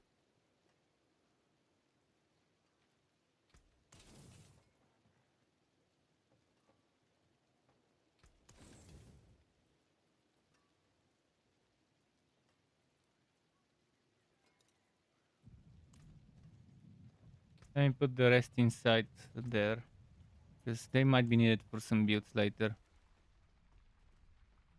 When opening wood boxes, don't give them ideas. It will turn into yeah. We don't want immortal grade pay to win here.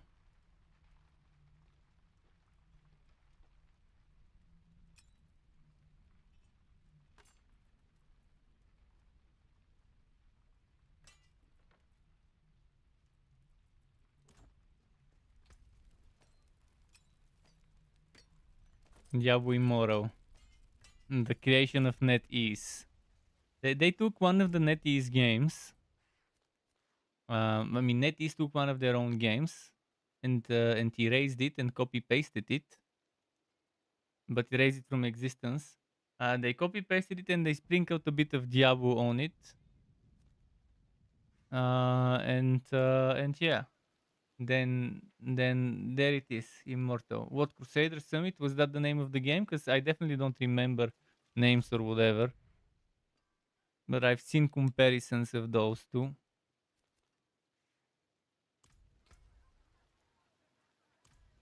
And there's gonna be a Legion event, so I'm gonna try and join it. My friend's doing maps. Okay. He didn't say anything.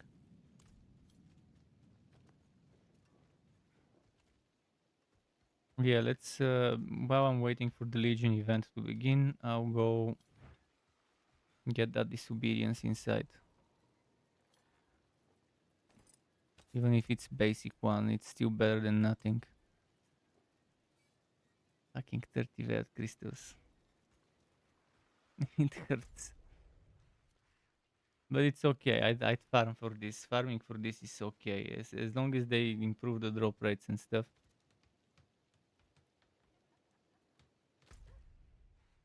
From Veiled Crystals you get a ton. Just as Veiled Crystals. Not to need to extract them, just as Veiled Crystal drops, direct drops from the higher tier Nightmare dungeons. Let's wait for that stupid Legion event. 1 minute. Hopefully it starts at 2:30. Ah, Crusaders of Light. Aha.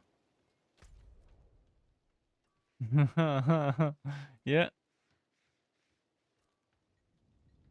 Netties copy pasting games like there is no tomorrow.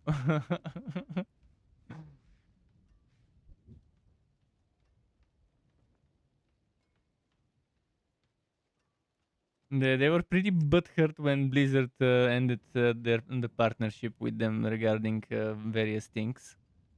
They even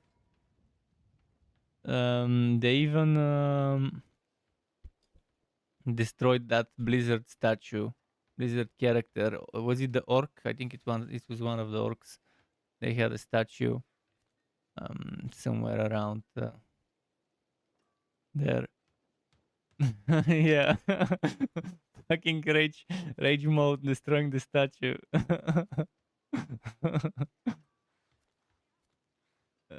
Yeah, immature netties, CEOs and stuff.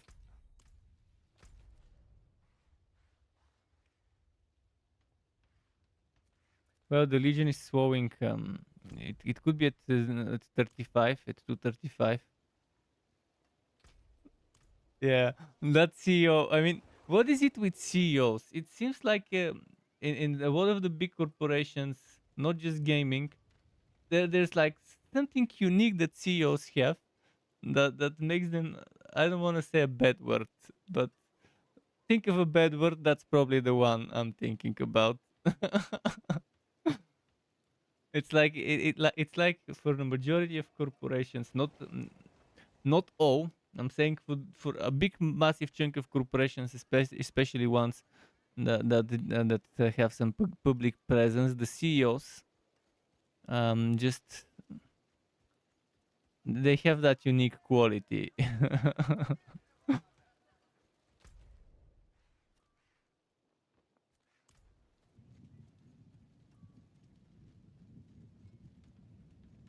Come on, Legion's Gathering event.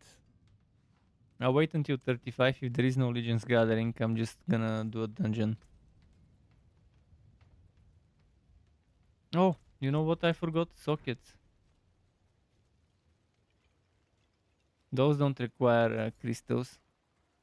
Shine on. They require the boss drops.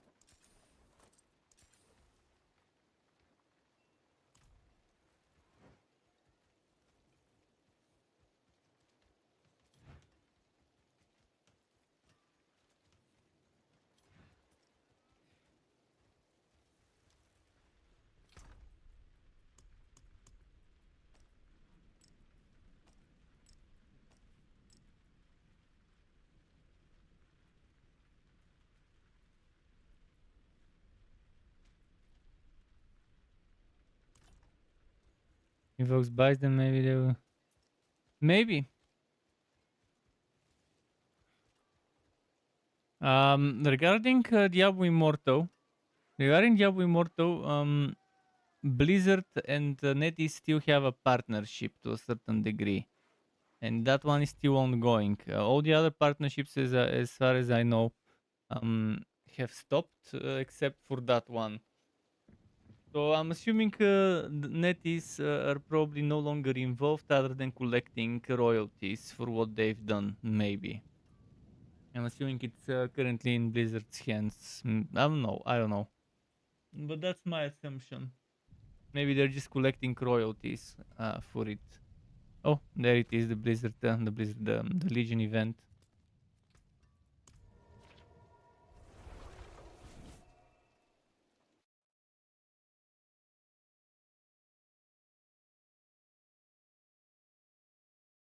Well, it is a bad game. I mean, it needs major reworks in many ways because all the stuff that's currently tied to pay to win is intentionally made to be super grindy and super boring to mess around with to take.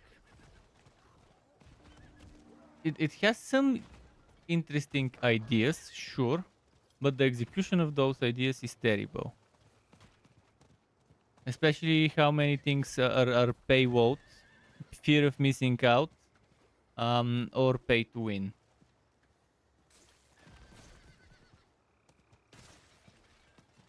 That's how Diablo Immortal is. It has too much pay to win, fear of missing out, and paywall and not paywalls, but there are paywalls obviously. But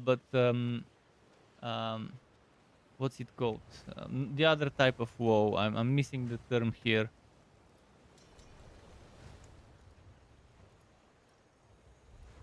Thanks. But yeah, progression walked like having to do fucking dailies, weeklies. That's cancer. That's bad game design. Having to do daily, weekly stuff. So your progression walked and have to wait for X amount of time before you can do the same shit again. That is just one of the worst things you cannot in a game. If people love the content, let them do it as much as they want, even if it means repeat non-stop the same thing over and over. If it gets them hurt, then let them get hurt. If that's what keeps them up.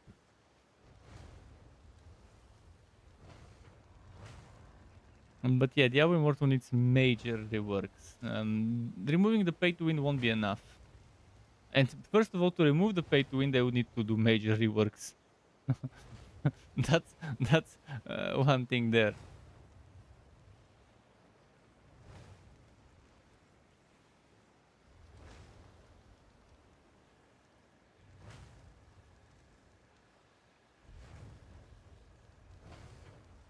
At least respects were free, if as far as I remember. I quit it very quickly. Oh, there's a dungeon started. They go and ninja wood this guy's dungeon.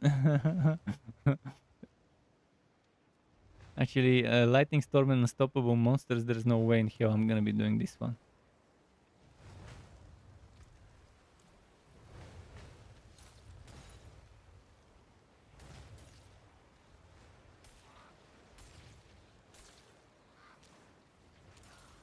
I was gonna meet shield through the lobby.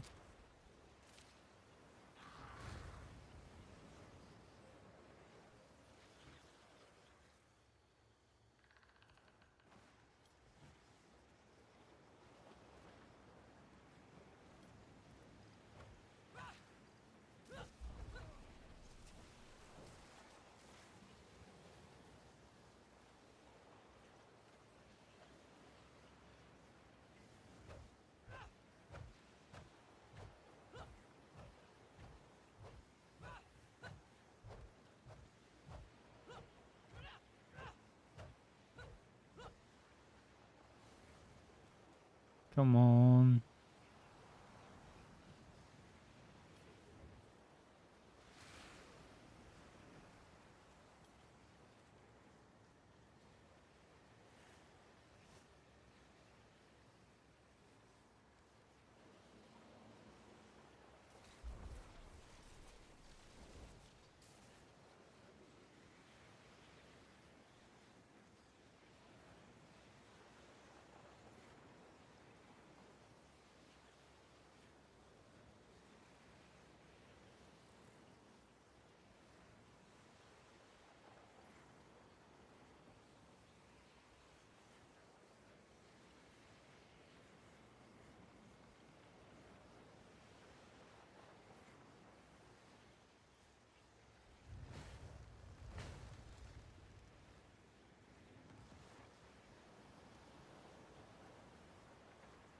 I was trying to draw stuff with the steps, but they're very inconsistent.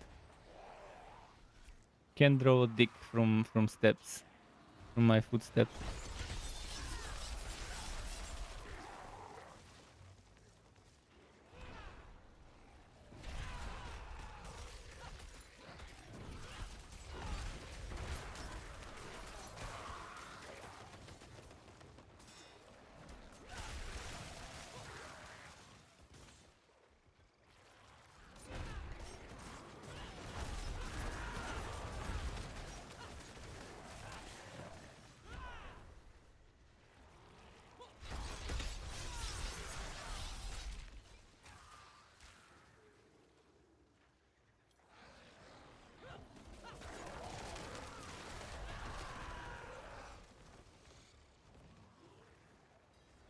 Let's see.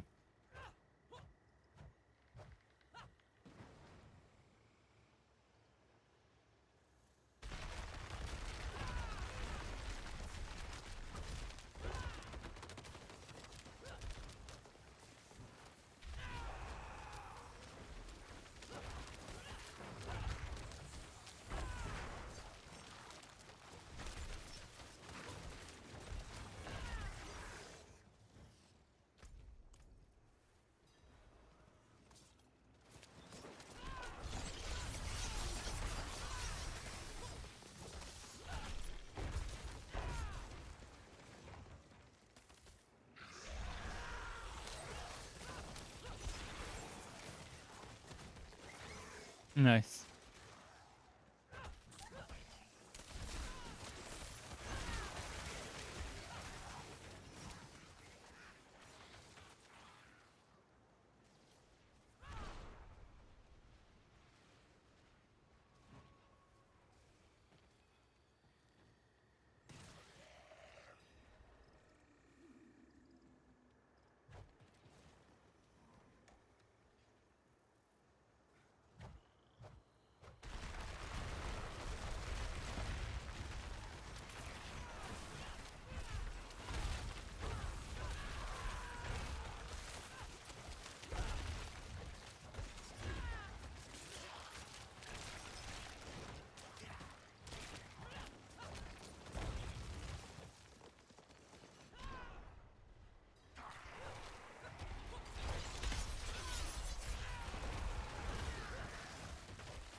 Cool.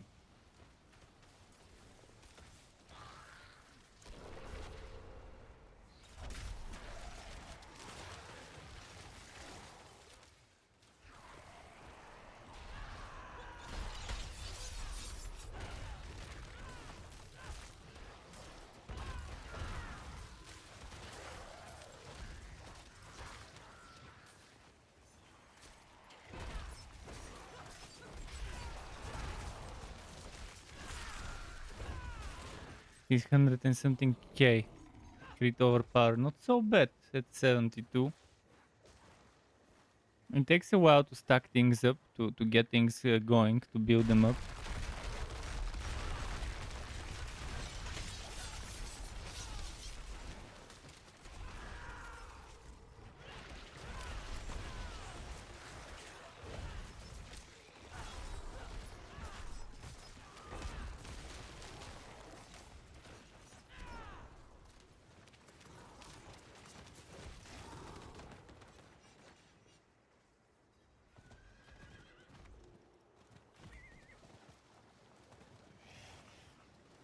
Hmm.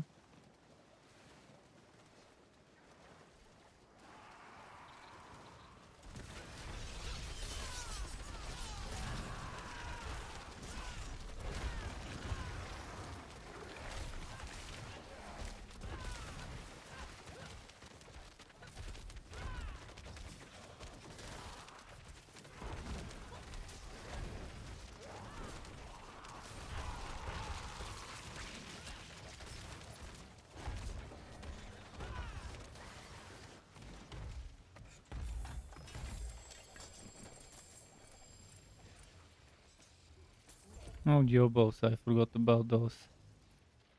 Thank you. Goodbye.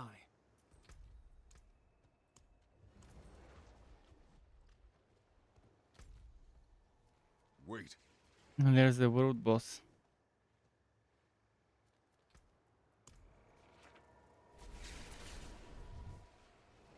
We had idea for Diablo 4 a boss tower event where basically it works like Nightmare Dungeon set revive.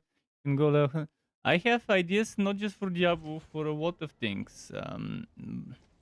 I can't share the document because there's some stuff I don't want leaking on that document, but I have ideas for 5 different types of endgame. And those can be expanded when there's new content added. They can keep adding new new versions of that with new bosses, because every season new bosses come, new enemies, and you add new towers for those. And I have 5 different ones. One of them is a paywall event with checkpoints. The other one is a fort defense where you have traps and turrets and stuff. Kind of like those types of games like Orcs Must Die, this type of a mode. The other one is more of the Grim Dawn Crucible, like an arena event, and the other one is more like rifting mapping thing. I wonder where I put that document. I have it open on multiple pages. Just can't remember where.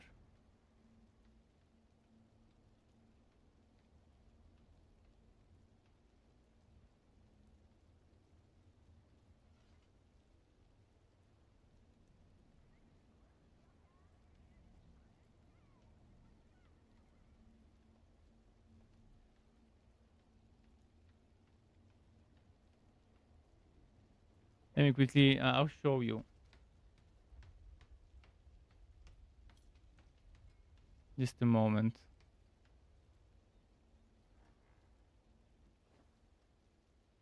See, this is one of them. Mix between rifting and tower mode. This is one of them. You could read a little. I'll scroll down in a moment. Let me just get. More than horseshoes and nails. What's still got some good in it? So pretty much 100 stages, as you said. I call them pages memories, and I call it ancients. And every stage has various map affixes. Again, stages 1 to 33. One positive, one negative, one ancient negative, which is non-changeable. The other ones you could reroll with materials, coins, whatever. Stages 34 to 66.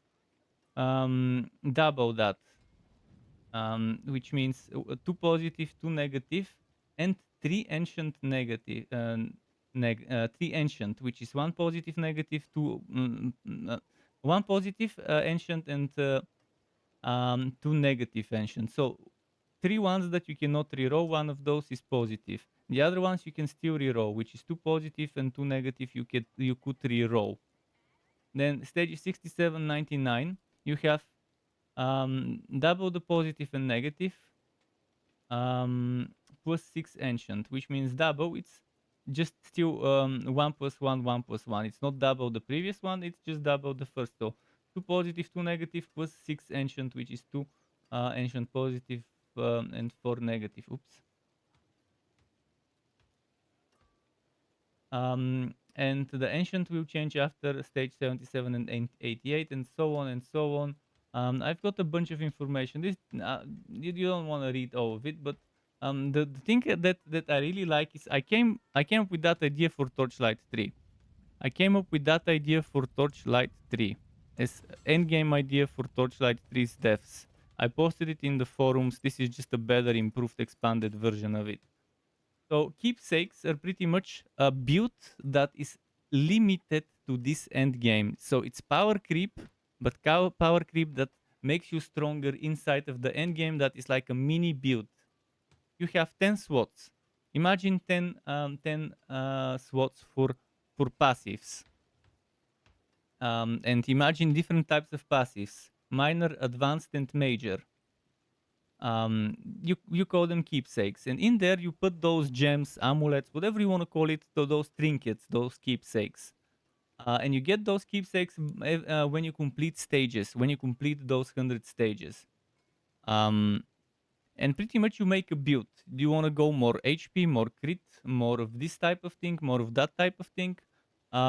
So minor ones would give you only a single affix.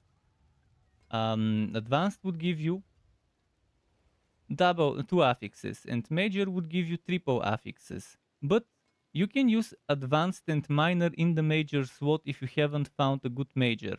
You can use minor in the advanced slots if you haven't found a good advanced.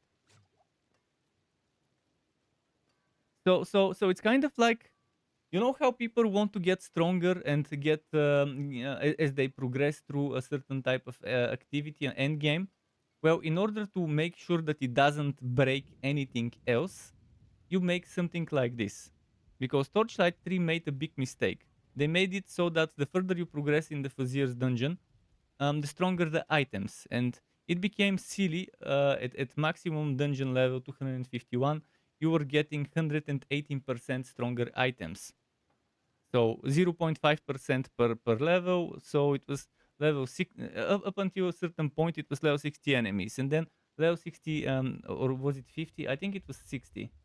Level 60 items, but with 0.5, 1.5, 2.5, and so on, up to 118% extra stats. And the problem is, this pretty much meant that the only items worth it are items that were obviously 118% stats, and that was stupid. But with this one, such a thing, you can still give people the power creep, but that power creep is isolated. Torchlight is still the same because the developers got purchased by Zynga, and then Zynga got purchased by another company, whereas Perfect World holds the farming and the publishing rights. So yeah, I have thought of making my game.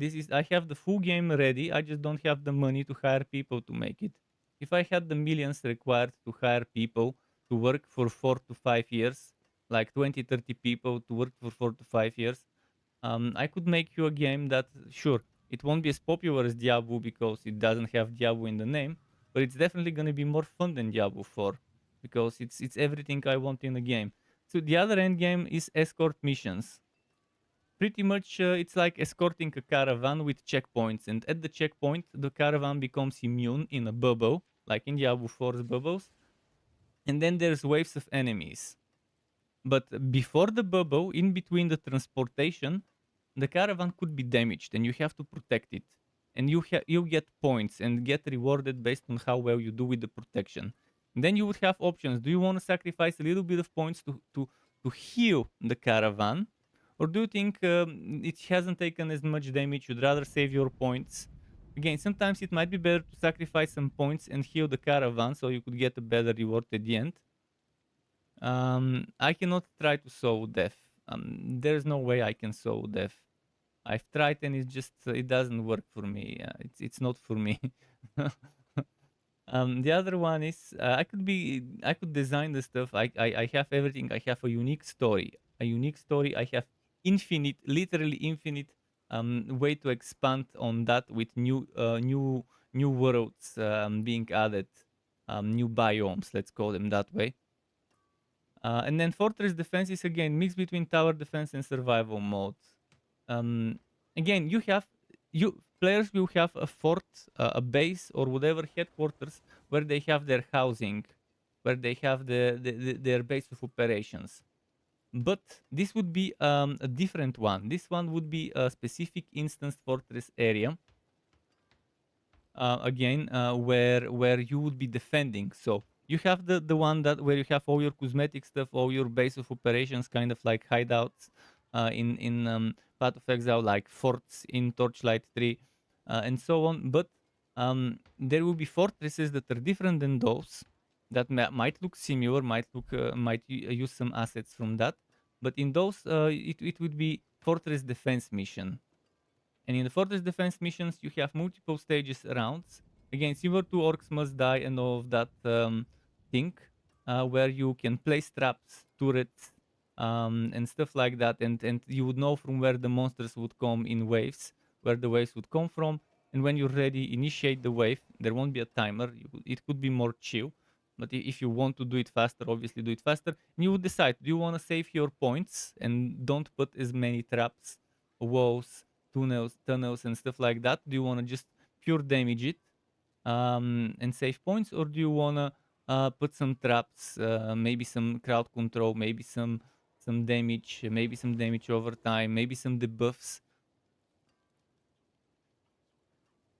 Yeah, it sounds like a full game by itself. And then the other one was Shifting Islands, which is kind of more of a survival mode with a twist. Which is again, imagine Crucible in Grim Dawn, something similar. Very similar to that is how I've made it. If you were to compare it to the closest thing that is, this is it. So this one will also have some turrets and stuff, similar to how Grim Dawn's Crucible allows you to put some buffing towers and stuff like that. It won't be as advanced, it's just stages of monsters. And there will be checkpoints at 15, 30, 45, 60, and 75 for 90 total stages. And you could always start from one of those checkpoints. And based on how many of those you've done, you get different types of rewards from where you started and so on. And then the other one is kind of like a bounty system, similar to the Whisper, similar to bounties in Diablo 3, where you have X amount of bounties at a time. You can take up to 6 at the time, and then you go and do them. And if you have multiple people in the team, you can split and kind of like in Diablo 3, split push the bounties. And for each bounty slot, you would have a choice of 3. So you select a new bounty, and then you have a choice of 3 to select from. You would randomly have to pick one of those, and they could send you into different acts to do different things. Instead of how it's done in Diablo 4, more like Diablo 3. I don't mind someone copy pasting those ideas. I've showed them in my stream so many times. And I've even gotten as far as to make a generalized reward system. Like I even call them caches before I even knew Diablo 4 calls their rewards caches. Of how many one would get as a reward based on what they've done.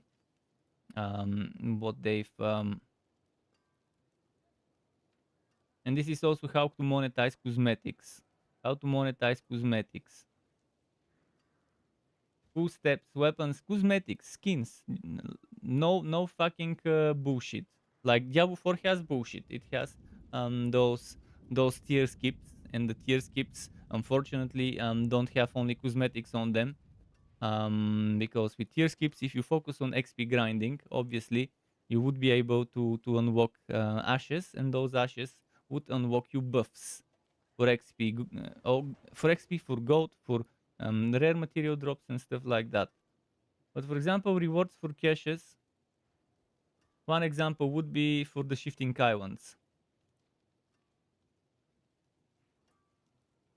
The rules for rewards. Upon reaching a break/pause at every 5th stage, players can choose to stop and collect their rewards, ending their on stages 5 and 10. As well as 2025 blah blah blah will grant players a small chest for those first 5 stages, and then the next 5 will promote it to a medium chest. This means that for stages mentioned above, that will make a total of 6 medium chests if one completes stages 1 through 85.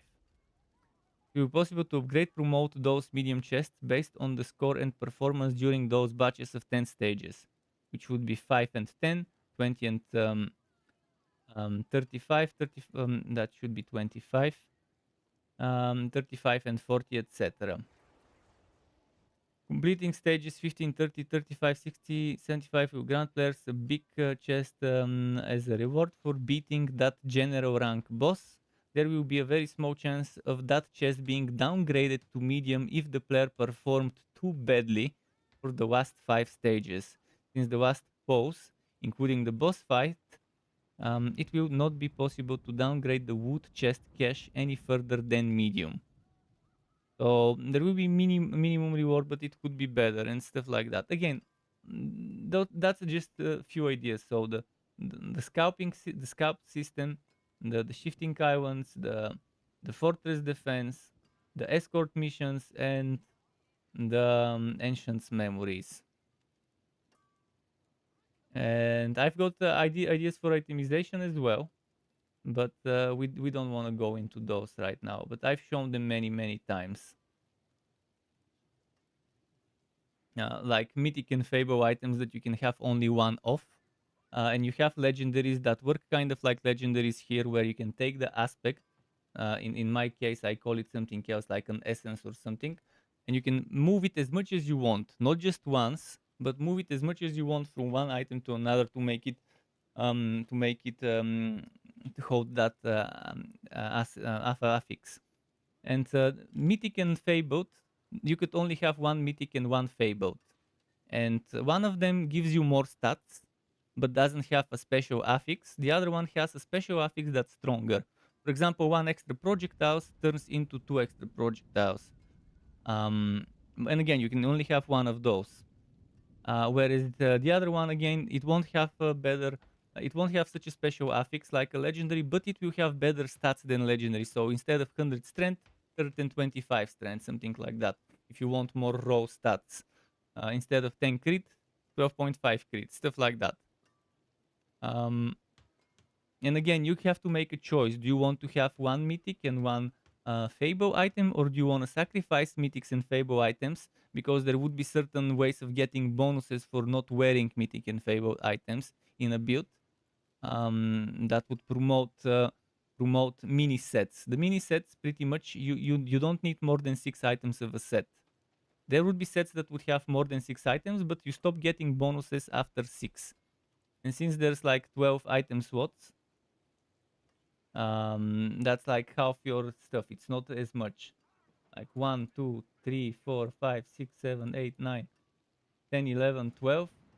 12 with the possibility this 12 to turn into 15. So obviously it's nice. And the way I handle sets is you get to choose the set bonus. You get to choose the set bonus. So every set would have 3 set bonuses, and you get to choose up to 2. With 6 items, you get 2 bonuses out of the 3, and you choose which 3 bonuses you want, which one you don't want. With 3 items, you choose 1 out of the 3. So there's a lot of mixing and matching because of the set bonuses. Again, to avoid bullshit like Diablo 3 where you get the whole set and then you're decked out and that's it. And again, sets would just be slightly different than legendaries, but still have some stuff on them, so you can mix and match maybe 3 pieces of set, or maybe 6 pieces of set, or maybe you don't get sets and just go legendaries and stuff like that. I mean, I've come up with so many ideas, and again, I know it's extremely expensive to make a game, extremely expensive, but I think I've thought of every single way that could piss me off, every single possible thing that could make it super unfun.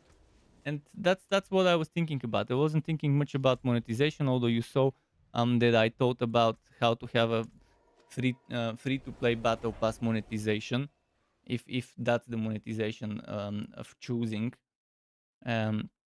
And I've again thought of, this thing with the Tower of the Ancients. There could be a new tower every season with new 100 stages that offers just new enemies to fight rather than replacing the old ones. You just get to experience new 100 stages with new keepsakes, new different builds to take. Maybe some of the old keepsakes you could use, something like that.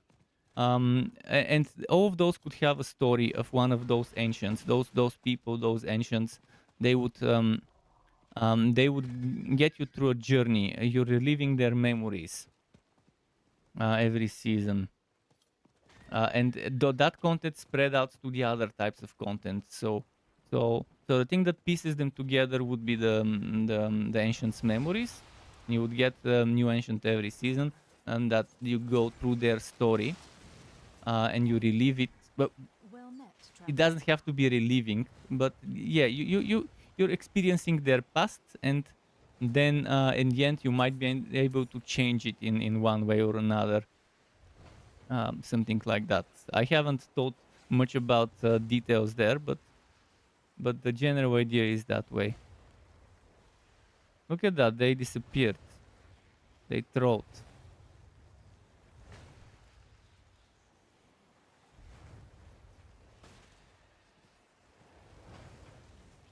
So yeah, this thing would bring them together, because the stuff that comes from the ancients' memories would propagate to the other content. So the new stuff with each new tower, new enemies, it will mean just more variety, more diversity. And I had that idea that every biome would look differently. You would have a pixel art biome, and that's extremely expensive to make, to have more 3D realistic, to have more Borderlands looking cel shaded, to have something that looks like like Torchlight 3. So depending on what act, what biome you're playing, the way it's shown to the player looks different, as if you're in a completely different world, as if you're in a completely different game. But that's extremely expensive to make because that would require coding different shading, and this is this is expensive stuff to make. Even without this gimmick, even without this gimmick, um, which is purely eye candy, it would be fun. But imagine getting pixel art version of the game for one of the acts. Nah, nah. It shouldn't cost that much. It definitely won't cost much if this thing is not in the game. If this thing is in the game, then definitely that adds on top of it much exponentially increasing cost. Greetings. But if you forget about that thing, Greetings. I mean that thing could be Hello. used for expansions. If the game is successful and it's and you wanna make something funny for an expansion to stand out, then that could work. Like once a year or once half a year, a massive big expansion with one of the seasons. Now that could work nicely. Another idea: don't walk players into isometric camera. If they want to play it first person, let them switch to first person and play it first person. But if they want to zoom out and play isometric Diablo style, let them do it that way. Especially for the defense, especially for the tower defense, for the fortress defense mode, it could be nice. So you could play it like a shooter, like Tiny Tina's Wonderlands, or you could play it like a Diablo game with the isometric camera. And Tiny Tina's Wonderlands, in a way, did something similar with the overworld, but that was just exploring the overworld in an RPG style. They didn't let you play Diablo style with skills and everything.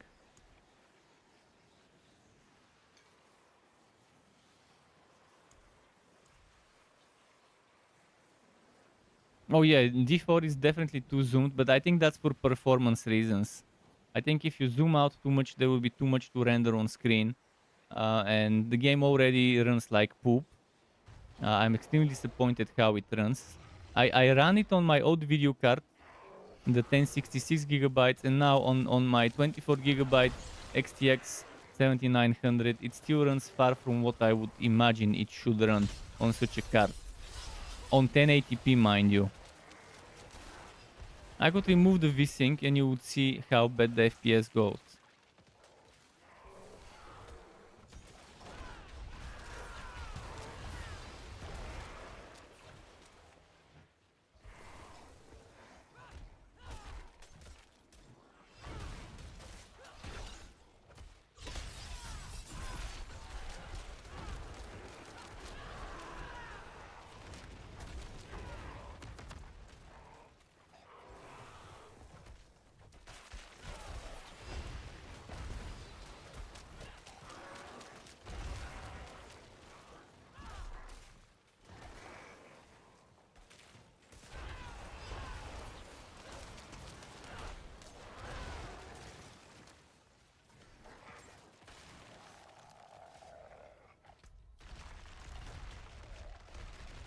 Okay, I'll have to do it later. Because we don't have that many in this event to begin with, so...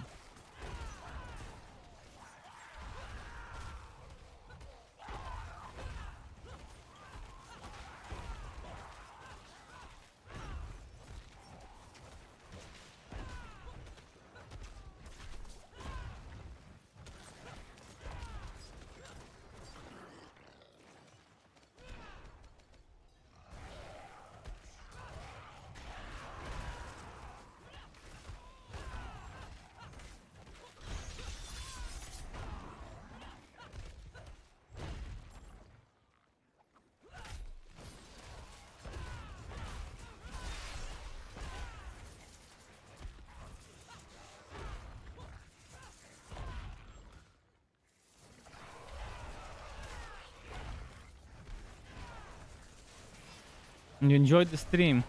I'm glad you did. Good that we talked about all sorts of stuff. It keeps blocking some of the messages, and I have to allow them through by out and tabbing. You're on Series X, and it plays good with your well console. At least devs try to optimize the games to play well on console. But again, when you have a card that's a 4K card, and when it just doesn't run that well, even on 1080p, the game.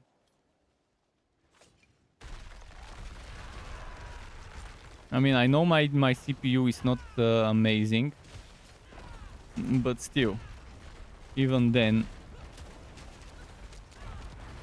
it's far from what it should be. At least I can run stable 60 FPS.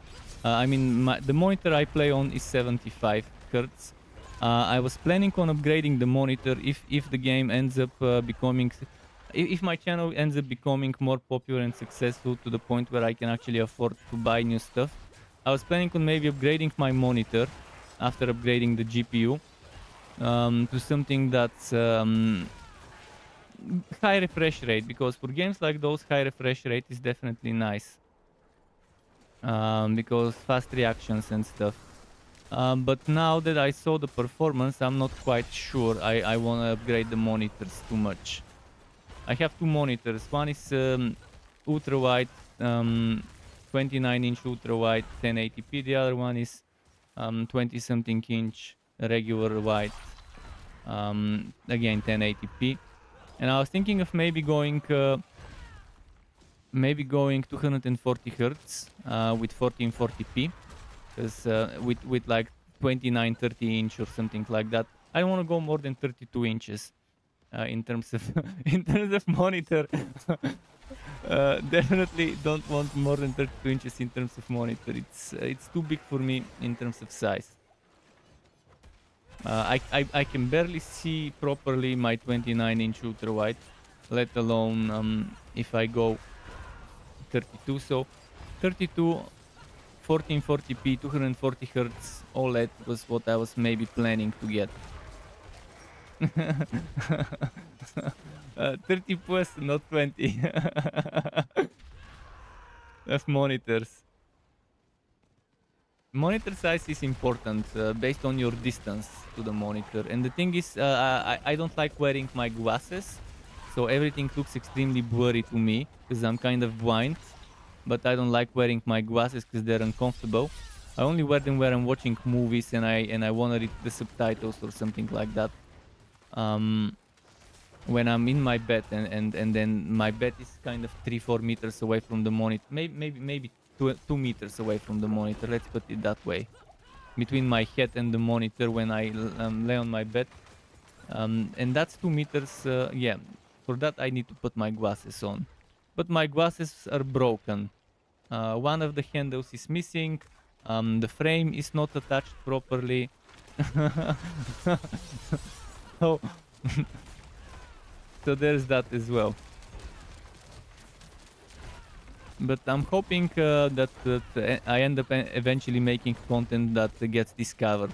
Right now my biggest problem is discoverability on YouTube. For whatever reason, the algorithm doesn't like my content on YouTube, but maybe this will change. Your son broke yours in 3 places. Wow, that's a lot of places. How did this even happen? I keep forgetting to use my oboes of steel. Impressive. I appreciate that.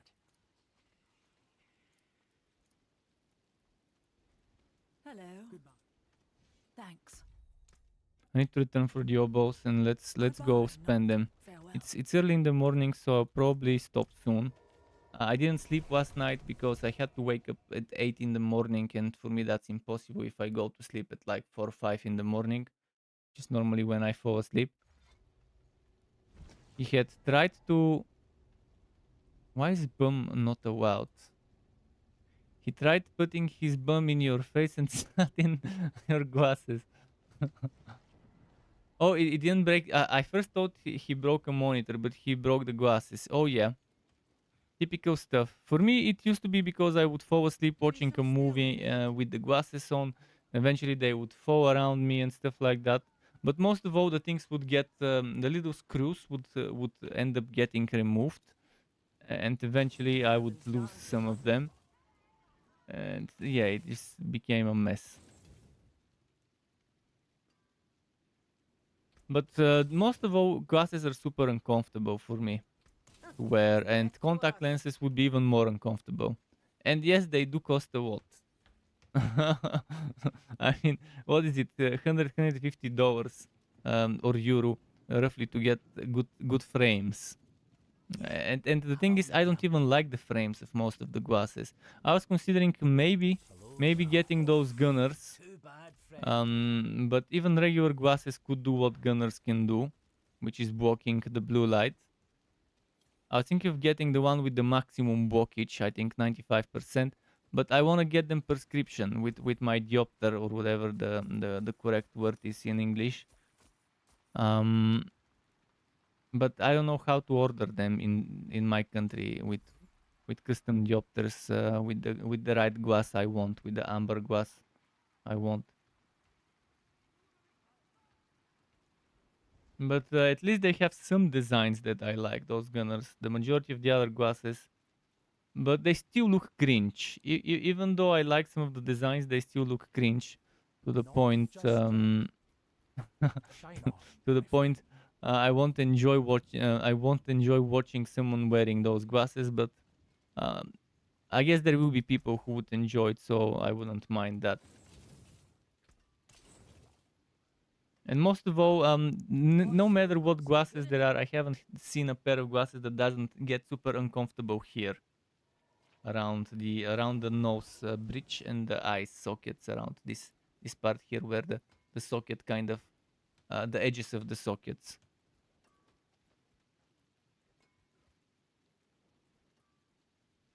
But I guess it's just a matter of personal preference and maybe getting a habit to get used to it. I never could get used to it.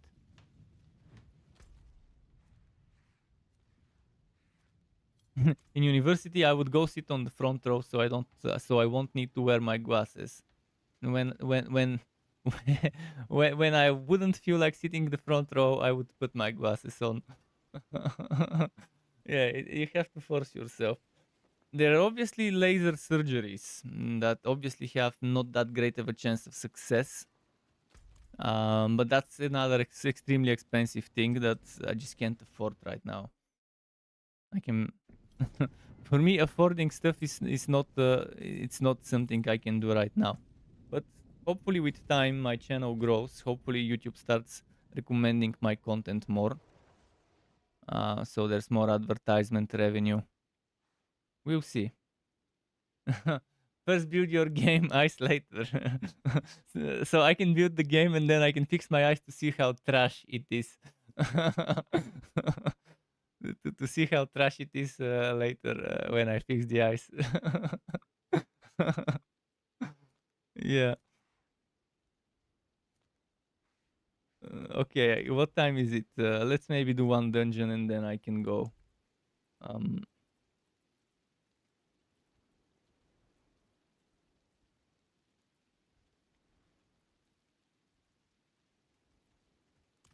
Let me first. Oh shit! Why did I teleport there? Teleported. Ah yeah, to pick up my stuff. As long as it's better than Minecraft Dungeons. Well, the bar is not too high. I did enjoy a little bit Minecraft Dungeons, but it was obviously made for the kids who play Minecraft. It was made for like 10, 11, 12, 13-year-old teenagers that play Minecraft.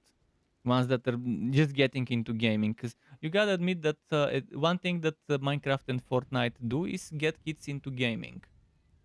It's the games that hook the little ones into gaming. I don't like either of the games, especially BR games like PUBG and Fortnite. They're just ugh.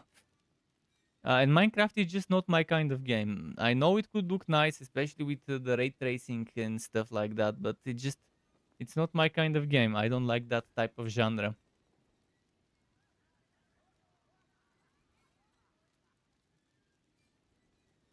Mm. Yeah, I needed to salvage some bullshit.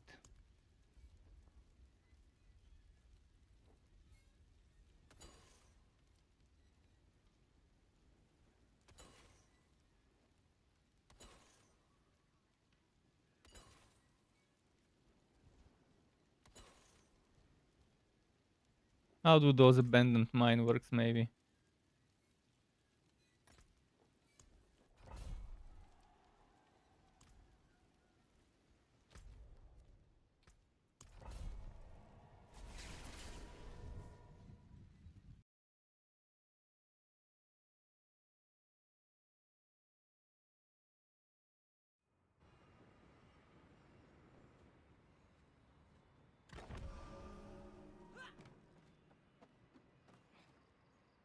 Oh shit, why did I do that?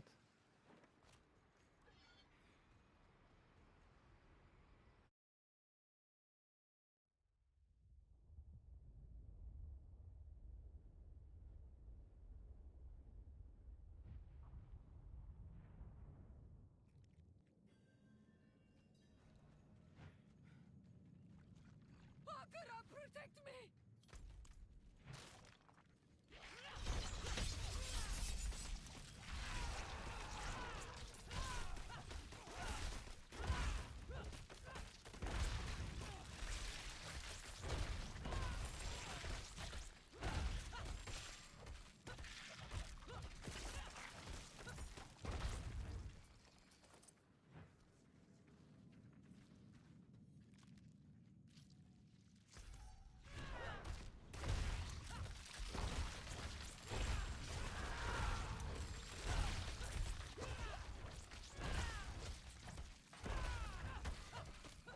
Xbox has been marketing the hell out of Diablo 4, so let them throw cash at it and get a shit tons of content. Hopefully.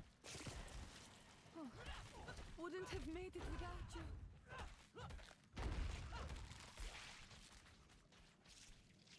Oh, they probably already have the ideas for the first several seasons in terms of what to do with the mini content stories that would come every season. And it's not like they're working on the season specifically on the season, but yes, they are working on the season obviously, but they're working on things that just won't be ready for season one. That's the proper way to put it. There's some stuff they're working on that just won't be ready in time for season one, and it needs to be delayed for season two, such as the gem rework, the resistance rework.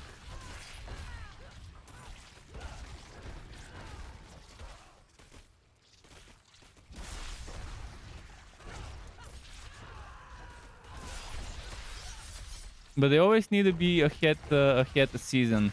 They always need to be working on the next one a little bit before the first and the current one comes out.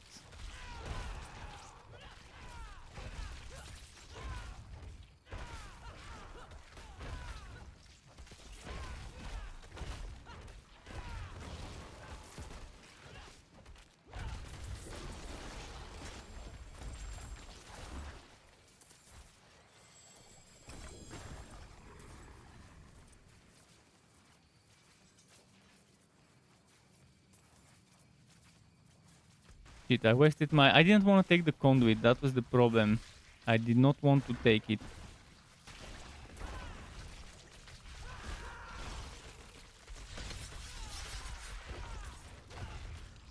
Bless you.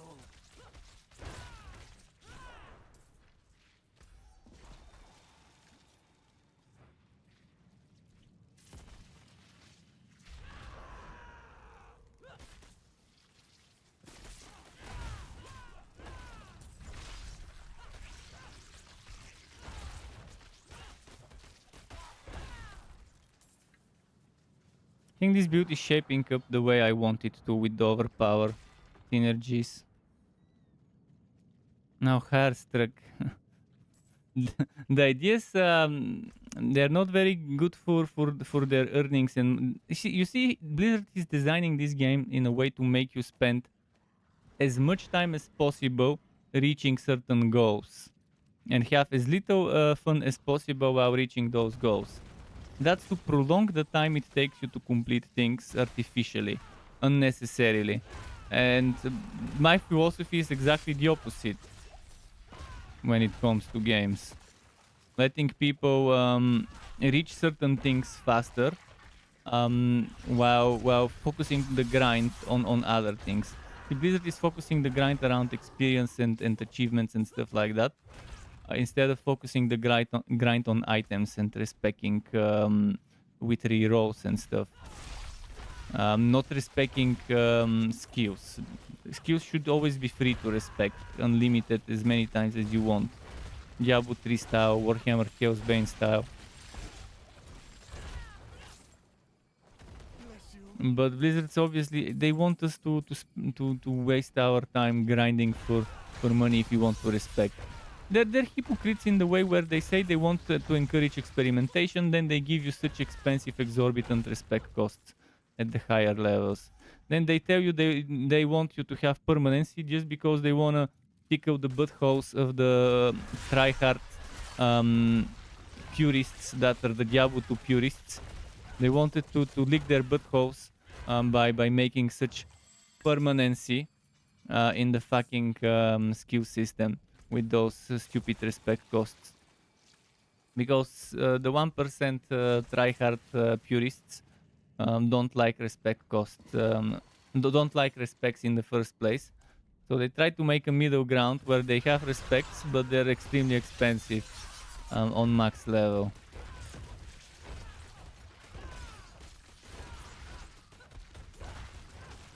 This is the worst possible thing, to try and design your game to please the 1% elitist player base rather than the more casual players. I mean, I'm not ultra casual. I spent a lot of time, but I'm a casual at heart. I might play. I might be more than casual when it comes to time I spent playing, but not in terms of how I play the game and what I expect of the game and how I want the game to treat me. I think a game should value every single minute spent in it. That you shouldn't feel like if you failed to do something, you didn't get at least your money's worth for as far as you got with that one something. So you don't finish a dungeon, okay, at least you got certain things on the way to finish it. That's why I don't like massive things walked behind completion. Sure, completion should reward you some extra bonuses, but not be necessary to get certain things, like in this game with glyphs and with the glyph XP. This glyph XP system is completely unnecessary, and it could have been something that just drops from all types of content, and then you just turn it into the NPC for XP or something like that, or it just stockpiles and then you use it.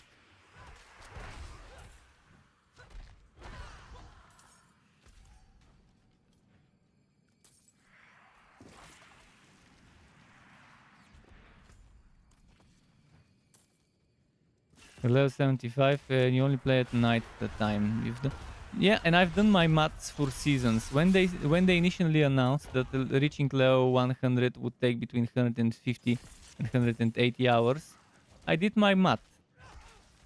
Again, imagine a person that plays 2 hours a day every day. What's that? 14 hours a week.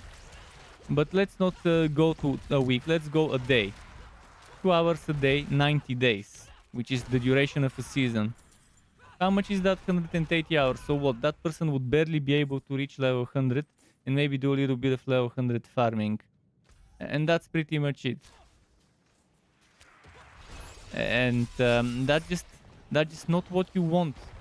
If you're saying that you're encouraging experimentation, if you're saying that you want people to try play multiple classes, well, fix the fucking experience rates and you see people playing multiple classes and trying multiple builds instead of sticking to a single build.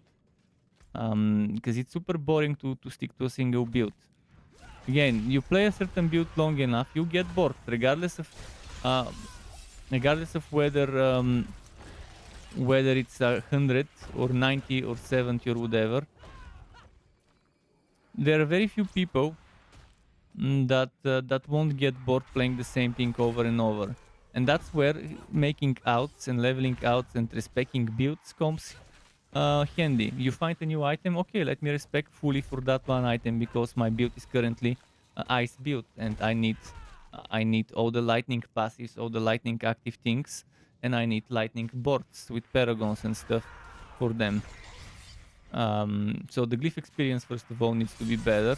And again, the glyph shouldn't be something you get only in nightmare dungeons, the glyph XP. It should be something you could obtain anywhere. As reward. This is the biggest bullshit of the Paragon boards, the little glyph XP you get and the way you get it. And it's only one type of content that could give you that glyph XP.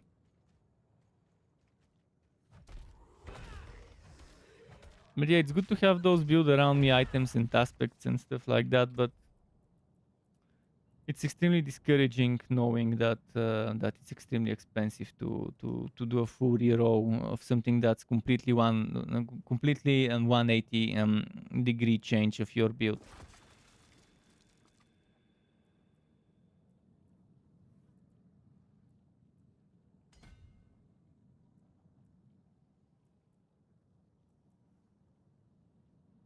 Glyphs are kind of like legendary gems, but with a twist. I like the part where the radius and the stats around them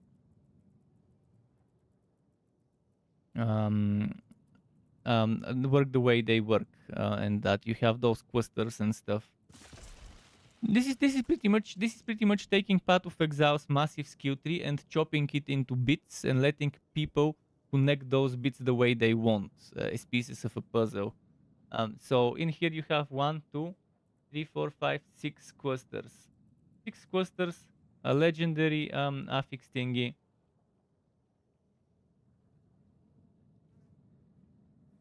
And then the cluster thingy with the gem socket. And again, you have gem sockets in Path of Exile. You have all those different clusters in Path of Exile. But here they're just letting you have those in little tiny bits, so it's not as shocking to see all of it in one go. Because imagine putting all 9 boards, the starting board and the other 8 boards, next to each other. And imagine seeing all of those for each class. So that's 9 times 5. That's a lot. What is it? 45. 45 boards. Imagine seeing 45 boards next to each other in one massive skill tree. Yeah, you have the same shock new players might experience when they start Path of Exile. And yes, Path of Exile is extremely punishing. Losing experience, it's like 2 dicks in the same hole. Not only do you lose a portal of your map, you also lose, what is it, 10% experience? And to add insult to injury, of course, you have to redo a bunch of stuff, but that's not the biggest problem. And in here, you lose a resurrection, but at least you respawn inside of the dungeon, although it's very broken where you respawn, and at least you don't lose experience. Because losing experience is one of the worst things you could add in a game in this modern day and age. This is for single player games, but even in those, I wouldn't like having that.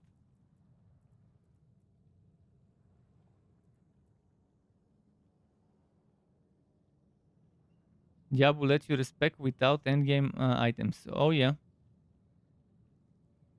Path of Exile is just it's for tryhards. It's the path of tryharding. It's the perfect game for the elitist type of player that's extremely arrogant and that only plays the top 1% of meta builds. And if it's but the problem with Path of Exile, it's not meta, it's weta. It's only effective tactic available. And there are very few builds, like 20-30 builds maybe at most every season that are viable, and the rest is trash. The rest can't even do Shaper and those other bosses. It's extremely easy to make a trash build in Path of Exile, and in a good game, it should be impossible to make a trash build. In a good game, if you try to make a trash build super hard, you should still not be able to make one, because everything is well balanced. But obviously, I haven't seen such a game. And it's probably impossible to make such a game where everything is that well balanced, but you could try and get as close as possible to it. In Torchlight 3, I could take the worst possible build. The worst possible build. Intentionally try to take things that are anti-synergistic together. And I could still do the hardest content as long as I had up to speed items. So if I'm doing level 60 mobs, level 60 items. If I'm doing level 60 plus 118% top level of the Fazir dungeon, if I had those items at 118% stats, I would have been able to do it slowly, maybe 2-3 times as fast, 2-3 times slower than the best build, than the meta, but at least it's not weta. It's not only build that can do the content, it just builds that do the content faster rather than only builds that can do the content. So yeah. And I think Diablo 4 currently is in such similar problem where certain things are just not viable for the hardest content. But in the end, if you're level 100, most likely it won't be that big of a problem. Again, I haven't been level 100, but from what I'm hearing from the Paragon boards, everything seems to be good enough to at least be able to complete the hardest content, just slower. One build might take you 10 minutes, one build might take you seconds to build to beat Lilith, for example, and another build might take you 30 minutes if it's very badly unoptimized. But at least you'll still be able to do it. Hopefully there aren't any builds that cannot do it. But okay, I'll go leave back to town, and then that's gonna be it because it's 3 in the morning. Again, I didn't sleep last night because I had some stuff to sort out in the morning, and then my uncle was visiting, and I had to deal with him in the afternoon. And tomorrow he's coming.